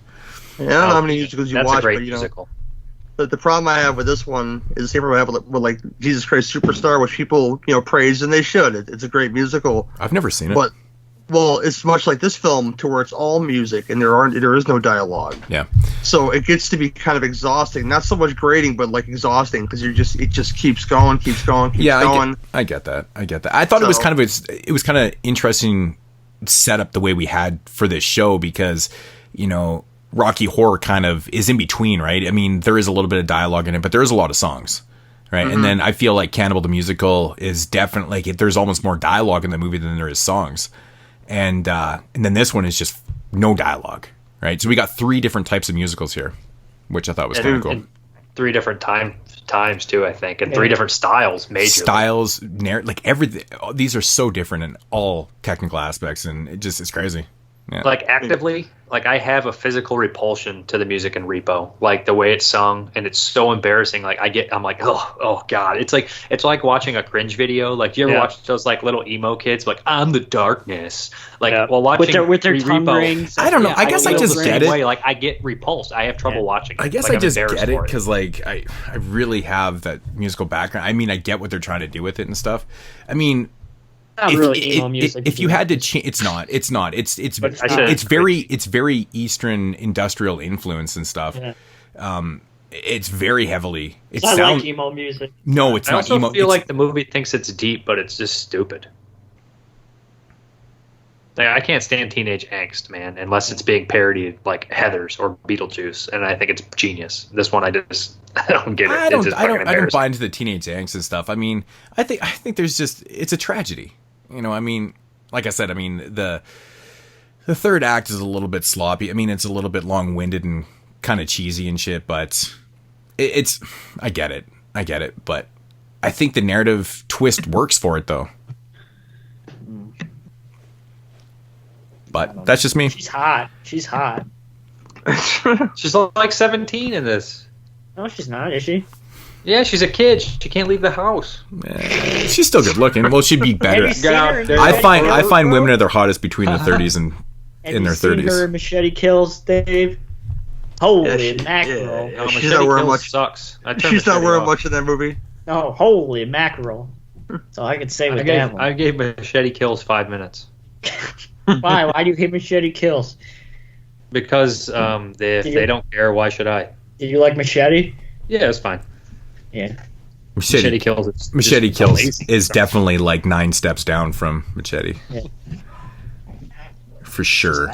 The opening of Machete Kills has like all the good guys standing up on like above them with like big guns, and all the bad guys on the ground with like pistols, and they somehow manage to kill all the guys standing above with the high ground. And I'm just like, come on, guys! I know it's a B exploitation movie, but you guys got to be a little bit more smart. So what you're saying is you don't want to see Machete in space? No. Nobody wants to haven't see wanted to watch anything in one of fucking these space. since fucking years. Unless it's an actual space movie. Fuck. Well, you could look forward that it only made about $5 at the box office. So yeah, that's cool. That shit was fucking tanked for show. Oh yeah. Oh boy. Ratings? Well, all right, Dave, you're up first. So let's give your 3, maybe 2. No, I'm not that low. I don't know how you couldn't be. You didn't like the music, or you said you did. No, you literally said you didn't like one. You literally said you didn't like one thing. I rated it a 3 on Letterboxd, and I'm gonna stick with a 3. It's half a star worse than Door in the Silence. How did you give it? You said you didn't like one thing about it. I'm giving it a 3 because it actually is a movie, and it does have special effects. And the costumes are good. And the concept is good. I said the concept was good. Fair enough. The concept is good. It's trying to be intelligent. It's just maybe it's the direction. I don't fucking know. Maybe it's really the music for me though. I just have a hard time. I think it's the music. I think honestly, if the genre of music was different, what would you want to hear as music? Like to just keep it's the not same. Even that. It's just even the lyrics. They're not put together well. None of it flows. None of it even feels like music. It feels literally just people like, I walked up to the door and I knocked on it. I walked on to the door and then I walked to the bathroom and then I took a shit and then I brushed my teeth and then I said, hey mom, hey dad, shut up. They have to have breakdowns in it because they're telling the whole story by songs. I don't like that style of musical. I hate Les Mis, and I just don't like that style. I don't like it. I didn't realize. It's annoying, and I don't like opera. I didn't realize I was going to like it as much as I did. But like I said, if I didn't like the instrumentals, then I can deal with. You're much more appreciative of all music genres than me, apparently. Well, I also have the background. I mean, I've recorded so many different types of bands. I mean, honestly, dude, when you've sat in the studio and recorded with the worst female punk bands ever, and you've had to like play it straight, you can fucking do anything. I bet. This oh my sloppy. God, this band made Kitty sound like they were fucking Frank Sinatra. Kitty boo fuck? Oh fuck, it was bad. It was the worst shit. I'm glad it was only 4 tracks, and each song, of course, punk's like 2 minutes, so it was like, oh fuck, it was the worst shit I ever recorded, man. Fucking never. Oh my God, it was horrible. 3 out of 10. All right. Me? No, it's me. Yeah, I'm gonna. I said what I had to say about it. I really enjoyed this, man. I'm gonna give it 7 out of 10. I'm not questioning your rating mood, so don't get mad. I'm just laughing. No, I don't care. I thought it was. I thought it was really shocking. Everybody gets mad at everyone laughing, and then I don't want another incident. I'm not laughing. I'm laughing at. No, but everybody bitches at Moods when he laughs at their ratings, and then they just did the same fucking thing to him. Yep.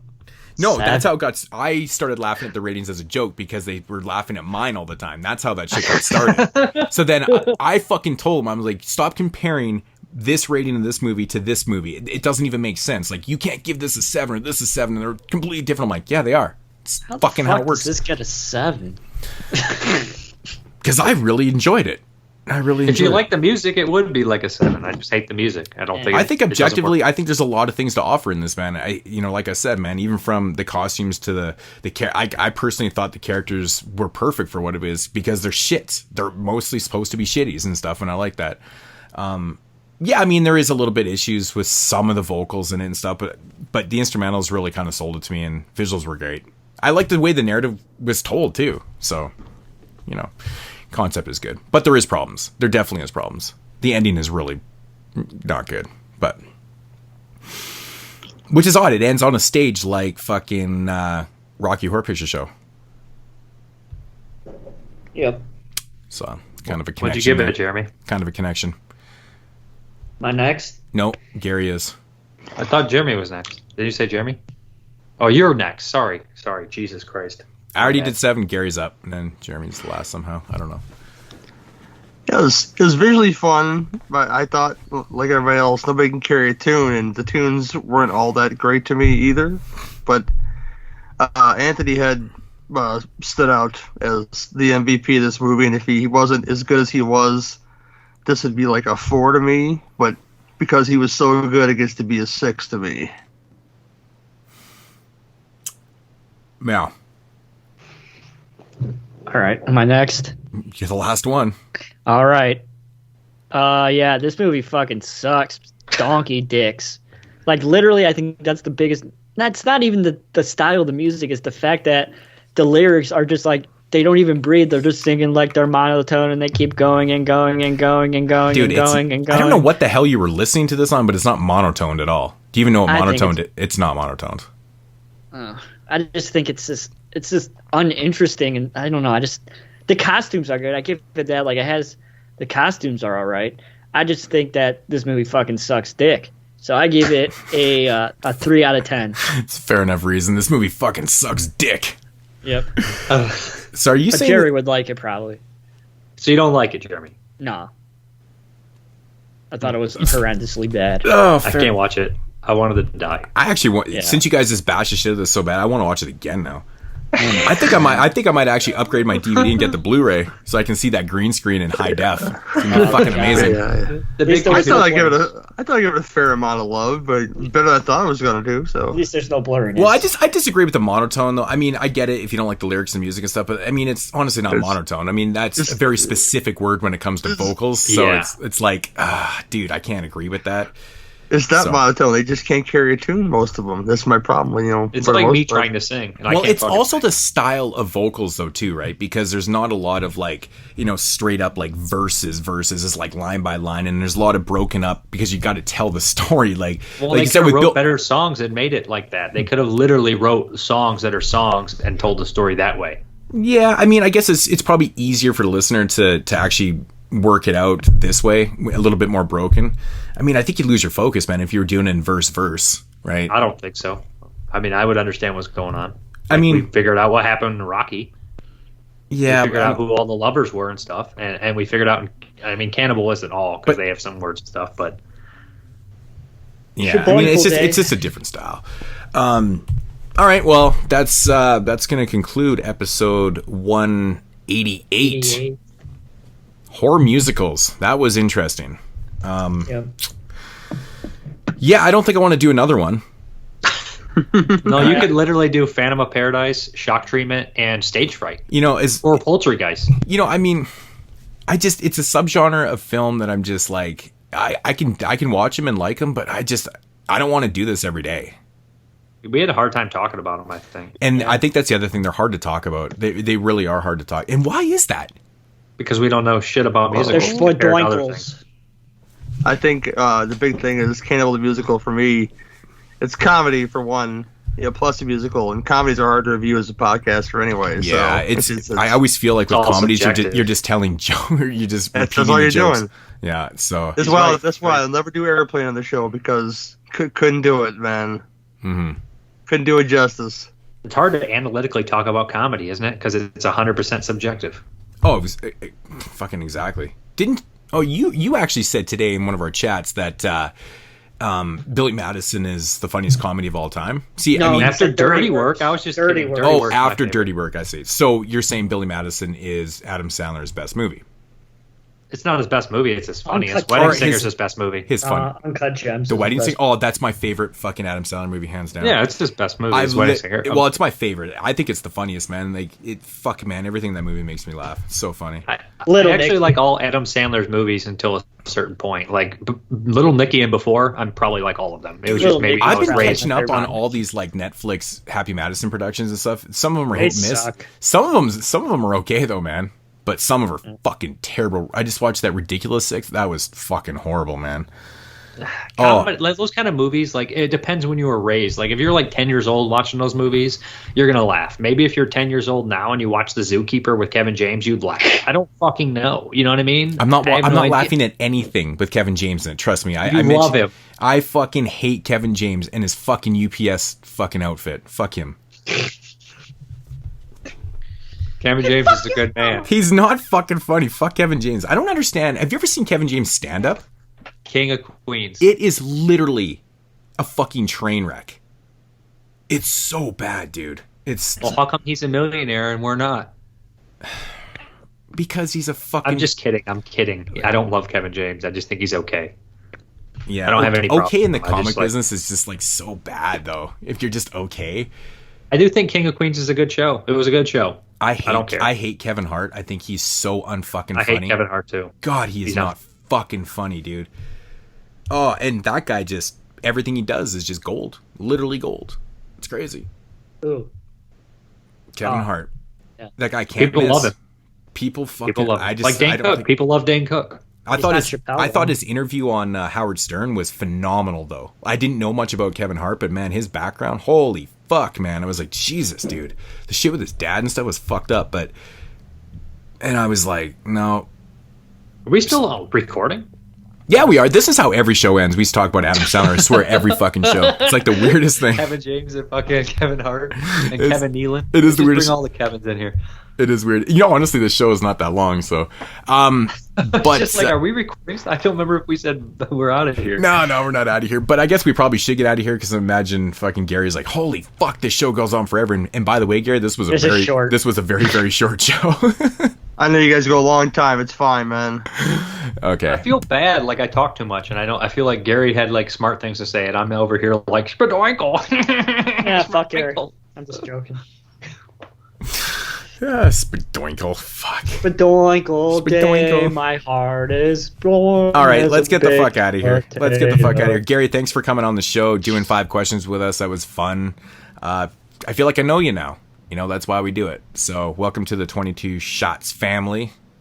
Much appreciated. Hope I get you back again. Oh, absolutely. Absolutely. It won't be on a musical one because I'm just not doing this again, like I said. So I understand.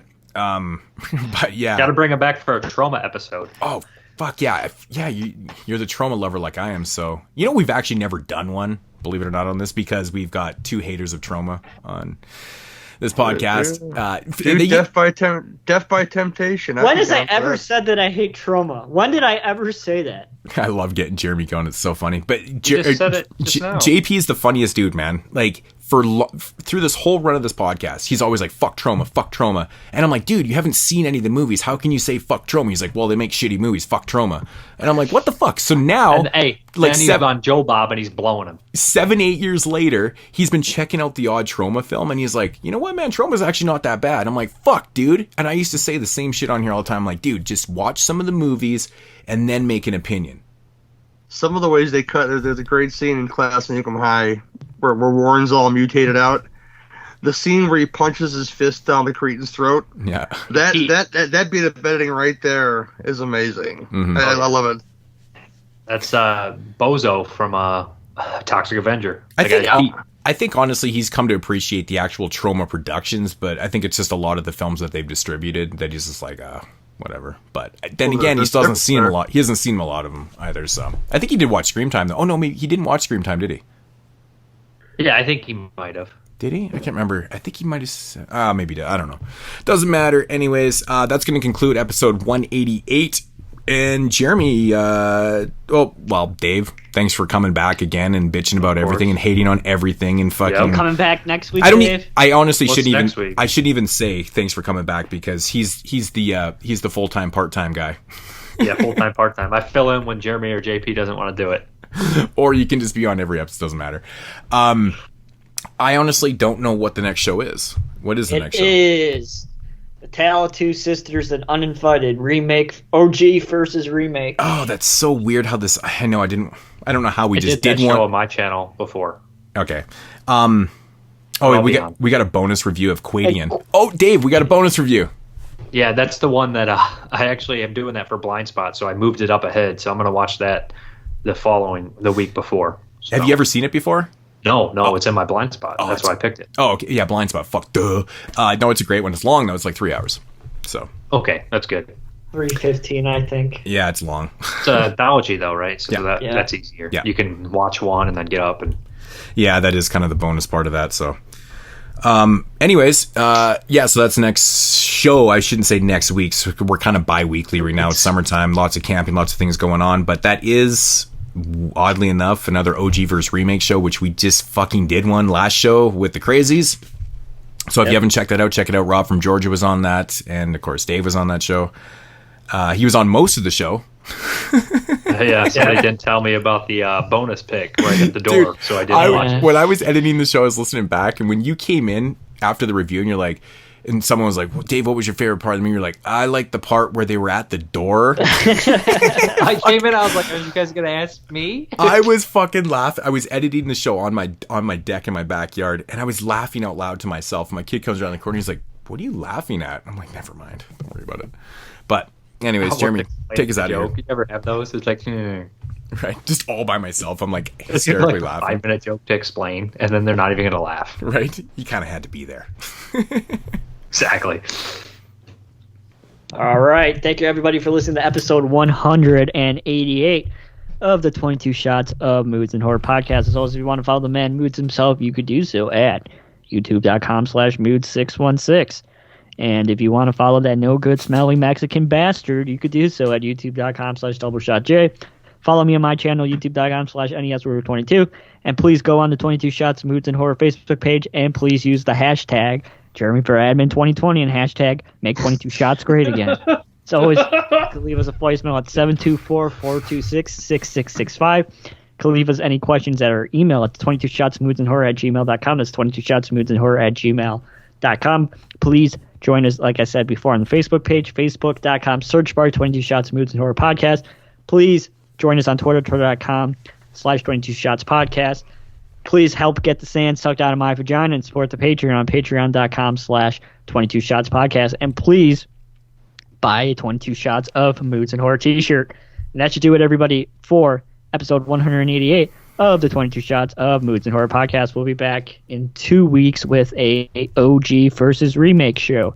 And as always, make 22 shots great again. Okay, bye. Hashtag not my administrator. Yeah.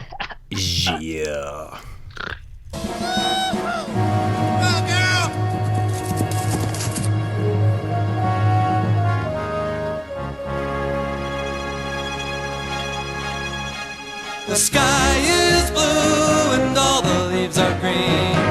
The sun's as warm as a baked potato. I think I know precisely what I mean when I say it's a spandoinkle day. And as I ride with my girl, she's my best friend in the whole world. We move along, set our goals high, with eyes full of hope as we aim for the sky is blue and all the leaves are green. My heart's as full as a baked potato. I think I know precisely what I mean when I say it's a spandoinkle day. When I say it's a spandoinkle day.